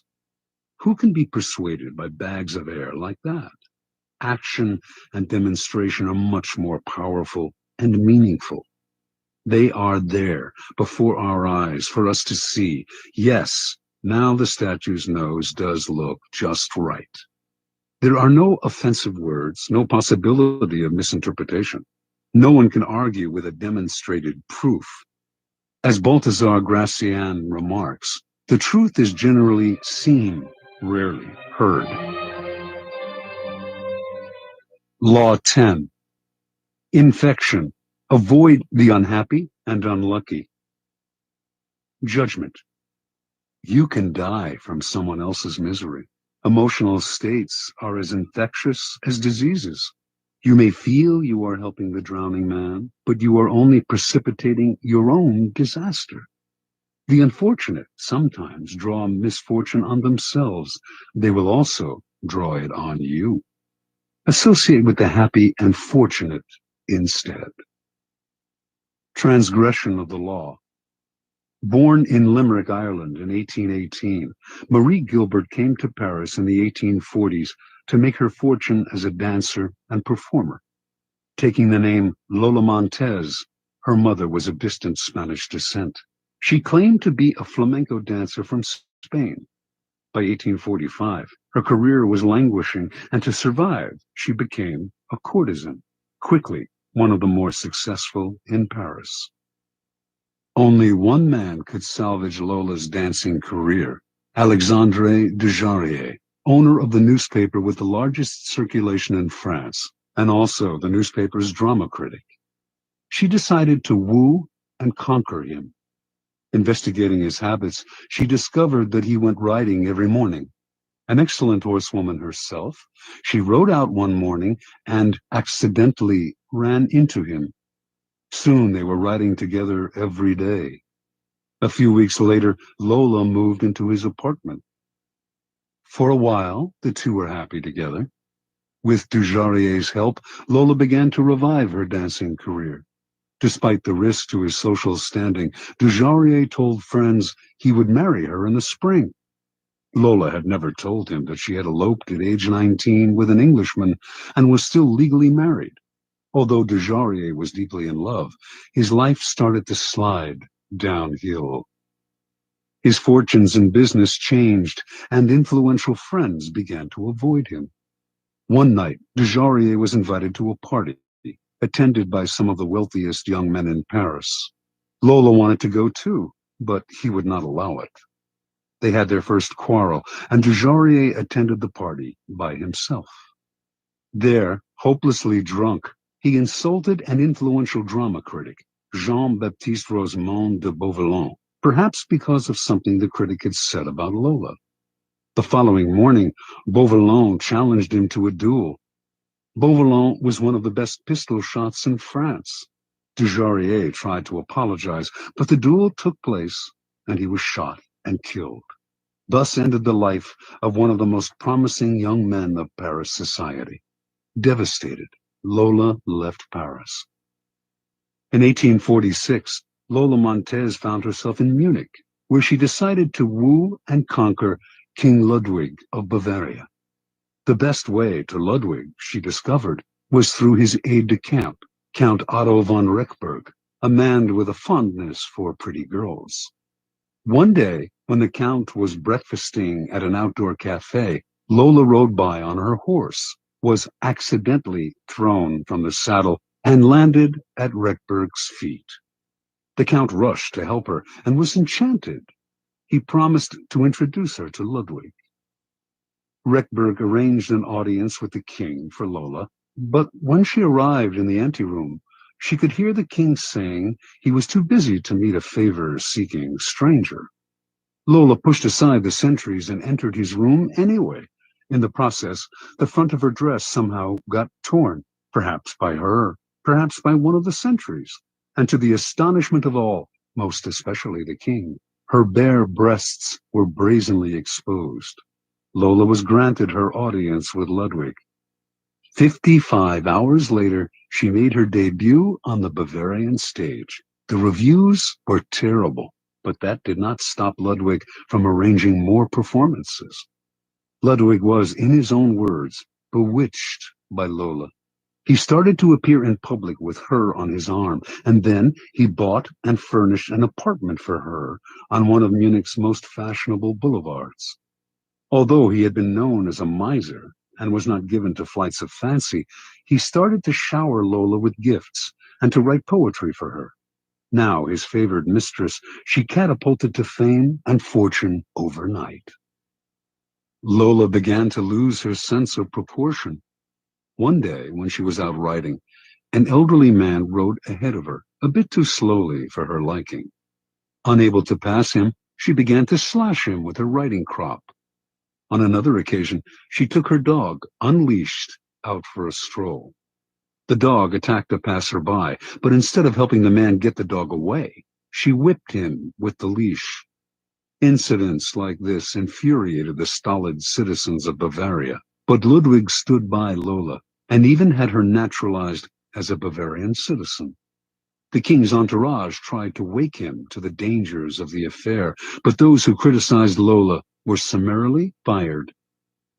While Bavarians who had loved their king now outwardly disrespected him, Lola was made a countess, had a new palace built for herself, and began to dabble in politics, advising Ludwig on policy. She was the most powerful force in the kingdom. Her influence in the king's cabinet continued to grow, and she treated the other ministers with disdain. As a result, riots broke out throughout the realm.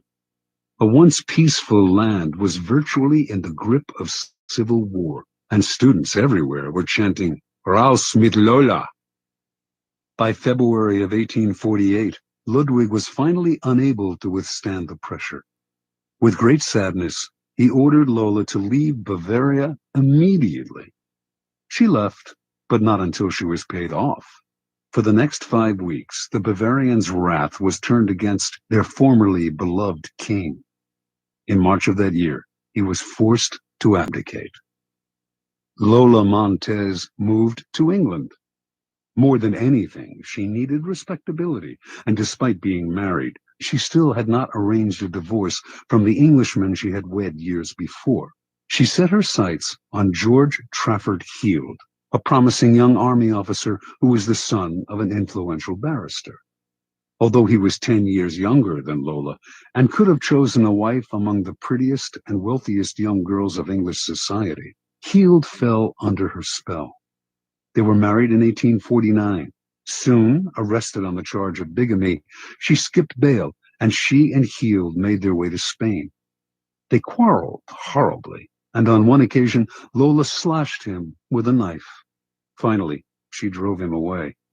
Returning to England, he found he had lost his position in the army.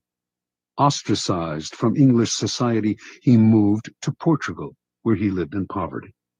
After a few months, his short life ended in a boating accident. A few years later, the man who published Lola Montez's autobiography went bankrupt. In 1853, Lola moved to California, where she met and married a man named Pat Hull. Their relationship was as stormy as all the others, and she left Hull for another man. He took to drink and fell into a deep depression that lasted until he died 4 years later, still a relatively young man. At the age of 41, Lola gave away her clothes and finery and turned to God. She toured America lecturing on religious topics, dressed in white and wearing a halo-like white headgear. She died 2 years later, in 1861. Interpretation. Lola Montez attracted men with her wiles, but her power over them went beyond the sexual. It was through the force of her character that she kept her lovers enthralled. Men were sucked into the maelstrom she churned up around her. They felt confused, upset, but the strength of the emotions she stirred also made them feel more alive. As is often the case with infection, the problems would only arise over time. Lola's inherent instability would begin to get under her lover's skin. They would find themselves drawn into her problems, but their emotional attachment to her would make them want to help her. This was the crucial point of the disease. For Lola Montez could not be helped. Her problems were too deep. Once the lover identified with them, he was lost. He would find himself embroiled in quarrels. The infection would spread to his family and friends, or, in the case of Ludwig, to an entire nation. You could spend a lifetime studying the pathology of infecting characters, but don't waste your time. Just learn the lesson. When you suspect you are in the presence of an infector, don't argue, don't try to help, don't pass the person on to your friends, or you will become enmeshed. Flee the infector's presence or suffer the consequences. Keys to power. Those misfortunates among us who have been brought down by circumstances beyond their control deserve all the help and sympathy we can give them. But there are others who are not born to misfortune or unhappiness, but who draw it upon themselves by their destructive actions and unsettling effect on others. It would be a great thing if we could raise them up, change their patterns, but more often than not, it is their patterns that end up getting inside and changing us. The incurably unhappy and unstable have a particularly strong infecting power because their characters and emotions are so intense. They often present themselves as victims, making it difficult at first to see their miseries as self-inflicted. Before you realize the real nature of their problems, you have been infected by them. Understand this. In the game of power, the people you associate with are critical. The risk of associating with infectors is that you will waste valuable time and energy trying to free yourself. Through a kind of guilt by association, you will also suffer in the eyes of others. Never underestimate the dangers of infection. Law 11. Learn to keep people dependent on you. Judgment. To maintain your independence, you must always be needed and wanted. The more you are relied on, the more freedom you have. Make people depend on you for their happiness and prosperity, and you have nothing to fear. Never teach them enough so that they can do without you. Observance of the law. When Otto von Bismarck became a deputy in the Prussian parliament in 1847, he was 32 years old and without an ally or friend. Looking around him, he decided that the side to ally himself with was not the parliament's liberals or conservatives, not any particular minister, and certainly not the people. It was with the king, Frederick William IV. This was an odd choice, to say the least, for Frederick was at a low point of his power. A weak, indecisive man, he consistently gave in to the liberals in Parliament. In fact, he was spineless and stood for much that Bismarck disliked personally and politically. Yet, Bismarck courted Frederick night and day. When other deputies attacked the king for his many inept moves, only Bismarck stood by him. Finally, it all paid off. In 1851, Bismarck was made a minister in the king's cabinet. Now he went to work. Time and again, he forced the king's hand, getting him to build up the military, to stand up to the liberals, to do exactly as Bismarck wished. He worked on Frederick's insecurity about his manliness, challenging him to be firm and to rule with pride. And he slowly restored the king's powers until the monarchy was once again the most powerful force in Prussia. When Frederick died in 1861, his brother William assumed the throne. William disliked Bismarck intensely and had no intention of keeping him around. But he also inherited the same situation his brother had, enemies galore who wanted to nibble his power away.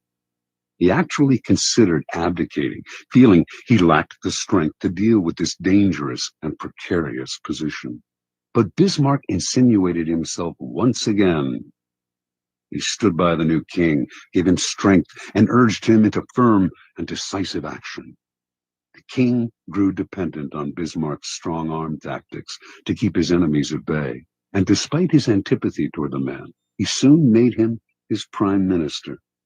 The two quarreled often over policy. Bismarck was much more conservative, but the king understood his own dependency. Whenever the prime minister threatened to resign, the king gave in to him time after time. It was, in fact, Bismarck who set state policy. Years later, Bismarck's actions as Prussia's prime minister led the various German states to be united into one country.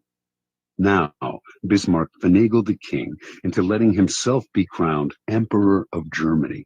Yet it was really Bismarck who had reached the heights of power. As right-hand man to the emperor and as imperial chancellor and knighted prince, he pulled all the levers. Interpretation. Most young and ambitious politicians looking out on the political landscape of 1840s Germany would have tried to build a power base among those with the most power. Bismarck saw different. Joining forces with the powerful can be foolish. They will swallow you up. No one will come to depend on you if they are already strong. If you are ambitious, it is much wiser to seek out masters with whom you can create a relationship of dependency. You become their strength, their intelligence, their spy. What power you have. If they got rid of you, the whole edifice collapse. Necessity rules the world. People rarely act unless compelled to. If you create no need for yourself, then you will be done away with the first of all. If, on the other hand, you understand the laws of power and make others depend on you for their welfare, if you can counteract their weakness with your own iron and blood, in Bismarck's phrase, then you will survive your masters as Bismarck did. You will have all the benefits of power without the thorns that come from being a master. Keys to power. The ultimate power is the power to get people to do as you wish. When you can do this without having to force people or hurt them, when they willingly grant you what you desire, then your power is untouchable. The best way to achieve this position is to create a relationship of dependence. The master requires your services. He is weak or unable to function without you. You have enmeshed yourself in his work so deeply that doing away with you would bring him great difficulty, or at least would mean valuable time lost in training another to replace you. Once such a relationship is established, you have the upper hand, the leverage to make the master do as you wish. It is the classic case of the man behind the throne, the servant of the king who actually controls the king. Do not be one of the many who mistakenly believe that the ultimate form of power is independence. Power involves a relationship between people. You will always need others as allies, pawns, or even as weak masters who serve as your front. The completely independent man would live in a cabin in the woods. He would have the freedom to come and go as he pleased, but he would have no power. The best you can hope for is that others will grow so dependent on you that you enjoy a kind of reverse independence. Their need for you frees you. One last warning. Do not imagine that your master's dependence on you will make him love you. In fact, he may resent and fear you. But as Machiavelli said, it is better to be feared than loved. Fear you can control. Love? Never.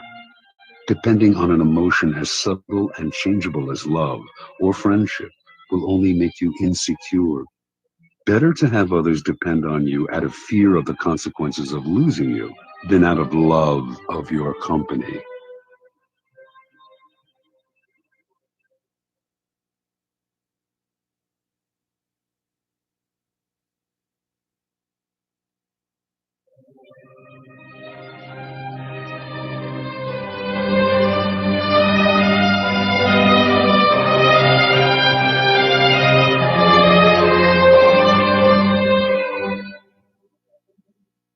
Law 12. Use selective honesty and generosity to disarm your victim. Judgment. One sincere and honest move will cover over dozens of dishonest ones. Open-hearted gestures of honesty and generosity bring down the guard of even the most suspicious people. Once your selective honesty opens a hole in their armor, you can deceive and manipulate them at will. A timely gift, a Trojan horse, will serve the same purpose. Observance of the law. Sometime in 1926, a tall, dapperly dressed man paid a visit to Al Capone, the most feared gangster of his time. Speaking with an elegant continental accent, the man introduced himself as Count Victor Lustig. He promised that if Capone gave him $50,000, he could double it. Capone had more than enough funds to cover the investment, but he wasn't in the habit of entrusting large sums to total strangers. He looked the Count over. Something about the man was different, his classy style, his manner, and so Capone decided to play along. He counted out the bills personally and handed them to Lustig. "Okay, Count," said Capone. "Double it in 60 days, like you said." Lustig left with the money, put it in a safe deposit box in Chicago, then headed to New York, where he had several other money-making schemes in progress. The $50,000 remained in the bank box untouched. Lustig made no effort to double it. 2 months later, he returned to Chicago, took the money from the box, and paid Capone another visit. He looked at the gangster's stony-faced bodyguards, smiled apologetically, and said, "Please accept my profound regrets, Mr. Capone. I'm sorry to report that the plan failed. I failed." Capone slowly stood up. He glowered at Lustig, debating which part of the river to throw him in, but the Count reached into his coat pocket, withdrew the $50,000, and placed it on the desk. "Here, sir, is your money, to the penny. Again, my sincere apologies. This is most embarrassing. Things didn't work out the way I thought they would. I would have loved to have doubled your money for you, and for myself. Lord knows I need it, but the plan just didn't materialize." Capone sagged back into his chair, confused. "I know you're a con man, Count," said Capone. "I knew it the moment you walked in here. I expected either $100,000 or nothing. But this, getting my money back, well..." "Again, my apologies, Mr. Capone," said Lustig, as he picked up his hat and began to leave. "My God, you're honest," yelled Capone. "If you're on the spot, here's 5 to help you along." He counted out 5 $1,000 bills out of the $50,000. The Count seemed stunned, bowed deeply, mumbled his thanks, and left, taking the money. The $5,000 was what Lustig had been after all along. Interpretation. Count Victor Lustig, a man who spoke several languages and prided himself on his refinement and culture, was one of the great con artists of modern times. He was known for his audacity, his fearlessness, and, most important, his knowledge of human psychology. He could size up a man in minutes, discovering his weaknesses, and he had radar for suckers. Lustig knew that most men build up defenses against crooks and other troublemakers. The con artist's job is to bring those defenses down. One sure way to do this is through an act of apparent sincerity and honesty. Who will distrust a person literally caught in the act of being honest? Lustig used selective honesty many times, but with Capone, he went a step further. No normal con man would have dared such a con. He would have chosen his suckers for their meekness, for that look about them that says they will take their medicine without complaint. Con Capone, and you would spend the rest of your life, whatever remained of it, afraid. But Lustig understood that a man like Capone spends his life mistrusting others. No one around him is honest or generous, and being so much in the company of wolves is exhausting, even depressing. A man like Capone yearns to be the recipient of an honest or generous gesture, to feel that not everyone has an angle or is out to rob him. Lustig's act of selective honesty disarmed Capone because it was so unexpected. A con artist loves conflicting emotions like these, since the person caught up in them is so easily distracted and deceived. Do not shy away from practicing this law on the Capones of the world. With a well-timed gesture of honesty or generosity, you will have the most brutal and cynical beast in the kingdom eating out of your hand. Keys to power. The essence of deception is distraction. Distracting the people you want to deceive gives you the time and space to do something they won't notice. An act of kindness, generosity, or honesty is the most powerful form of distraction because it disarms other people's suspicions. It turns them into children, eagerly lapping up any kind of affectionate gesture. In ancient China, this was called giving before you take.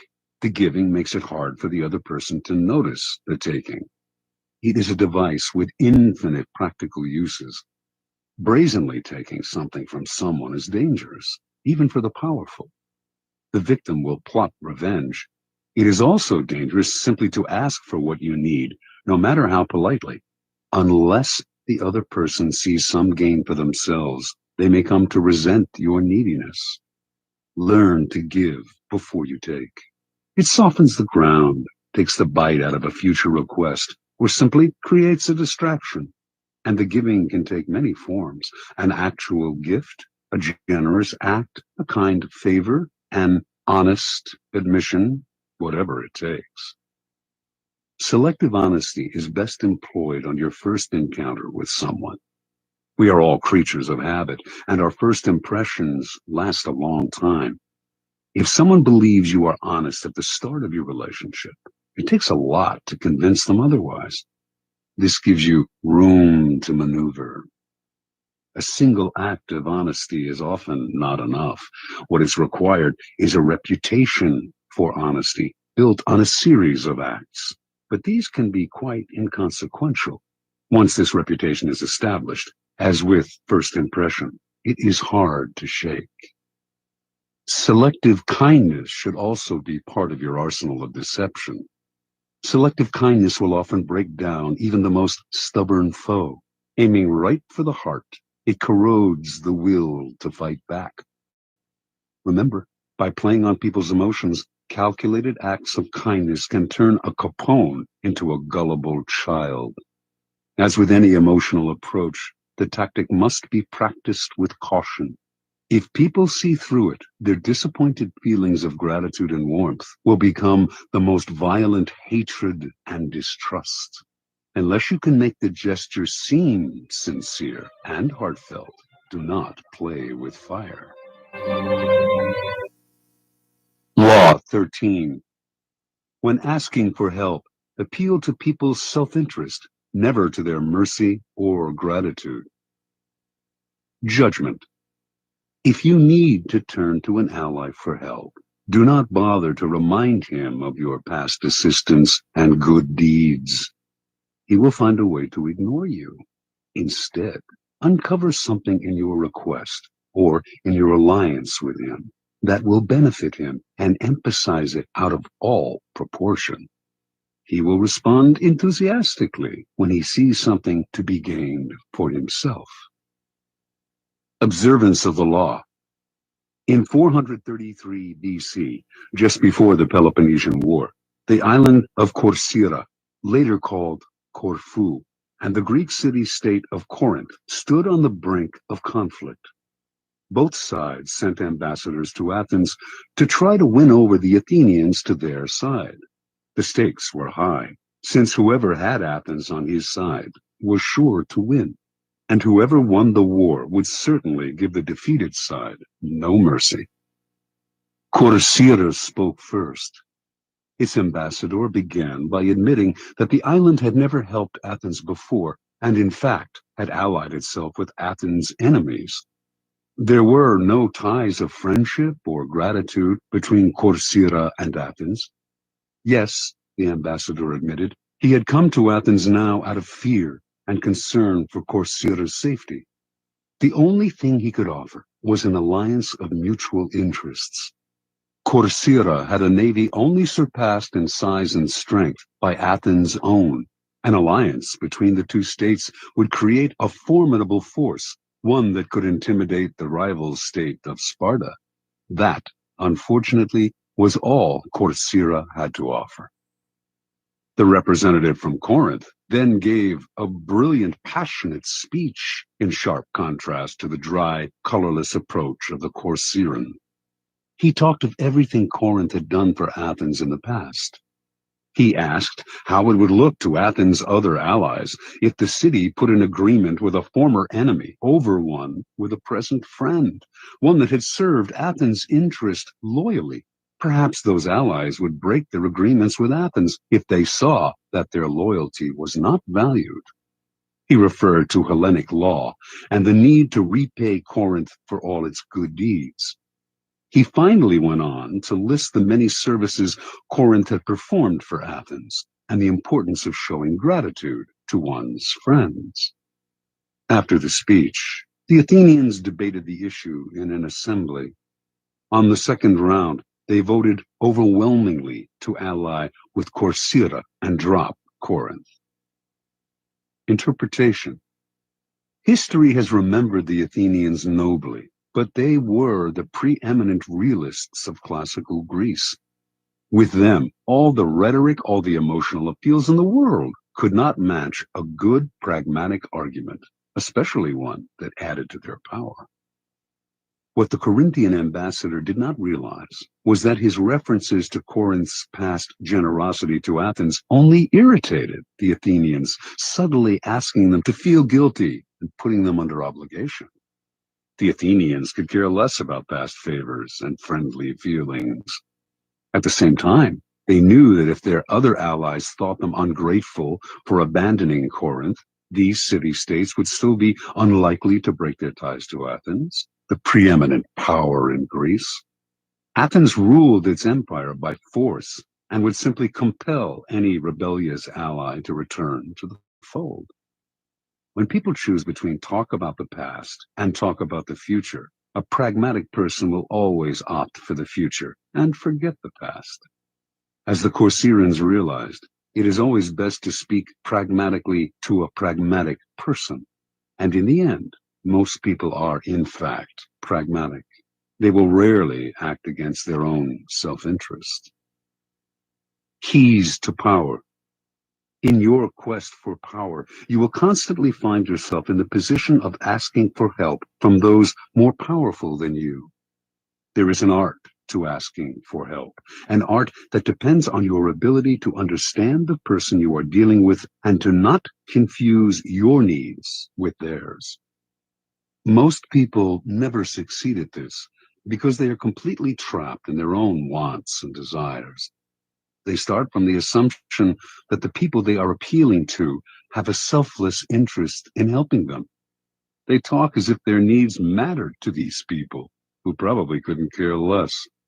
Sometimes they refer to larger issues, a great cause, or grand emotions such as love and gratitude. They go for the big picture when simple, everyday realities would have much more appeal.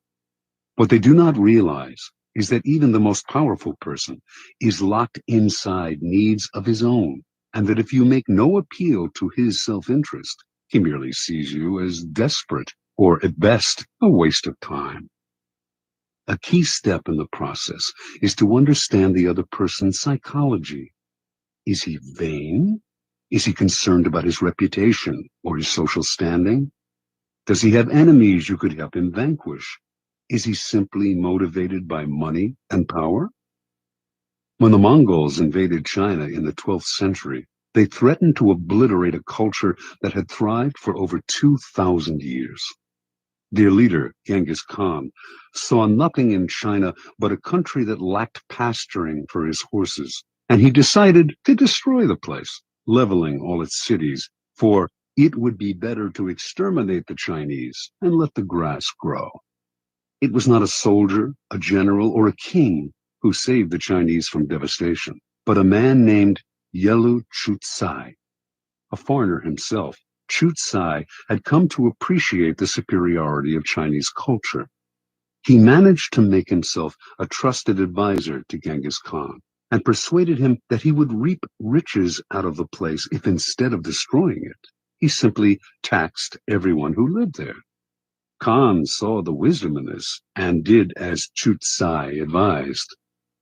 When Khan took the city of Kaifeng after a long siege and decided to massacre its inhabitants, as he had in other cities that had resisted him, Chutsai told him that the finest craftsmen and engineers in China had fled to Kaifeng, and it would be better to put them to use. Kaifeng was spared. Never before had Genghis Khan shown such mercy, but then it really wasn't mercy that saved Kaifeng. Chutsai knew Khan well. He was a barbaric peasant who cared nothing for culture, or indeed for anything other than warfare and practical results. Chutsai chose to appeal to the only emotion that would work on such a man: greed. Self-interest is the lever that will move people. Once you make them see how you can in some way meet their needs or advance their cause, the resistance to your requests for help will magically fall away. At each step on the way to acquiring power, you must train yourself to think your way inside the other person's mind, to see their needs and interests, to get rid of the screen of your own feelings that obscure the truth. Master this art, and there will be no limits to what you can accomplish. Law 14. Pose as a friend, work as a spy. Judgment. Knowing about your rival is critical. Use spies to gather valuable information that will keep you a step ahead. Better still, play the spy yourself. In polite social encounters, learn to probe. Ask indirect questions to get people to reveal their weaknesses and intentions. There is no occasion that is not an opportunity for artful spying. Observance of the law. Joseph Duveen was undoubtedly the greatest art dealer of his time. From 1904 to 1940, he almost single-handedly monopolized America's millionaire art collecting market. But one prize plum eluded him: the industrialist Andrew Mellon. Before he died, Duveen was determined to make Mellon a client. Duveen's friends said this was an impossible dream. Mellon was a stiff, taciturn man. The stories he had heard about the congenial, talkative Duveen rubbed him the wrong way. He had made it clear he had no desire to meet the man. Yet Duveen told his doubting friends, "Not only will Mellon buy from me, but he will buy only from me."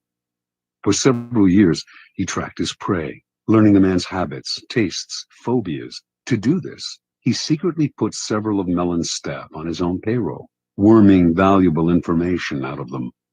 By the time he moved into action, he knew Mellon about as well as Mellon's wife did. In 1921, Mellon was visiting London and staying in a palatial suite on the third floor of Claridge's Hotel. Duveen booked himself into the suite just below Mellon's on the second floor. He had arranged for his valet to befriend Mellon's valet, and on the fateful day he had chosen to make his move, Mellon's valet told Duveen's valet, who told Duveen, that he had just helped Mellon on with his overcoat and that the industrialist was making his way down the corridor to ring for the lift. Duveen's valet hurriedly helped Duveen with his own overcoat. Seconds later, Duveen entered the lift, and lo and behold, there was Mellon. "How do you do, Mr. Mellon?" said Duveen, introducing himself. "I am on my way to the National Gallery to look at some pictures." How uncanny! That was precisely where Mellon was headed. And so Duveen was able to accompany his prey to the one location that would ensure his success. He knew Mellon's taste, inside and out, and while the two men wandered through the museum, he dazzled the magnate with his knowledge. Once again, quite uncannily, they seemed to have remarkably similar tastes. Mellon was pleasantly surprised. This wasn't the Duveen he had expected. The man was charming and agreeable, and clearly had exquisite taste. When they returned to New York, Mellon visited Duveen's exclusive gallery and fell in love with the collection. Everything, surprisingly enough, seemed to be precisely the kind of work he wanted to collect for the rest of his life. He was Duveen's best and most generous client. Interpretation. A man as ambitious and competitive as Joseph Duveen left nothing to chance. What's the point of winging it, or just hoping you may be able to charm this or that client? It's like shooting ducks blindfolded. Arm yourself with a little knowledge and your aim improves.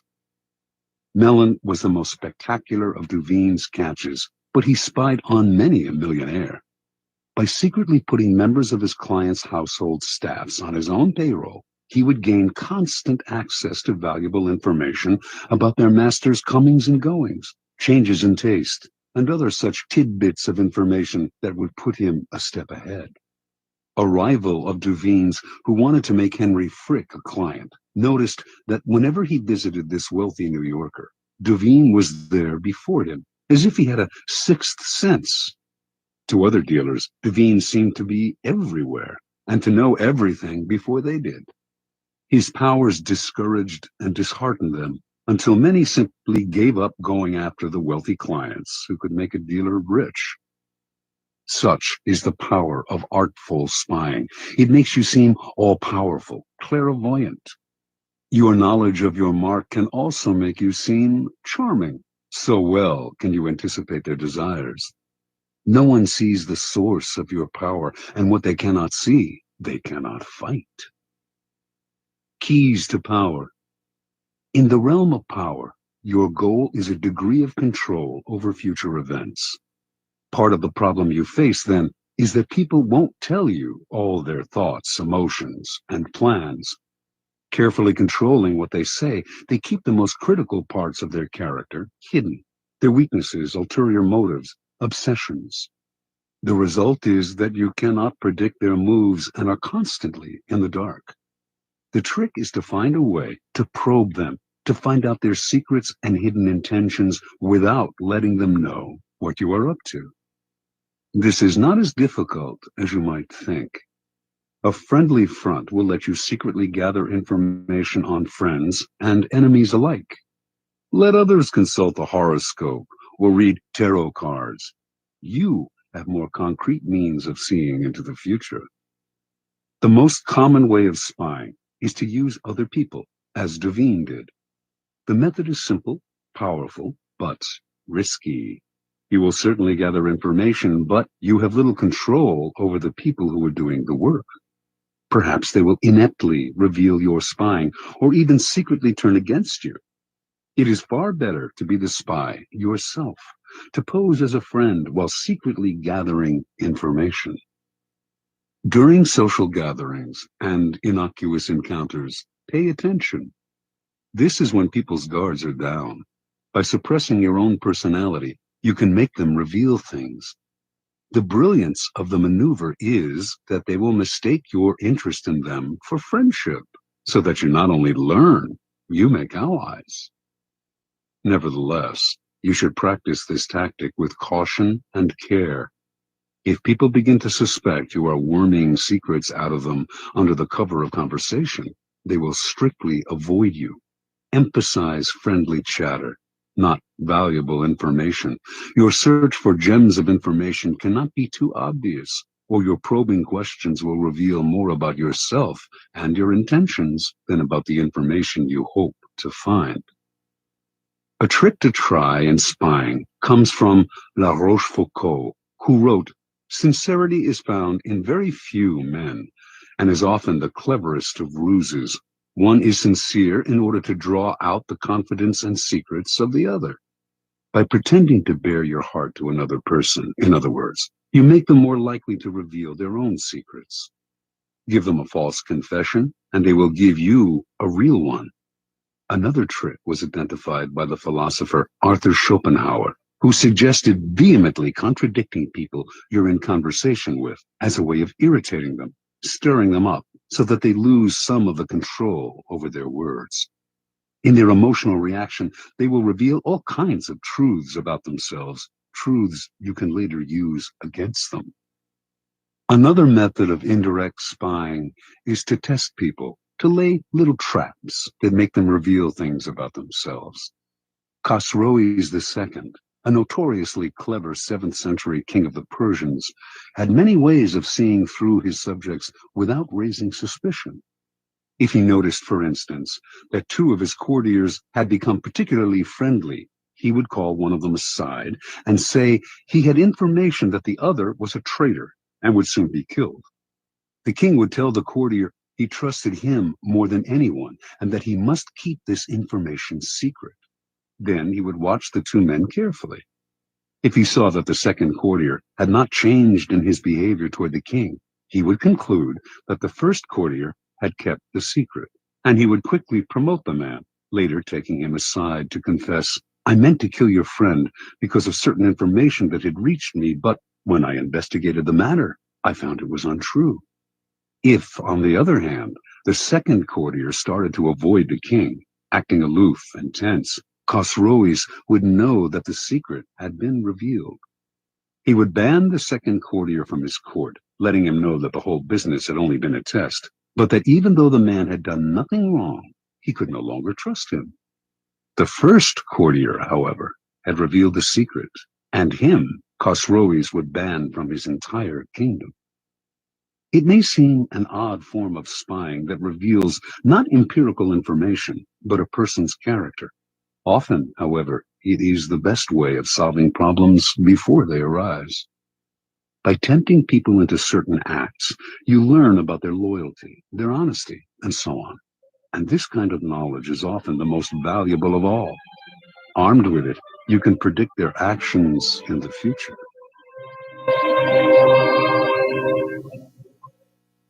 Law 15. Crush your enemy totally.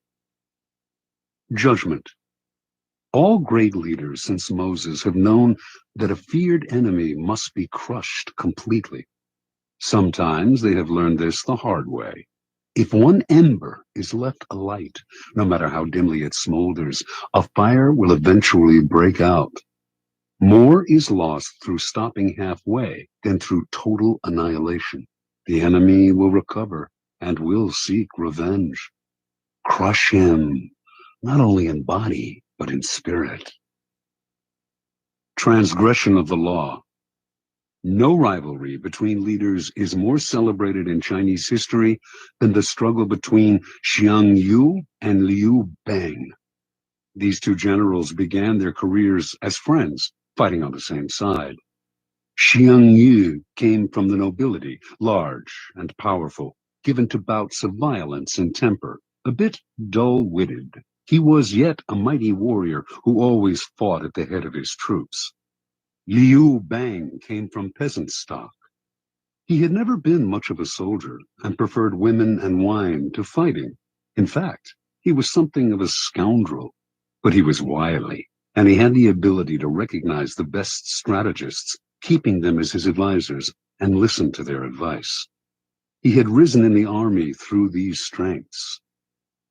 In 208 BC, the king of Chu sent two massive armies to conquer the powerful kingdom of Qin. One army went north, under the generalship of Sung Yi, with Xiang Yu second in command. The other, led by Liu Bang, headed straight toward Qin.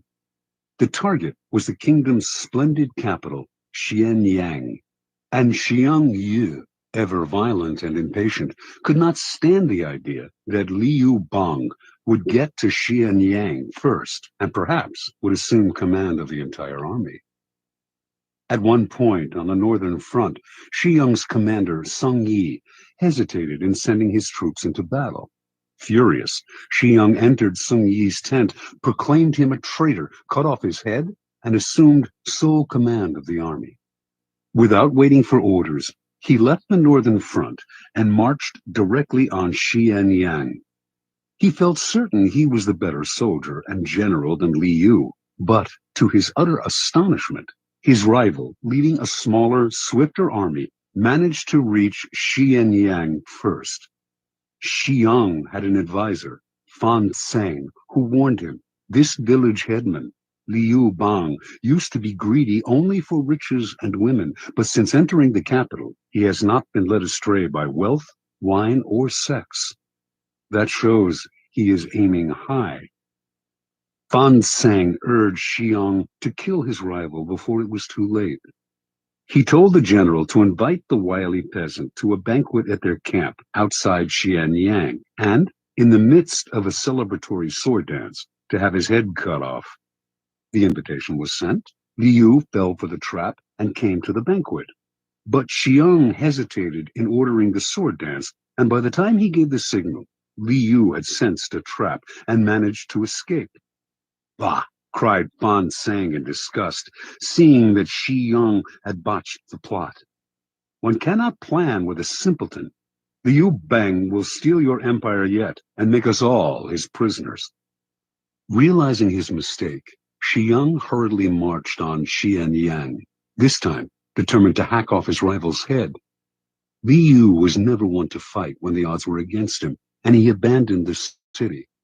Xiang captured Xianyang, murdered the young prince of Qin, and burned the city to the ground. Liu was now Xiang's bitter enemy, and he pursued him for many months, finally cornering him in a walled city. Lacking food, his army in disarray, Liu sued for peace. Again, Fan Tseng warned Xiang, crush him now. If you let him go again, you will be sorry later. But Xiang decided to be merciful. He wanted to bring Liu back to Chu alive, and to force his former friend to acknowledge him as master. But Fan proved right. Liu managed to use the negotiations for surrender as a distraction, and he escaped with a small army.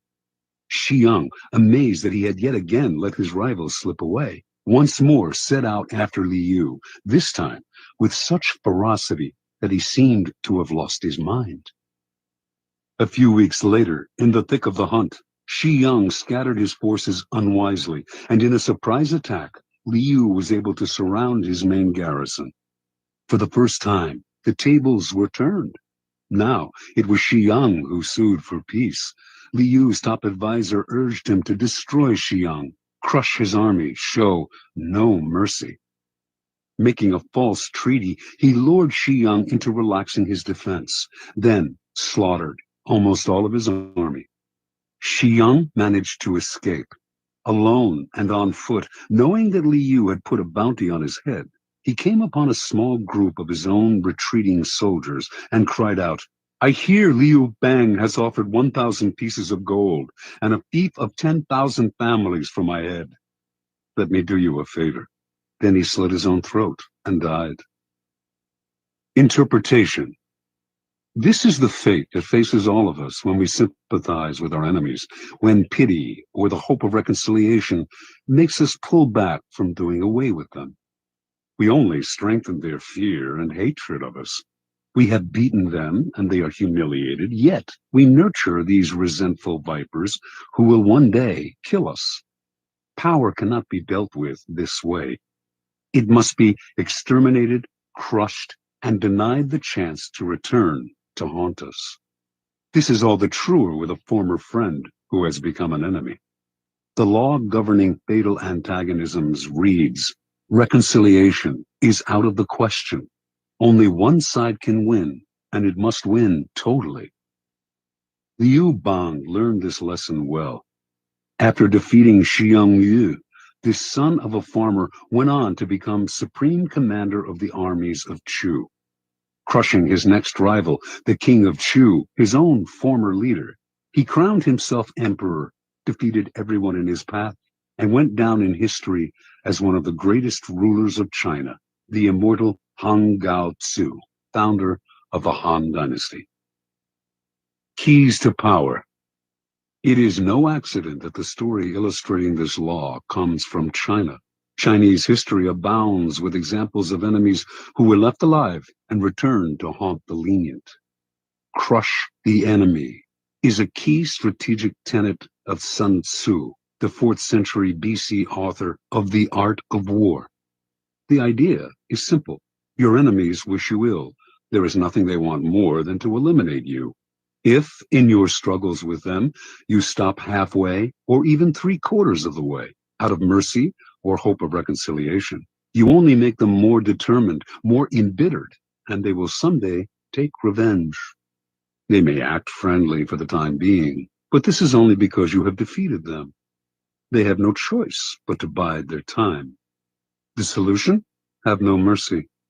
Crush your enemies as totally as they would crush you.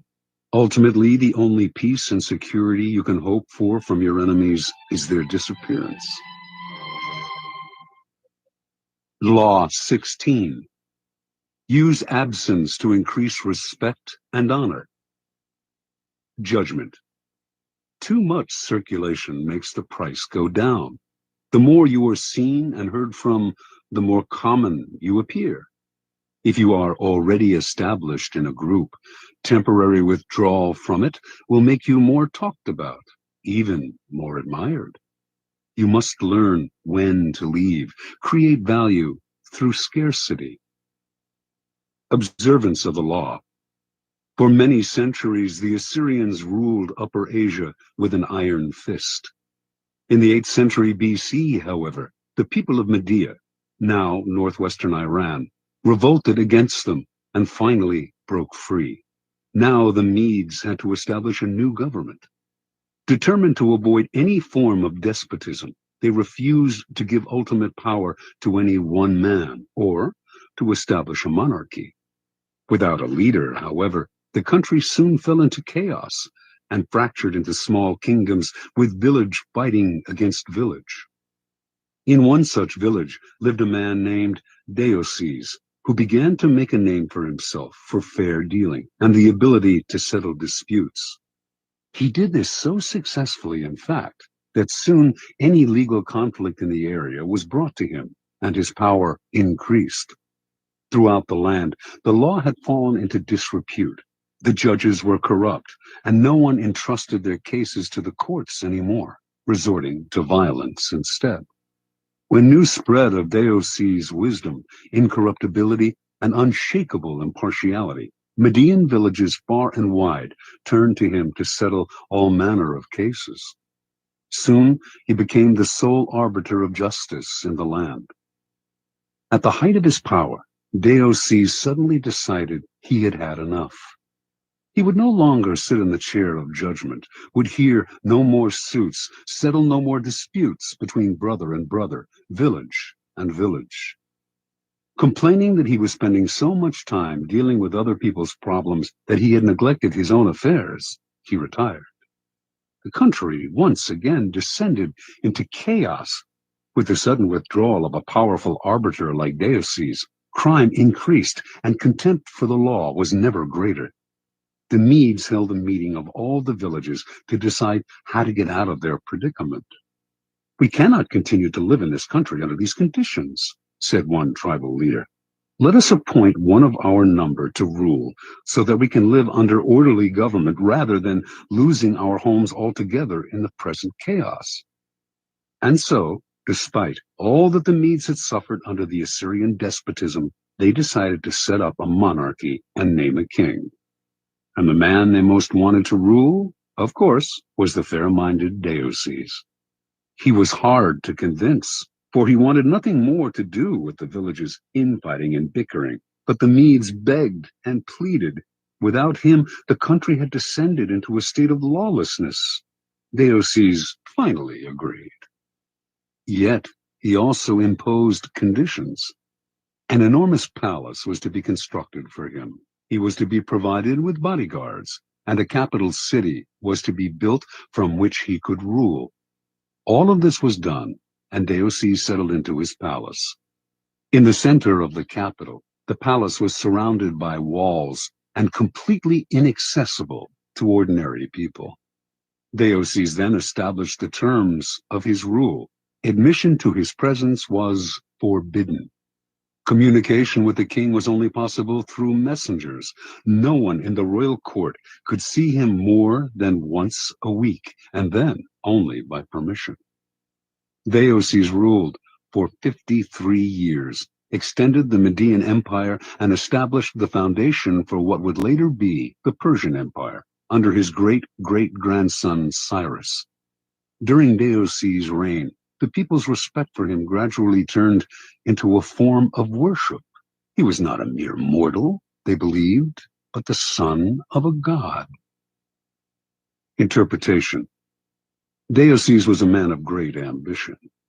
He determined early on that the country needed a strong ruler and that he was the man for the job.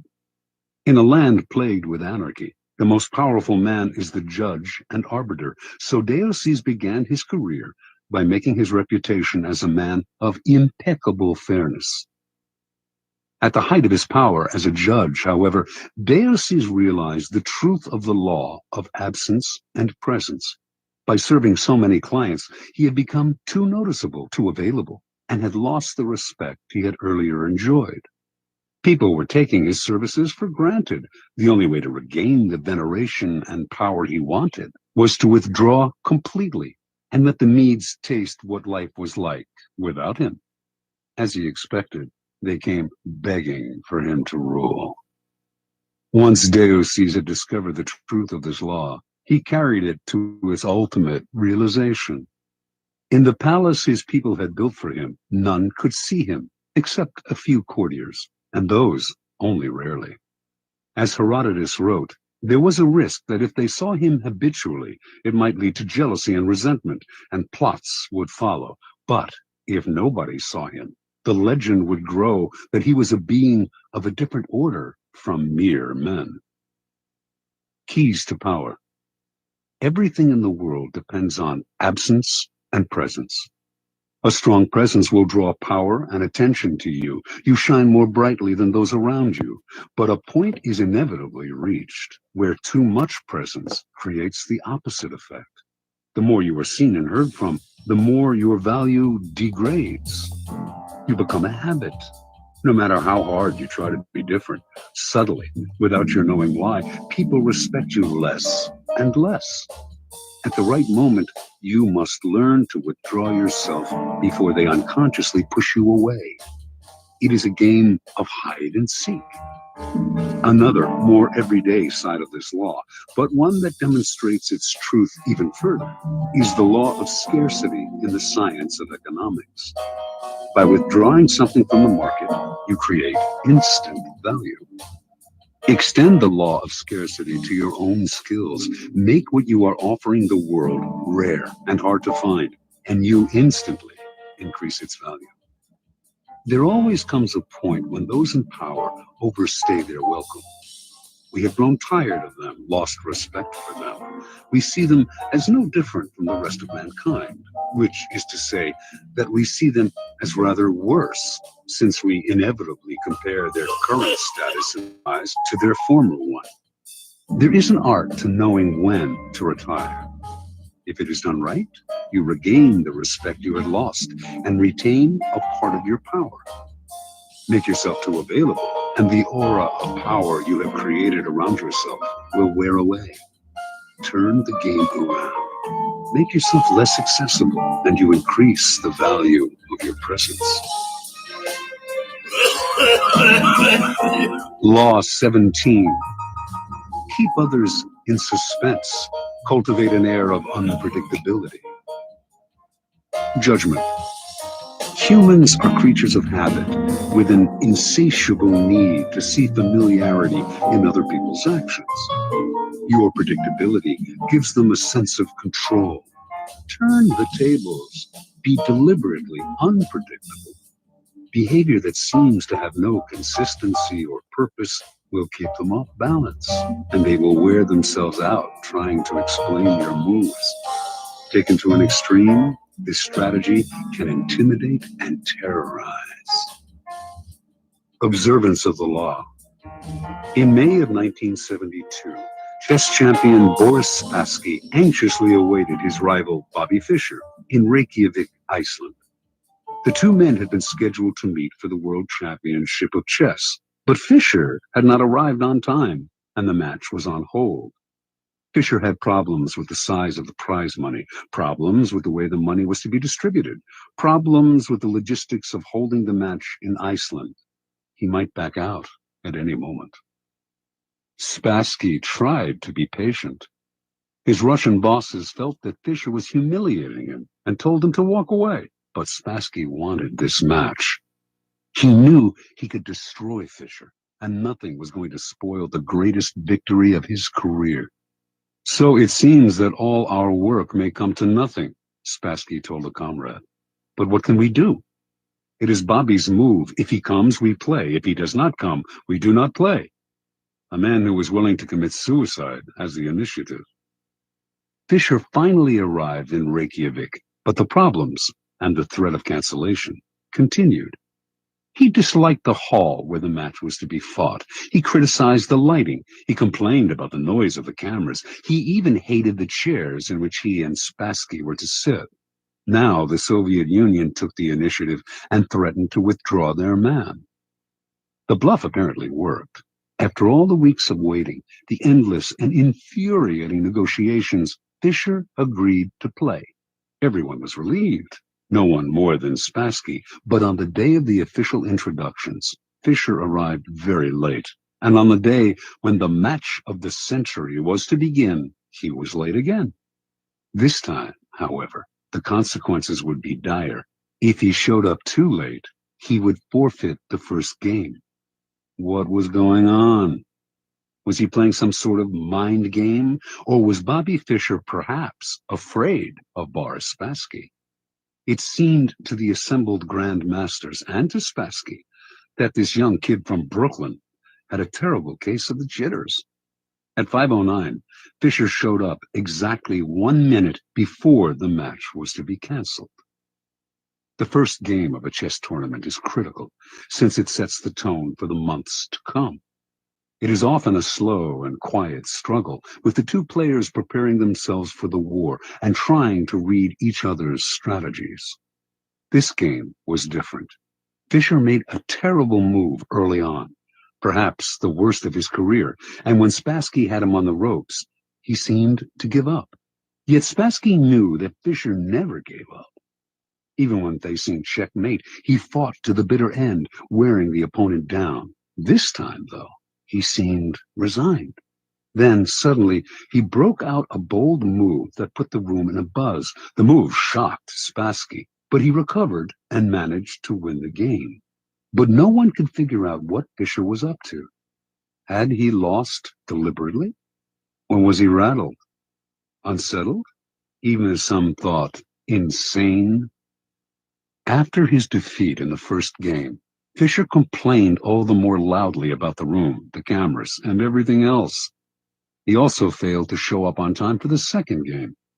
This time, the organizers had had enough. He was given a forfeit. Now he was down 2-0, a position from which no one had ever come back to win a chess championship. Fischer was clearly unhinged. Yet, in the third game, as all those who witnessed it remember, he had a ferocious look in his eye, a look that clearly bothered Spassky. And despite the hole he had dug for himself, he seemed supremely confident. He did make what appeared to be another blunder, as he had in the first game, but his cocky air made Spassky smell a trap. Yet, despite the Russian's suspicions, he could not figure out the trap, and before he knew it, Fischer had checkmated him. In fact, Fischer's unorthodox tactics had completely unnerved his opponent. At the end of the game, Fischer leaped up and rushed out, yelling to his confederates as he smashed a fist into his palm, "I'm crushing him with brute force." In the next games, Fischer pulled moves that no one had seen from him before, moves that were not his style. Now Spassky started to make blunders. After losing the sixth game, he started to cry. One grandmaster said, "After this, Spassky's got to ask himself if it's safe to go back to Russia." After the eighth game, Spassky decided he knew what was happening. Bobby Fischer was hypnotizing him. He decided not to look Fischer in the eye. He lost anyway. After the 14th game, he called a staff conference and announced, "An attempt is being made to control my mind." He wondered whether the orange juice they drank at the chess table could have been drugged. Maybe chemicals were being blown into the air. Finally, Spassky went public, accusing the Fisher team of putting something in the chairs that was altering Spassky's mind. The KGB went on alert. Boris Spassky was embarrassing the Soviet Union. The chairs were taken apart and x-rayed. A chemist found nothing unusual in them. The only things anyone found anywhere, in fact, were 2 dead flies in the lighting fixture. Spassky began to complain of hallucinations. He tried to keep playing, but his mind was unraveling. He could not go on. On September 2nd, he resigned. Although still relatively young, he never recovered from this defeat. Interpretation. In previous games between Fisher and Spassky, Fisher had not fared well. Spassky had an uncanny ability to read his opponent's strategy and use it against him. Adaptable and patient, he would build attacks that would defeat not in 7 moves, but in 70. He defeated Fisher every time they played because he saw much further ahead and because he was a brilliant psychologist who never lost control. One master said, "He doesn't just look for the best move, he looks for the move that will disturb the man he is playing." Fisher, however, finally understood that this was one of the keys to Spassky's success. He played on your predictability, defeated you at your own game. Everything Fisher did for the championship match was an attempt to put the initiative on his side and to keep Spassky off balance. Clearly, the endless waiting had an effect on Spassky's psyche. Most powerful of all, though, were Fisher's deliberate blunders and his appearance of having no clear strategy. In fact, he was doing everything he could to scramble his old patterns, even if it meant losing the first match and forfeiting the second. Spassky was known for his sang-froid and level-headedness, but for the first time in his life, he could not figure out his opponent. He slowly melted down until at the end, he was the one who seemed insane. Chess contains the concentrated essence of life. First, because to win, you have to be supremely patient and far-seeing. And second, because the game is built on patterns, whole sequences of moves that have been played before and will be played again with slight alterations in any one match. Your opponent analyzes the patterns you are playing and uses them to try to foresee your moves. Allowing him nothing predictable to base his strategy on gives you a big advantage. In chess, as in life, when people cannot figure out what you are doing, they are kept in a state of terror, waiting, uncertain, confused. Keys to power. Nothing is more terrifying than the sudden and unpredictable. That is why we are so frightened by earthquakes and tornadoes. We do not know when they will strike. After one has occurred, we wait in terror for the next one. To a lesser degree, this is the effect that unpredictable human behavior has on us. Animals behave in set patterns, which is why we are able to hunt and kill them. Only man has the capacity consciously to alter his behavior, to improvise and overcome the weight of routine and habit. Yet, most men do not realize this power. They prefer the comforts of routine, of giving in to the animal nature that has them repeating the same compulsive actions time and time again. They do this because it requires no effort, and because they mistakenly believe that if they do not unsettle others, they will be left alone. Understand, a person of power instills a kind of fear by deliberately unsettling those around him to keep the initiative on his side. You sometimes need to strike without warning to make others tremble when they least expect it. It is a device that the powerful have used for centuries. Unpredictability is most often the tactic of the master, but the underdog, too, can use it to great effect. If you find yourself outnumbered or cornered, throw in a series of unpredictable moves. Your enemies will be so confused that they will pull back or make a tactical blunder. People are always trying to read the motives behind your actions and to use your predictability against you.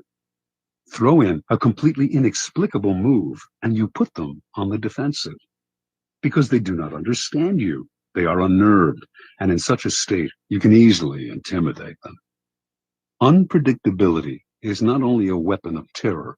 Scrambling your patterns on a day-to-day basis will cause a stir around you and stimulate interest.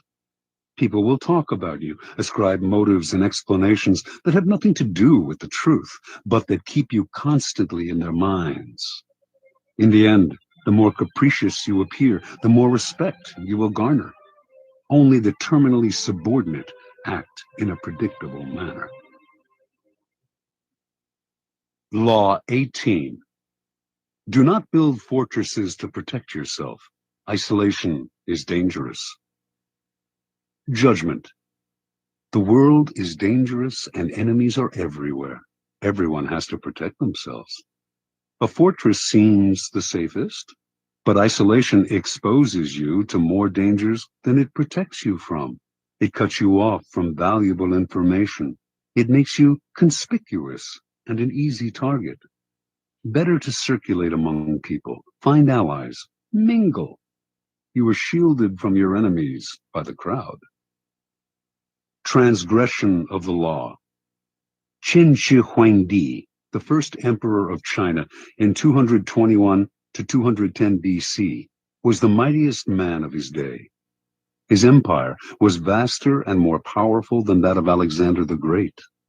He had conquered all of the kingdoms surrounding his own kingdom of Qin and unified them into one massive realm called China. But in the last years of his life, few, if anyone, saw him. The emperor lived in the most magnificent palace built to that date, in the capital of Xianyang.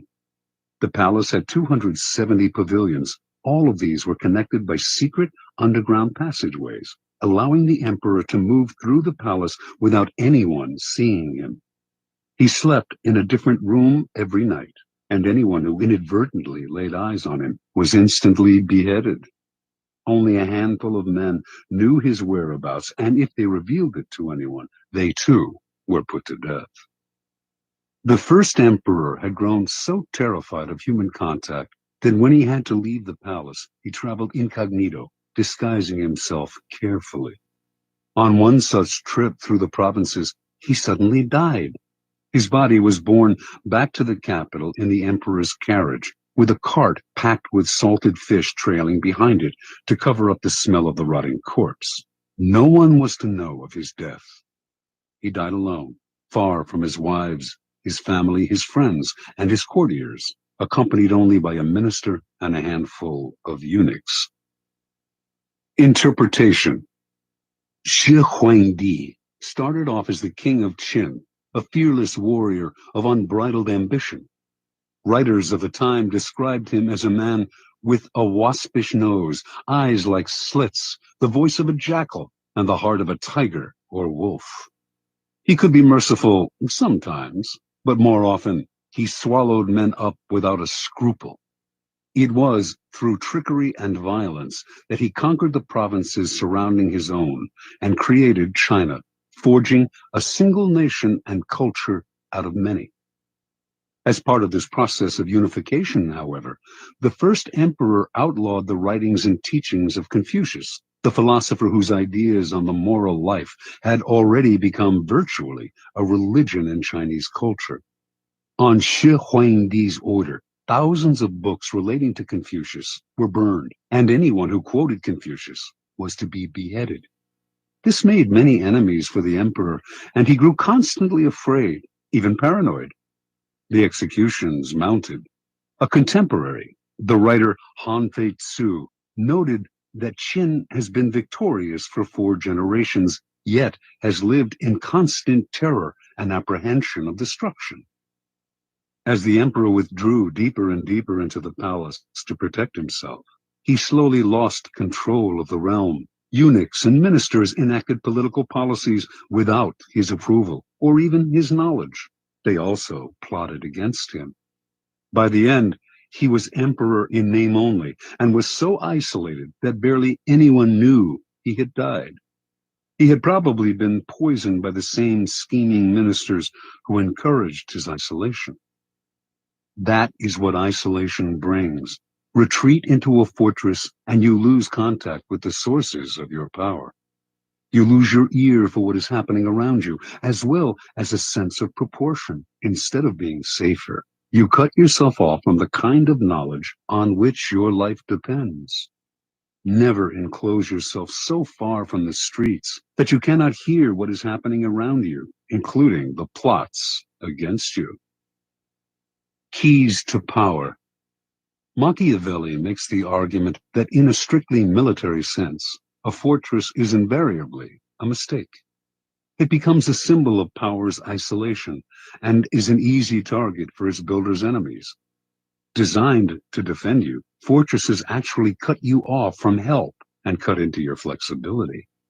They may appear impregnable, but once you retire to one, everyone knows where you are, and a siege does not have to succeed to turn your fortress into a prison. The danger for most people comes when they feel threatened. In such times, they tend to retreat and close ranks to find security in a kind of fortress. In doing so, however, they come to rely for information on a smaller and smaller circle and lose perspective on events around them. They lose maneuverability and become easy targets, and their isolation makes them paranoid. As in warfare and most games of strategy, isolation often precedes defeat and death. In moments of uncertainty and danger, you need to fight this desire to turn inward. Instead, make yourself more accessible, seek out old allies, and make new ones. Force yourself into more and more different circles. This has been the trick of powerful people for centuries. Finally, since power is a human creation, it is inevitably increased by contact with other people. Instead of falling into the fortress mentality, view the world in the following manner. It is like a vast palace, with every room communicating with another. You need to be permeable, able to float in and out of different circles and mix with different types. That kind of mobility and social contact will protect you from plotters, who will be unable to keep secrets from you, and from your enemies, who will be unable to isolate you from your allies. Always on the move, you mix and mingle in the rooms of the palace, never sitting or settling in one place. No hunter can fix his aim on such a swift-moving creature. Law 19. Know who you are dealing with. Do not offend the wrong person. Judgment. There are many different kinds of people in the world, and you can never assume that everyone will react to your strategies in the same way. Deceive or outmaneuver some people, and they will spend the rest of their lives seeking revenge. They are wolves in lamb's clothing. Choose your victims and opponents carefully then. Never offend or deceive the wrong person. Opponents, suckers, and victims. Preliminary topology. In your rise to power, you will come across many breeds of opponent, sucker, and victim. The highest form of the art of power is the ability to distinguish the wolves from the lambs, the foxes from the hares, the hawks from the vultures. If you make this distinction well, you will succeed without needing to coerce anyone too much. But if you deal blindly with whomever crosses your path, you will have a life of constant sorrow, if you even live that long. Being able to recognize types of people and to act accordingly is critical. The following are the 5 most dangerous and difficult types of mark in the jungle, as identified by artists, con and otherwise, of the past. The arrogant and proud man. Although he may initially disguise it, this man's touchy pride makes him very dangerous. Any perceived slight will lead to a vengeance of overwhelming violence. You may say to yourself, but I only said such and such at a party where everyone was drunk. It does not matter. There is no sanity behind his overreaction, so do not waste time trying to figure him out. If, at any point in your dealings with a person, you sense an oversensitive and overactive pride, flee. Whatever you are hoping for from him isn't worth it. The hopelessly insecure man. This man is related to the proud and arrogant type, but is less violent and harder to spot. His ego is fragile, his sense of self insecure, and if he feels himself deceived or attacked, the hurt will simmer. He will attack you in bites that will take forever to get big enough for you to notice. If you find you have deceived or harmed such a man, disappear for a long time. Do not stay around him, or he will nibble you to death. Mr. Suspicion. Another variant on the breeds above. This is a future Joe Stalin. He sees what he wants to see, usually the worst, in other people, and imagines that everyone is after him. Mr. Suspicion is, in fact, the least dangerous of the three. Genuinely unbalanced, he is easy to deceive, just as Stalin himself was constantly deceived. Play on his suspicious nature to get him to turn against other people.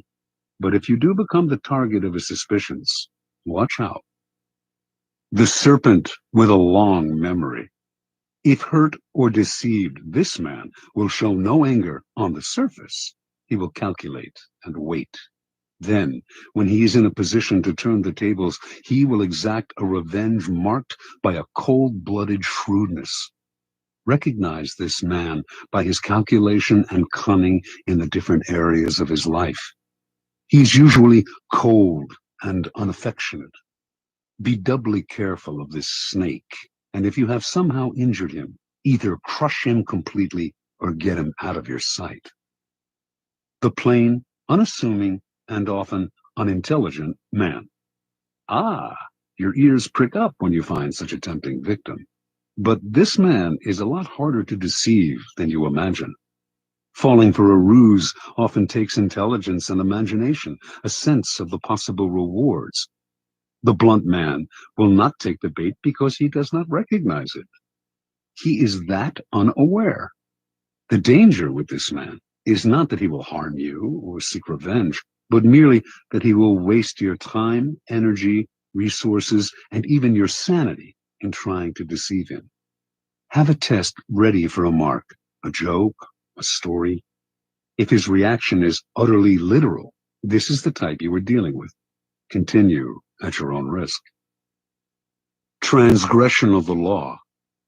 In the early part of the 13th century, Muhammad, the Shah of Khwarezm, managed after many wars to forge a huge empire, extending west to present-day Turkey and south to Afghanistan. The empire's center was the great Asian capital of Samarkand. The Shah had a powerful, well-trained army and could mobilize 200,000 warriors within days. In 1219, Muhammad received an embassy from a new tribal leader to the east, Genghis Khan. The embassy included all sorts of gifts to the great Muhammad, representing the finest goods from Khan's small but growing Mongol empire. Genghis Khan wanted to reopen the Silk Route to Europe and offered to share it with Muhammad, while promising peace between the two empires. Muhammad did not know this upstart from the east, who, it seemed to him, was extremely arrogant to try to talk as an equal to one so clearly his superior. He ignored Khan's offer. Khan tried again. This time, he sent a caravan of 100 camels filled with the rarest articles he had plundered from China. Before the caravan reached Muhammad, however, Inalchik, the governor of a region bordering on Samarkand, seized it for himself and executed its leaders. Genghis Khan was sure that this was a mistake, that Inalchik had acted without Muhammad's approval. He sent yet another mission to Muhammad, reiterating his offer and asking that the governor be punished. This time, Muhammad himself had one of the ambassadors beheaded and sent the other two back with shaved heads, a horrifying insult in the Mongol code of honor. Khan sent a message to the Shah. You have chosen war. What will happen, and what is to be, we know not. Only God knows. Mobilizing his forces, in 1220, he attacked Inalchik's province, where he seized the capital, captured the governor, and ordered him executed by having molten silver poured into his eyes and ears. Over the next year, Khan led a series of guerrilla-like campaigns against the Shah's much larger army. His method was totally novel for the time. His soldiers could move very fast on horseback and had mastered the art of firing with bow and arrow while mounted. The speed and flexibility of his forces allowed him to deceive Muhammad as to his intentions and the directions of his movements. Eventually, he managed first to surround Samarkand, then to seize it. Muhammad fled, and a year later died, his vast empire broken and destroyed. Genghis Khan was sole master of Samarkand, the Silk Route, and most of northern Asia. Interpretation. Never assume that the person you are dealing with is weaker or less important than you are. Some men are slow to take offense, which may make you misjudge the thickness of their skin and fail to worry about insulting them. But should you offend their honor and their pride, they will overwhelm you with a violence that seems sudden and extreme given their slowness to anger. If you want to turn people down, it is best to do so politely and respectfully, even if you feel their request is impudent or their offer ridiculous. Never reject them with an insult until you know them better. You may be dealing with a Genghis Khan. Keys to power. The ability to measure people and to know who you are dealing with is the most important skill of all in gathering and conserving power. Without it, you are blind. Not only will you offend the wrong people, you will choose the wrong people to work on, and will think you are flattering people when you are actually insulting them. Before embarking on any move, take the measure of your mark or potential opponent. Otherwise, you will waste time and make mistakes. Study people's weaknesses, the chinks in their armor, their areas of both pride and insecurity.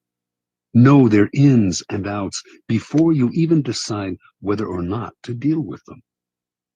Two final words of caution. First, in judging and measuring your opponent, never rely on your instincts. You will make the greatest mistakes of all if you rely on such inexact indicators. Nothing can substitute for gathering concrete knowledge. Study and spy on your opponent for however long it takes. This will pay off in the long run. Second, never trust appearances. Anyone with a serpent's heart can use a show of kindness to cloak it. A person who is blustery on the outside is often really a coward. Learn to see through appearances and their contradictions. Never trust the version that people give of themselves. It is utterly unreliable.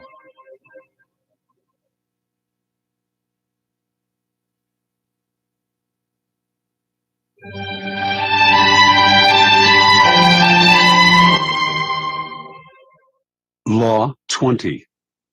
Do not commit to anyone. Judgment. It is the fool who always rushes to take sides. Do not commit to any side or cause but yourself. By maintaining your independence, you become the master of others, playing people against one another, making them pursue you. Part 1. Do not commit to anyone, but be courted by all. If you allow people to feel they possess you to any degree, you lose all power over them. By not committing your affections, they will only try harder to win you over. Stay aloof, and you gain the power that comes from their attention and frustrated desire. Play the virgin queen. Give them hope, but never satisfaction. Observance of the law.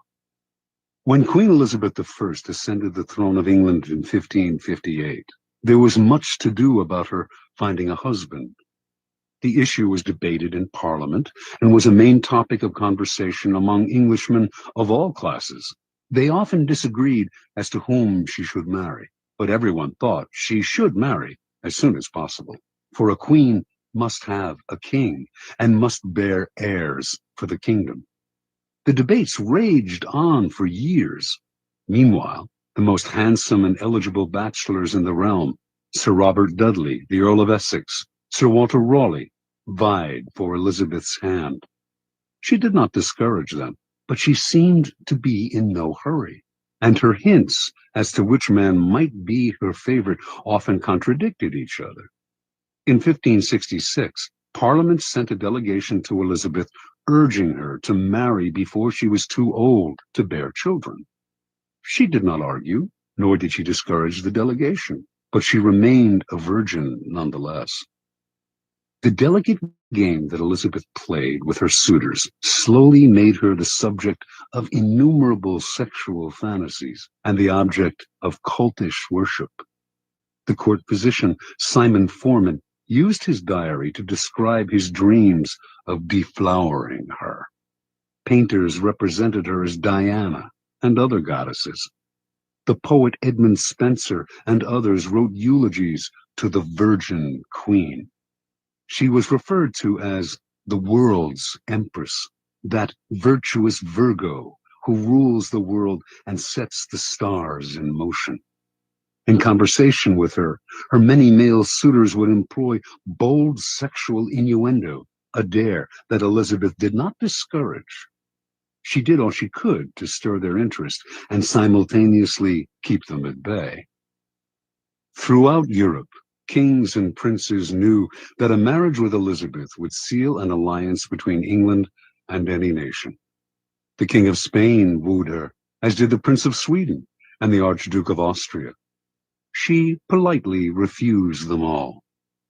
The great diplomatic issue of Elizabeth's day was posed by the revolt of the Flemish and Dutch lowlands, which were then possessions of Spain. Should England break its alliance with Spain and choose France as its main ally on the continent, thereby encouraging Flemish and Dutch independence? By 1570, it had come to seem that an alliance with France would be England's wisest course.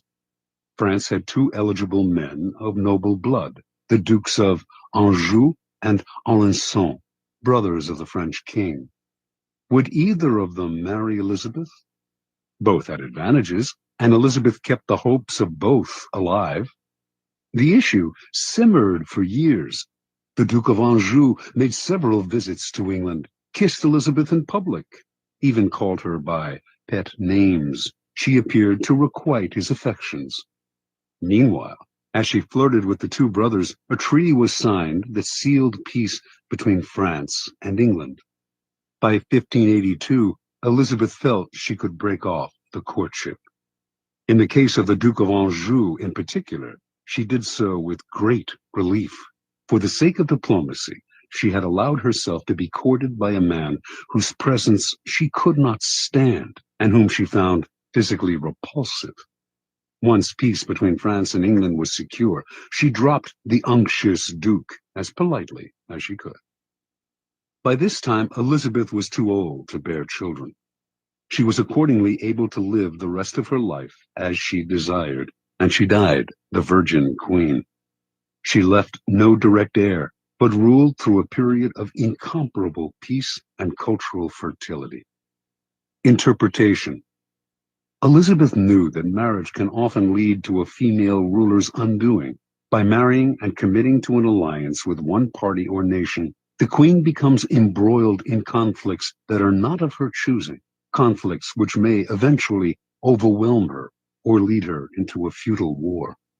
Also, the husband becomes the de facto ruler and often tries to do away with his wife, the queen. She had two goals as a ruler: to avoid marriage and to avoid war. She managed to combine these goals by dangling the possibility of marriage in order to forge alliances. The moment she committed to any single suitor would have been the moment she lost her power. She had to emanate mystery and desirability, never discouraging anyone's hopes, but never yielding. Through this lifelong game of flirting and withdrawing, Elizabeth dominated the country and every man who sought to conquer her. As the center of attention, she was in control. Keeping her independence above all, Elizabeth protected her power and made herself an object of worship. keys to power. When you hold yourself back, you incur not anger, but a kind of respect. You instantly seem powerful because you make yourself ungraspable rather than succumbing to the group or to the relationship, as most people do. This aura of power only grows with time.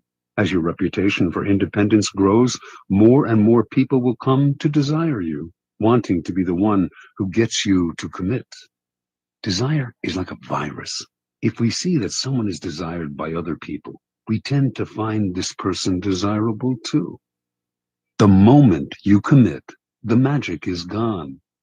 You become like everyone else. People will try all kinds of underhanded methods to get you to commit. They will give you gifts, shower you with favors, all to put you under obligation. Encourage the attention, stimulate their interest, but do not commit at any cost. Accept the gifts and favors if you so desire, but be careful to maintain your inner aloofness. You cannot inadvertently allow yourself to feel obligated to anyone. Stay aloof, and people will come to you. It will become a challenge for them to win your affections. As long as you imitate the wise virgin queen and stimulate their hopes, you will remain a magnet of attention and desire. Part 2. Do not commit to anyone. Stay above the fray. Do not let people suck you into their petty fights and squabbles.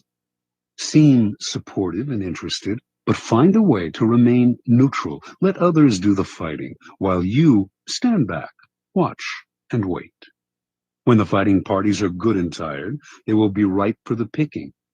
You can make it a practice, in fact, to stir up quarrels between other people and then offer to mediate, gaining power as the go-between. Observance of the law. In the late 15th century, the strongest city-states in Italy, Venice, Florence, Rome, and Milan, found themselves constantly squabbling. Hovering above their struggles were the nations of France and Spain, ready to grab whatever they could from the weakened Italian powers. And trapped in the middle was the small state of Mantua, ruled by the young Duke Gianfrancesco Gonzaga. Mantua was strategically located in central Italy, and it seemed only a matter of time before one of the powers swallowed it up, and it ceased to exist as an independent kingdom. Gonzaga was a fierce warrior and a skilled commander of troops, and he became a kind of mercenary general for whatever side paid him best. In the year 1490, he married Isabella d'Este, daughter of the ruler of another small Italian kingdom, Ferrara. Since he now spent most of his time away from Mantua, it fell to Isabella to rule in his stead. Isabella's first true test as ruler came in 1498, when King Louis XII of France was preparing armies to attack Milan.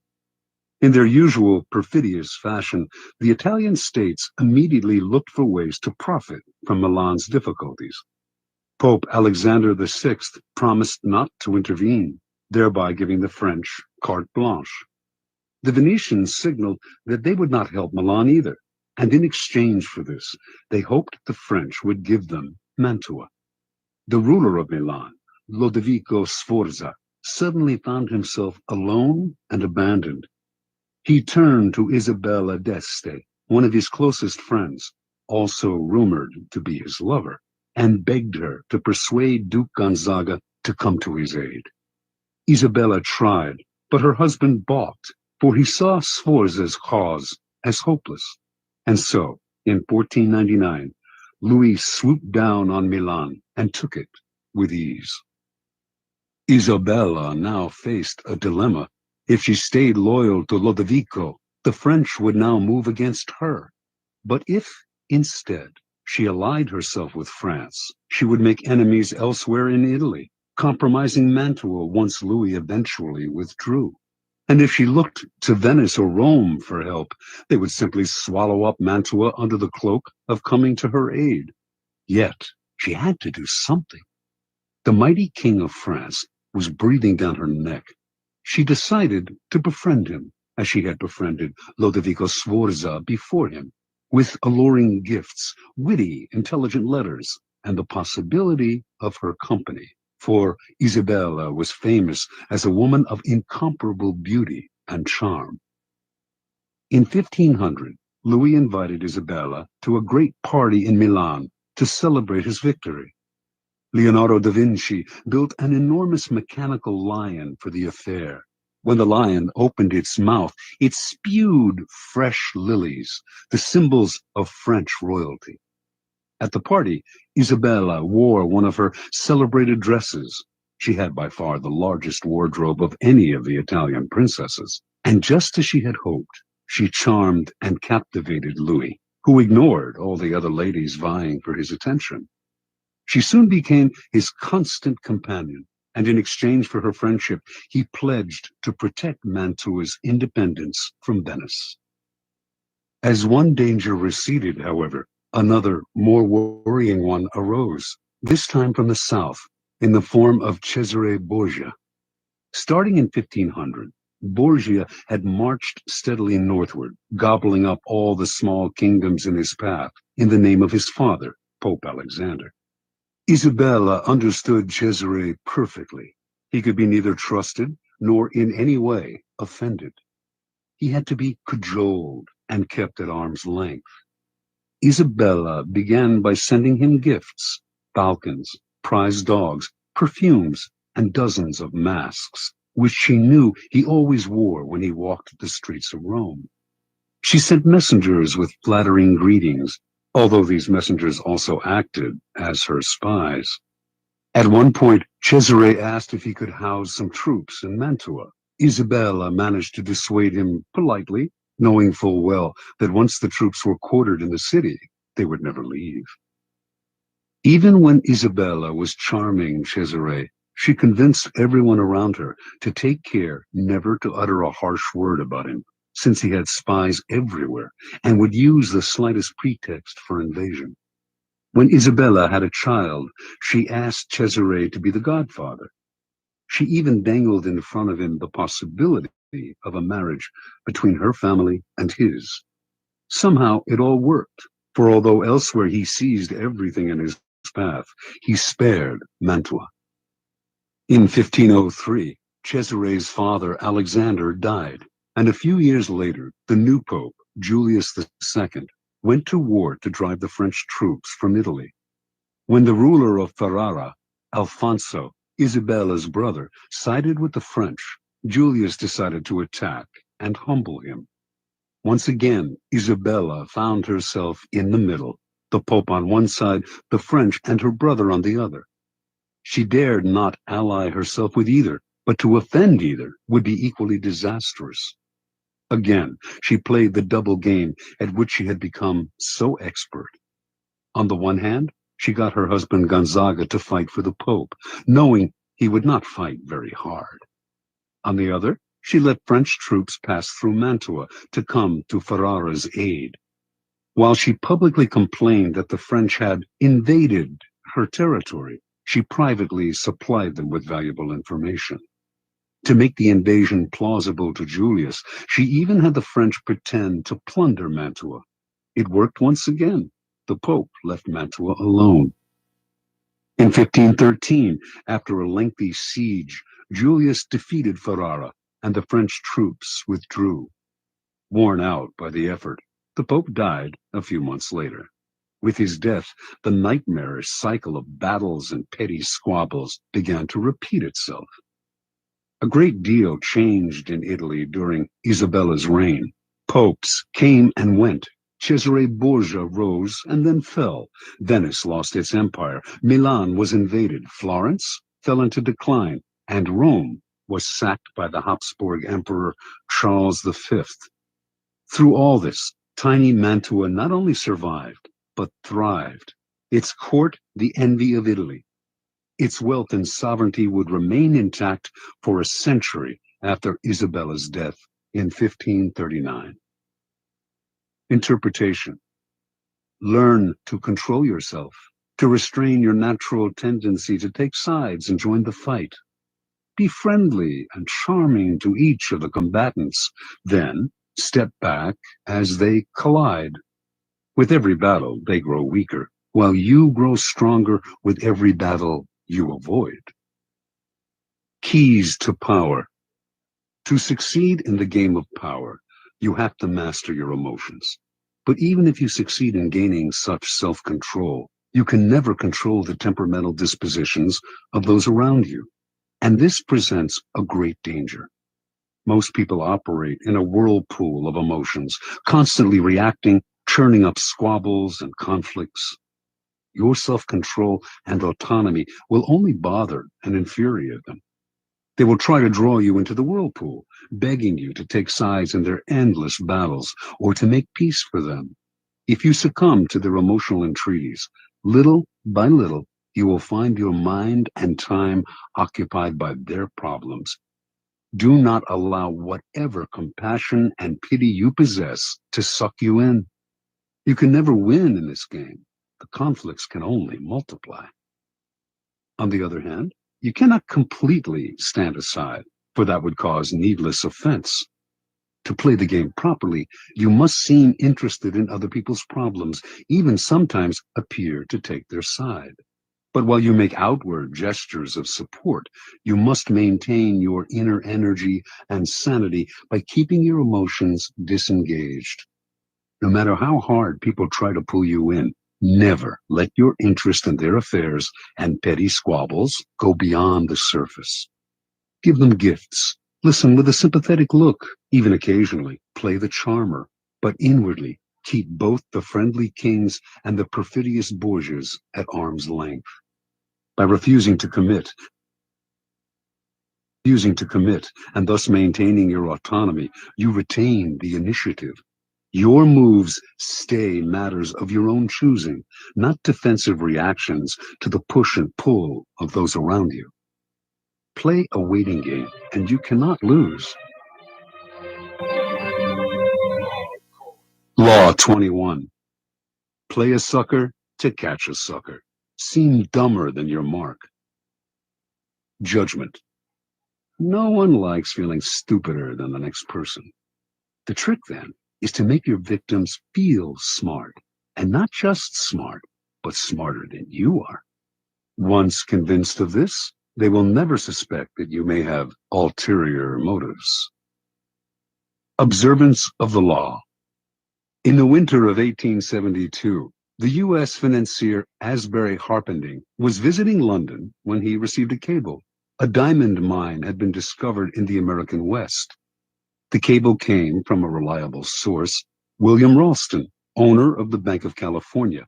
But Harpending nevertheless took it as a practical joke, probably inspired by the recent discovery of huge diamond mines in South Africa. True, when reports had first come in of gold being discovered in the western United States, everyone had been skeptical, and those had turned out to be true. But a diamond mine in the West? Harpending showed the cable to his fellow financier, Baron Rothschild, one of the richest men in the world, saying it must be a joke. The Baron, however, replied, "Don't be too sure about that. America is a very large country. It has furnished the world with many surprises already. Perhaps it has others in store." Harpending promptly took the first ship back to the States. When Harpending reached San Francisco, there was an excitement in the air, recalling the gold rush days of the late 1840s. Two crusty prospectors named Philip Arnold and John Slack had been the ones to find the diamond mine. They had not divulged its location in Wyoming, but had led a highly respected mining expert to it several weeks back, taking a circular route so he could not guess his whereabouts. Once there, the expert had watched as the miners dug up diamonds. Back in San Francisco, the expert had taken the gems to various jewelers, one of whom had estimated their worth at $1.5 million. Harpending and Ralston now asked Arnold and Slack to accompany them back to New York, where the jeweler Charles Tiffany would verify the original estimates. The prospectors responded uneasily. They smelled a trap. How could they trust these city slickers? What if Tiffany and the financiers managed to steal the whole mine out from under them? Ralston tried to allay their fears by giving them $100,000 and placing another $300,000 in escrow for them. If the deal went through, they would be paid an additional $300,000. The miners agreed. The little group traveled to New York, where a meeting was held at the mansion of Samuel L. Barlow. The cream of the city's aristocracy was in attendance. General George Brinton McClellan, commander of the Union forces in the Civil War, General Benjamin Butler, Horace Greeley, editor of the newspaper The New York Tribune, Harpending, Ralston, and Tiffany. Only Slack and Arnold were missing. As tourists in the city, they had decided to go sightseeing. When Tiffany announced that the gems were real and worth a fortune, the financiers could barely control their excitement.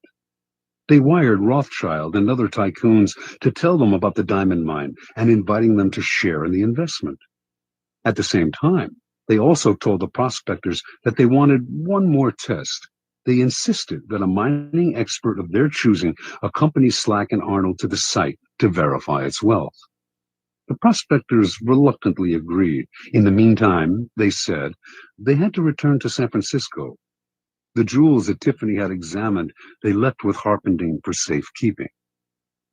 Several weeks later, a man named Louis Janin, the best mining expert in the country, met the prospectors in San Francisco.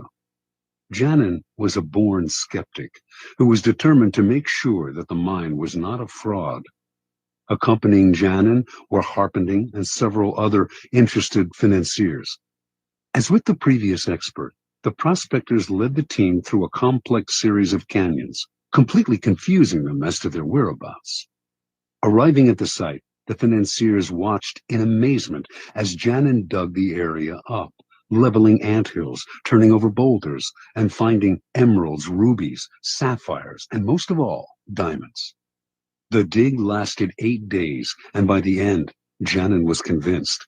He told the investors that they now possessed the richest field in mining history. With 100 men and proper machinery, he told them, I would guarantee to send out $1 million in diamonds every 30 days. Returning to San Francisco a few days later, Ralston, Harpending, and Company acted fast to form a $10 million corporation of private investors. First, however, they had to get rid of Arnold and Slack. That meant hiding their excitement. They certainly did not want to reveal the field's real value. So they played possum. Who knows if Janin is right, they told the prospectors. The mine may not be as rich as we think. This just made the prospectors angry. Trying a different tactic, the financiers told the two men that if they insisted on having shares in the mine, they would end up being fleeced by the unscrupulous tycoons and investors who would run the corporation. Better, they said, to take the $700,000 already offered, an enormous sum at the time, and put their greed aside. This the prospectors seemed to understand, and they finally agreed to take the money, in return signing the rights to the site over to the financiers and leaving maps to it. News of the mine spread like wildfire. Prospectors fanned out across Wyoming. Meanwhile, Harpending and Group began spending the millions they had collected from their investors, buying equipment, hiring the best men in the business, and furnishing luxurious offices in New York and San Francisco. A few weeks later, on their first trip back to the site, they learned the hard truth. Not a single diamond or ruby was to be found.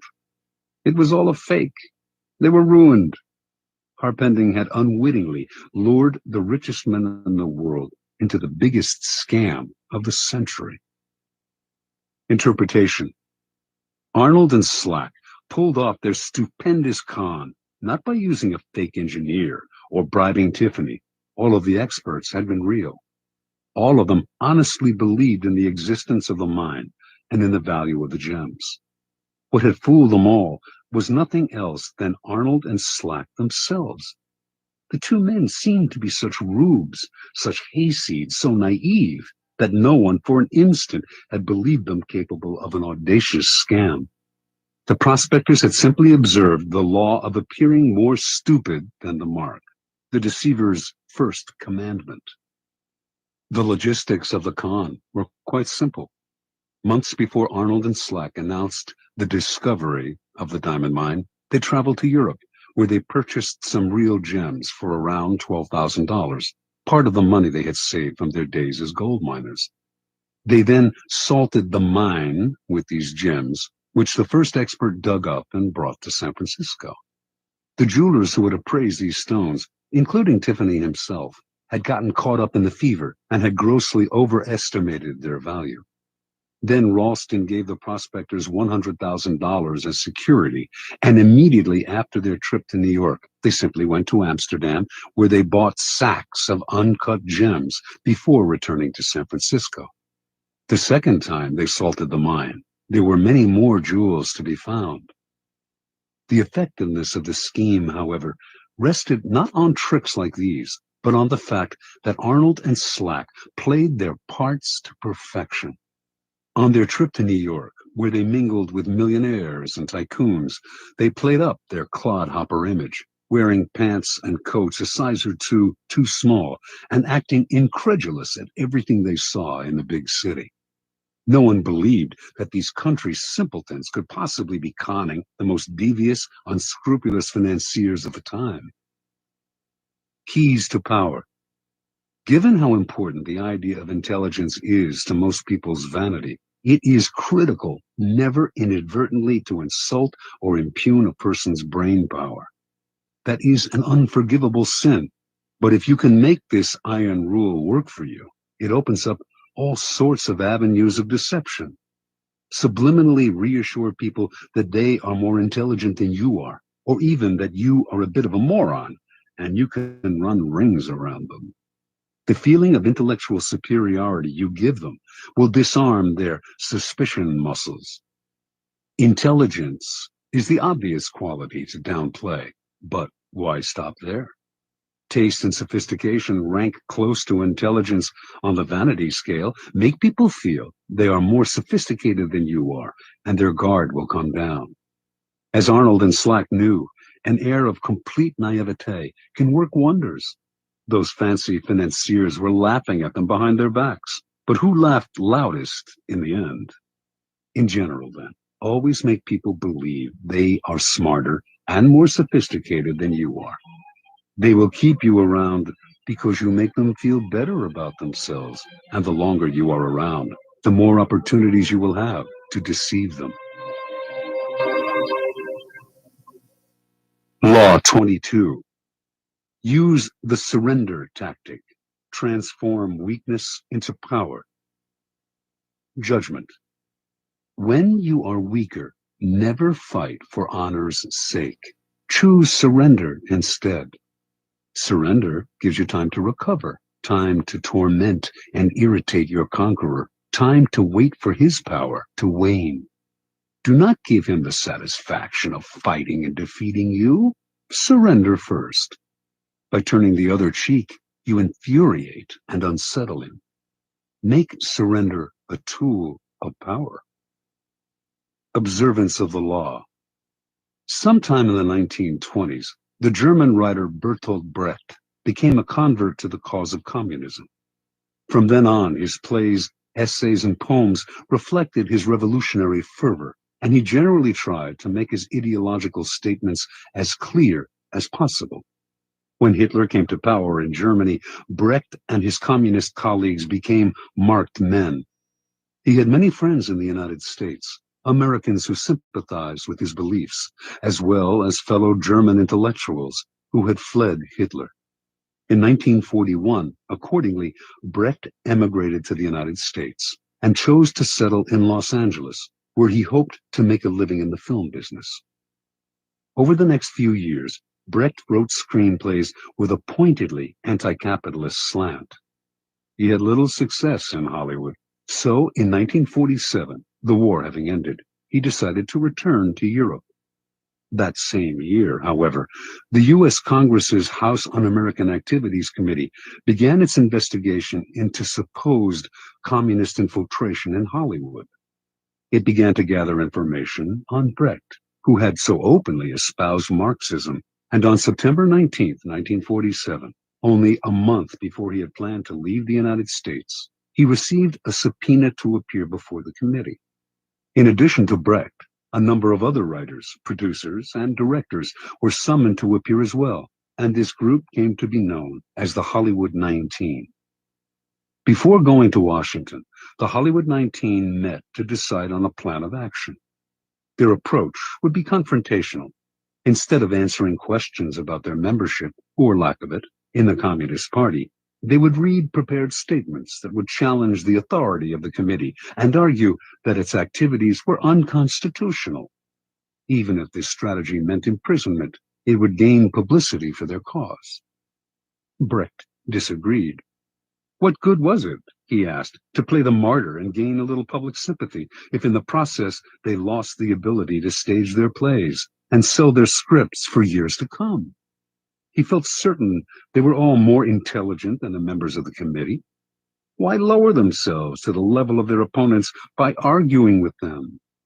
Why not outfox the committee by appearing to surrender to it while subtly mocking it? The Hollywood 19 listened to Brecht politely, but decided to stick to their plan, leaving Brecht to go his own way. The committee finally summoned Brecht on October 30th. They expected him to do what others among the Hollywood 19 who had testified before him had done: argue, refuse to answer questions, challenge the committee's right to hold its hearing, even yell and hurl insults. Much to their surprise, however, Brecht was the very picture of congeniality.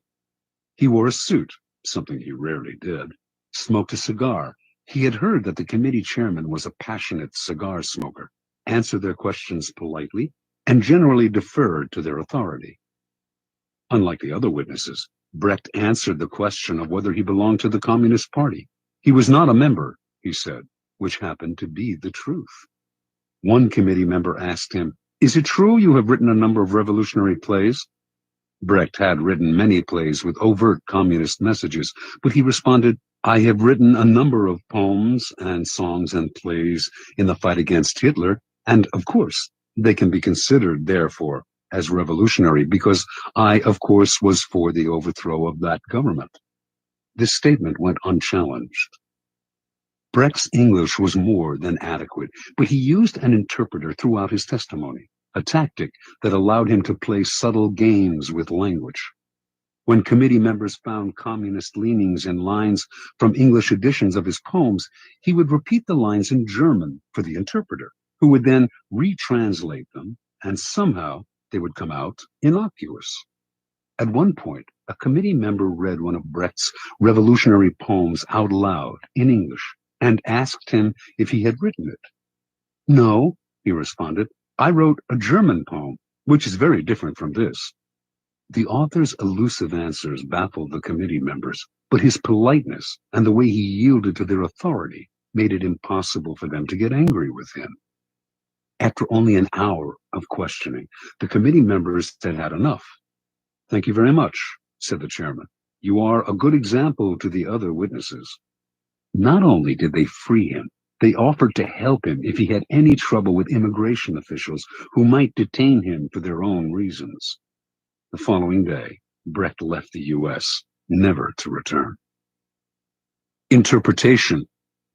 The Hollywood 19's confrontational approach won them a lot of sympathy, and years later, they gained a kind of vindication in public opinion. But they were also blacklisted and lost valuable years of profitable working time. Brecht, on the other hand, expressed his disgust at the committee more indirectly.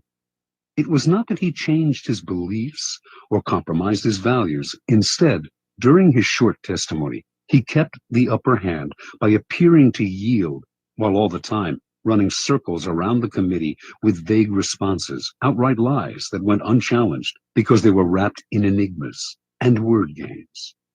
In the end, he kept the freedom to continue his revolutionary writing, as opposed to suffering imprisonment or detainment in the United States, even while subtly mocking the committee and its authority with his pseudo-obedience. Keep in mind the following. People trying to make a show of their authority are easily deceived by the surrender tactic. Your outward sign of submission makes them feel important, satisfied that you respect them. They become easier targets for a later counterattack or for the kind of indirect ridicule used by Brecht. Measuring your power over time, never sacrifice long-term maneuverability for the short-lived glories of martyrdom. Keys to power. What gets us into trouble in the realm of power is often our own overreaction to the moves of our enemies and rivals. That overreaction creates problems we would have avoided had we been more reasonable. It also has an endless rebound effect, for the enemy then overreacts as well. It is always our first instinct to react, to meet aggression with some other kind of aggression. But the next time someone pushes you, and you find yourself starting to react, try this. Do not resist or fight back, but yield, turn the other cheek, bend. You will find that this often neutralizes their behavior. They expected, even wanted you to react with force, and so they are caught off guard and confounded by your lack of resistance. By yielding, you in fact control the situation, because your surrender is part of a larger plan to lull them into believing they have defeated you. This is the essence of the surrender tactic. Inwardly, you stay firm, but outwardly, you bend. Deprived of a reason to get angry, your opponents will often be bewildered instead, and they are unlikely to react with more violence, which would demand a reaction from you. Instead, you are allowed the time and space to plot the counter moves that will bring them down. In the battle of the intelligent against the brutal and the aggressive, the surrender tactic is the supreme weapon. It does require self-control. Those who genuinely surrender give up their freedom and may be crushed by the humiliation of their defeat. You have to remember that you only appear to surrender, like the animal that plays dead to save its hide. Power is always in flux. Since the game is, by nature, fluid and an arena of struggle, those with power almost always find themselves eventually on the downward swing. If you find yourself temporarily weakened, the surrender tactic is perfect for raising yourself up again. It disguises your ambition. It teaches you patience and self-control, key skills in the game, and it puts you in the best possible position for taking advantage of your oppressor's sudden slide. If you run away or fight back, in the long run, you cannot win. If you surrender, you will almost always emerge victorious. Law 23. Concentrate your forces. Judgment. Conserve your forces and energies by keeping them concentrated at their strongest point. You gain more by finding a rich mine and mining it deeper than by flitting from one shallow mine to another. Intensity defeats extensity every time. When looking for sources of power to elevate you, find the one key patron, the fat cow, who will give you milk for a long time to come. Transgression of the law. In China, in the early 6th century BC, the kingdom of Wu began a war with the neighboring northern provinces of the Middle Kingdom. Wu was a growing power, but it lacked the great history and civilization of the Middle Kingdom, for centuries the center of Chinese culture. By defeating the Middle Kingdom, the king of Wu would instantly raise his status. The war began with great fanfare and several victories, but it soon bogged down. A victory on one front would leave the Wu armies vulnerable on another. The king's chief minister and advisor, Wu Zishu, warned him that the barbarous state of Yue to the south was beginning to notice the kingdom of Wu's problems and had designs to invade. The king only laughed at such worries. One more big victory, and the great Middle Kingdom would be his. In the year 490, Wu Zishu sent his son away to safety in the kingdom of Qi. In doing so, he sent the king a signal that he disapproved of the war, and that he believed the king's selfish ambition was leading Wu to ruin. The king, sensing betrayal, lashed out at his minister, accusing him of a lack of loyalty, and, in a fit of anger, ordered him to kill himself. Wu Zishu obeyed his king, but before he plunged the knife into his chest, he cried, "Tear out my eyes, O king, and fix them on the gate of Wu, so that I may see the triumphant entry of Yue." As Wu Zishu had predicted, within a few years, a Yue army passed beneath the gate of Wu. As the barbarians surrounded the palace, the king remembered his minister's last words, and felt the dead man's disembodied eyes watching his disgrace. Unable to bear his shame, the king killed himself, covering his face so that he would not have to meet the reproachful gaze of his minister in the next world. Interpretation. The story of Wu is a paradigm of all the empires that have come to ruin by overreaching. Drunk with success and sick with ambition, such empires expand to grotesque proportions and meet a ruin that is total. For the Chinese, the fate of the kingdom of Wu serves as an elemental lesson on what happens when you dissipate your forces on several fronts, losing sight of distant dangers for the sake of present gain. If you are not in danger, says Sun Tzu, do not fight. It is almost a physical law. What is bloated beyond its proportions inevitably collapses. The mind must not wander from goal to goal, or be distracted by success from its sense of purpose and proportion. What is concentrated, coherent, and connected to its past has power. What is dissipated, divided, and distended rots and falls to the ground. The bigger it bloats, the harder it falls. Keys to power. As Schopenhauer wrote, intellect is a magnitude of intensity, not a magnitude of extensity. Napoleon knew the value of concentrating your forces at the enemy's weakest spot. It was the secret of his success on the battlefield. But his willpower and his mind were equally modeled on this notion. Single-mindedness of purpose, total concentration on the goal, and the use of these qualities against people less focused, people in a state of distraction. Such an arrow will find its mark every time and overwhelm the enemy. Concentrate on a single goal, a single task, and beat it into submission. In the world of power, you will constantly need help from other people, usually those more powerful than you. The fool flits from one person to another, believing that he will survive by spreading